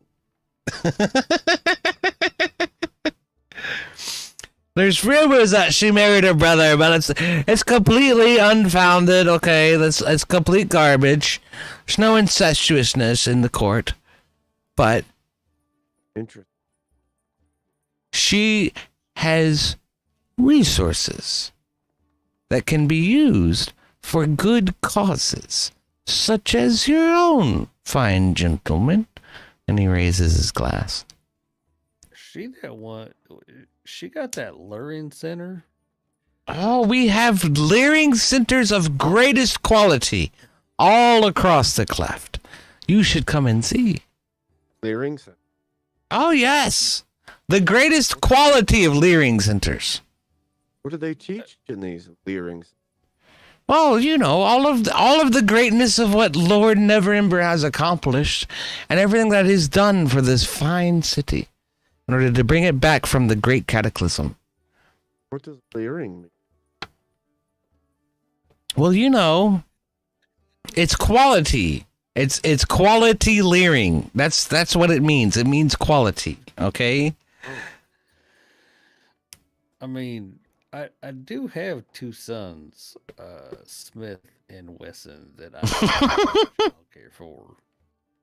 Oh, well, you know, I don't know if they can handle that or not. Maybe we could make some room.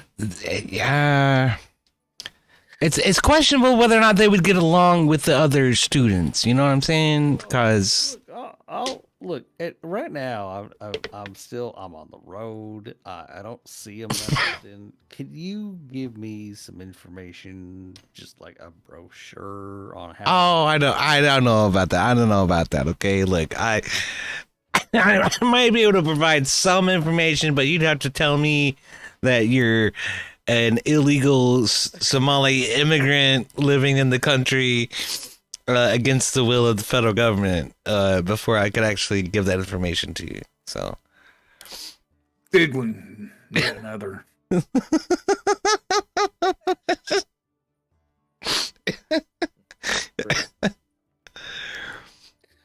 oh shit. But you know, I have a lady. I have a lady who's dedicated to that, and I'll send her to you. Okay, her name is Spandis Owens. And she'll be finding you. Where are you all staying? Are you staying here at this inn? And he sort of asks inquisitively, like, surely not. But Magnus reaches out, grabs Remy's shoulder kind of hard, and casts Cure Wounds for 22, and then proceeds to go over to the table his newly found, whether it's newly there tavern, and starts playing cards with himself.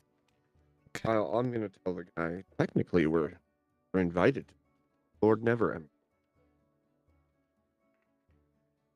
well, surely yes, of course. With Lord Neverember's embrace, there are certain privileges However, our community is built for people in need. So, like I say, I have a lady who can help determine that. I'd like for you to talk to her. If you could arrange that, I certainly could. I reckon we'd be open to it. He strokes his beard. Do you have any children? He points across the bar at Carlos.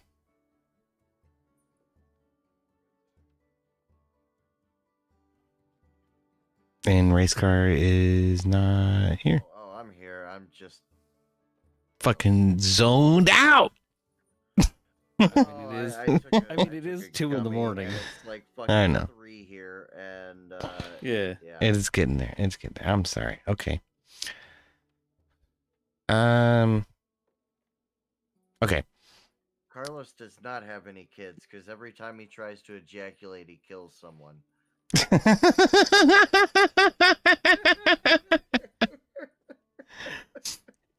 Okay, so it's not a very good clean cut. He'll ask the same question to Dink Abriel across the bar. Do you have any kids? I used to have children. Yes. And killed by the I vampire. lost my family. Yes. That's terrible news, Master Abriel. Perhaps you could help us with some things.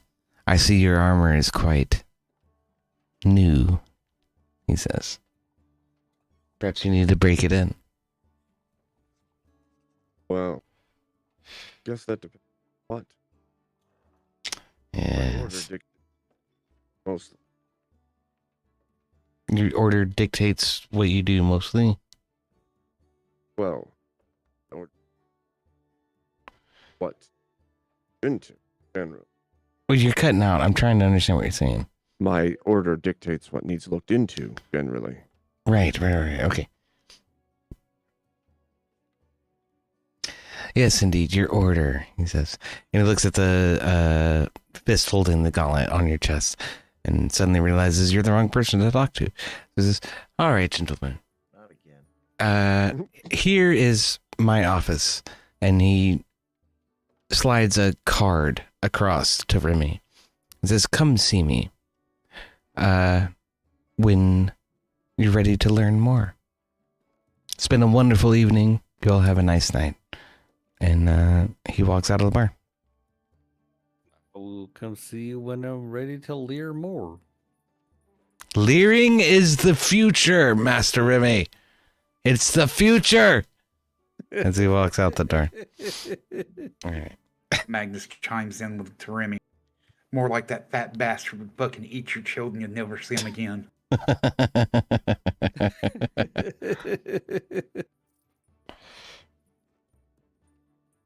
All right. So there's no further business. I assume Dudlik would offer the party respite for the evening. Yes. All right. Be weary of that guy. He's as corrupt as they come. You wouldn't believe some of the bullshit I've caught him just boasting about in these 4 walls. If only they could talk. So he's no different from the orders in this city anymore. Oh yeah. Perhaps not.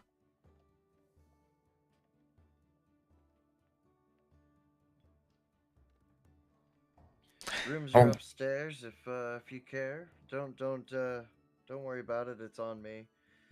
I think that's You know, if great idea. why is my internet cutting out?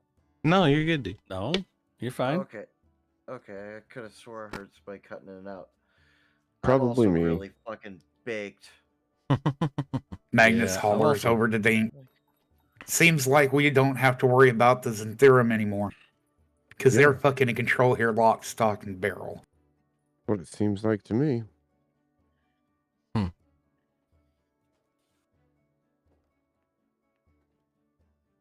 Oh, it's time to rest? Because I've got a lot of work to do in this city. Yeah, and me legitimately, I'm tired as fuck. It's 2 in the morning. Yeah. Yeah. Right on. That's a good stopping point. So. All right. Then y'all go ahead and get a long rest. Let's do that before we begin tomorrow. I mean next week. And that'll work. It's pretty good. Thank you. Yeah, it's not as clean cut as I wanted it to be, but Pretty it's good. good. That's I not bad. thought my transition to switching from Carlos to Dude Lig was pretty fucking solid, though. I thought Remy was just gonna drown. I did too for a minute. Surprising that he.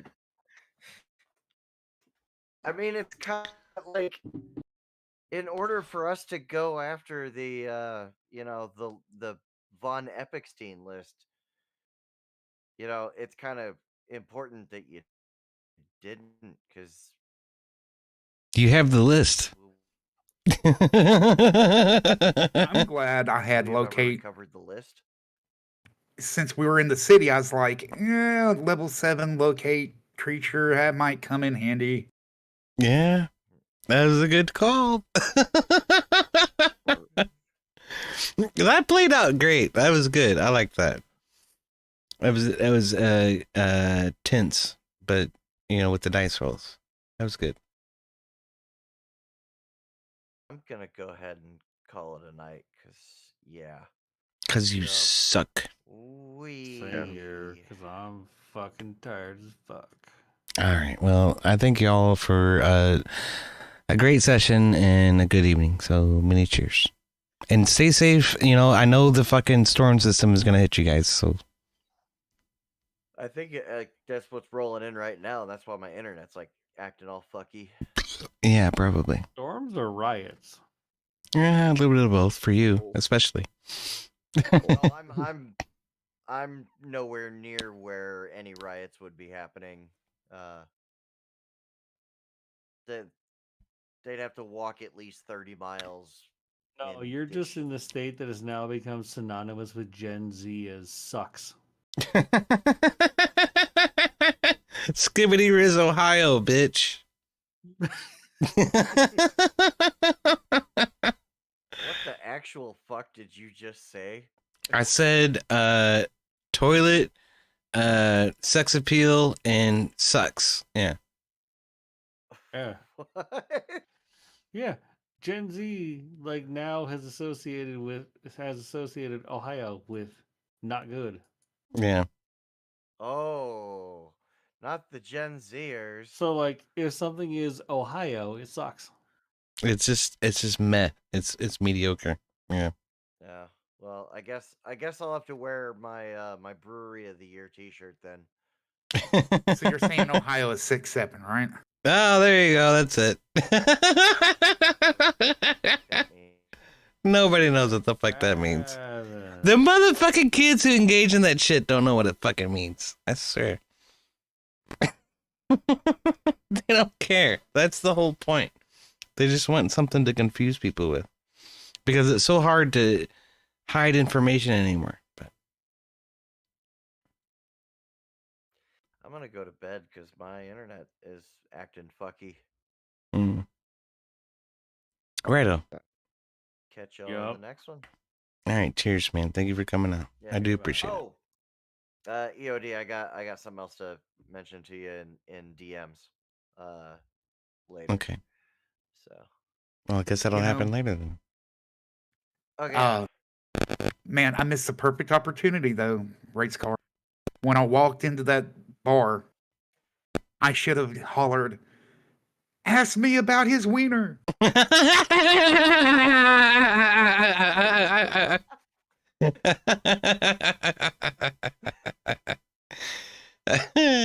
would have been good. Oh shit! Even though we didn't have no epic fucking battle or nothing, man, that was still pretty good. I thought that was good. For a minute, mean, I the thought whole I brothel thought stuff about was it. fucking great though. I thought about starting a fight. You've been fighting horrors. No, I thought about fighting the guards and the fucking the I don't know, whatever, the fucking Lord King, whatever the shit. Oh, right. No, Neverember, yeah. Lord Neverember. That's true. He's not a king. He is a steward of the city. And he's not even, like, righteously appointed. He sort of moved his way in from the city to the south. What the fuck is the name of it? Waterdeep. I Waterdeep. thought about starting a fight with him and the 4 guards. Yeah, well, that would have killed all of you. So.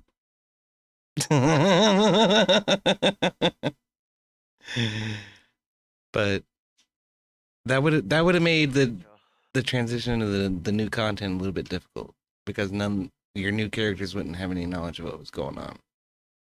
So I'm glad you didn't in one way. But All right, I'm going to bed. Yep, same here. Have a good one. Good night, boys. all right, good night. It's good to see you.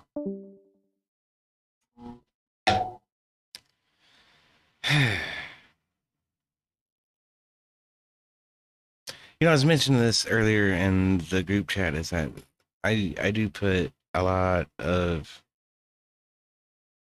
I mean, I'm putting in a lot of effort in trying to build this story and try to make something of it. Yeah. Makes it more fun, more immersive. Right? Yeah. But I don't want to be the single arbiter of everything, you know, like I really like I have a strong desire to just show you everything that I have and say, what do you think? Is this a good way to go? But at the same time, like that would completely destroy any sense of surprise or, you know, unexpectedness that might occur. So, and that's part of the game, right? So, Yeah. Well, yes and no. Like the overall storyline, whatever, is one thing, and then the random events that can happen yeah. make anything happen. Like this is what I have planned out, and then we don't know what happened in between, and kind of gamify it out where we're doing what's going to happen along, or what choice options are going to be given. And it's a collaborative storytelling, right? Yeah, I mean, yeah, that is the most important part of it is that it is collaborative. Absolutely. Right. Hey, epically. Thank you so much. I'm going to be and I- rest. I caught most of that. He said, thank you epically know so why. much. Yeah. Hold on.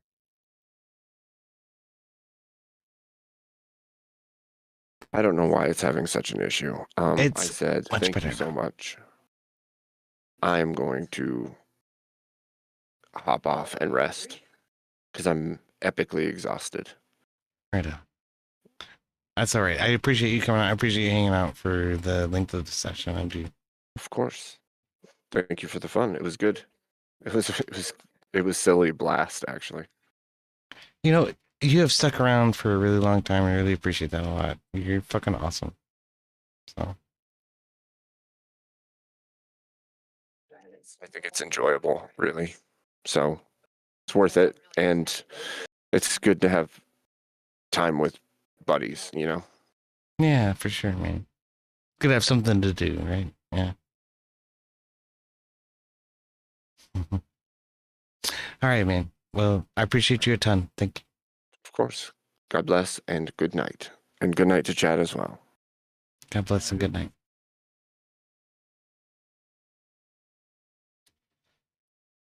Well, what did you think, Heavy? That's pretty good, yeah? Yeah. A good night of RP. It's a lot of RP, yeah. There's a lot that really happened. There's stuff to discover, so we're getting there. I'm trying. It's like I was telling you in DMs. Like I want somebody to help me sort of write everything out, but I don't want to spoil shit. Yeah, I get it. If you're excited about something and you want to share it, yeah. I mean, at least you're excited about it. I mean, not being excited would be something more to worry about, right? Yeah, I reckon. I reckon so. It's like metamorphosizing as it goes. I feel like it's a waste of time to write it down. I need to be more broad about it. Well, you know, with this group, if it's written down or not, it's going to decide. It's going to sideways. So, you know, Ain't that the we're not moving fucking forward, truth? we're moving parallel. That's very true. That's very true. I didn't have a lot of interior maps tonight that I wish I had, but I don't know. I don't think that inhibited too much. But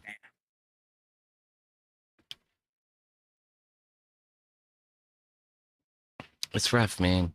Trying to get all these fucking maps together. And like, I started at 7 o'clock tonight. I worked on this shit for 3 hours, and I Can I make a suggestion? I was working on shit that I shouldn't have been working on. I need to prioritize better, but yeah, go ahead. Kill the D&D stream so you don't have to do a bunch of editing. Yeah. Well, I should probably do a lot of editing on that stream. I love you guys. A little more than you have to, okay? I love you guys over on DnD Shenanigans. Thank you for bringing out. And we're still around. So we'll be here again on next Saturday. Thanks for joining us. Yeah. All right. So go ahead and end that.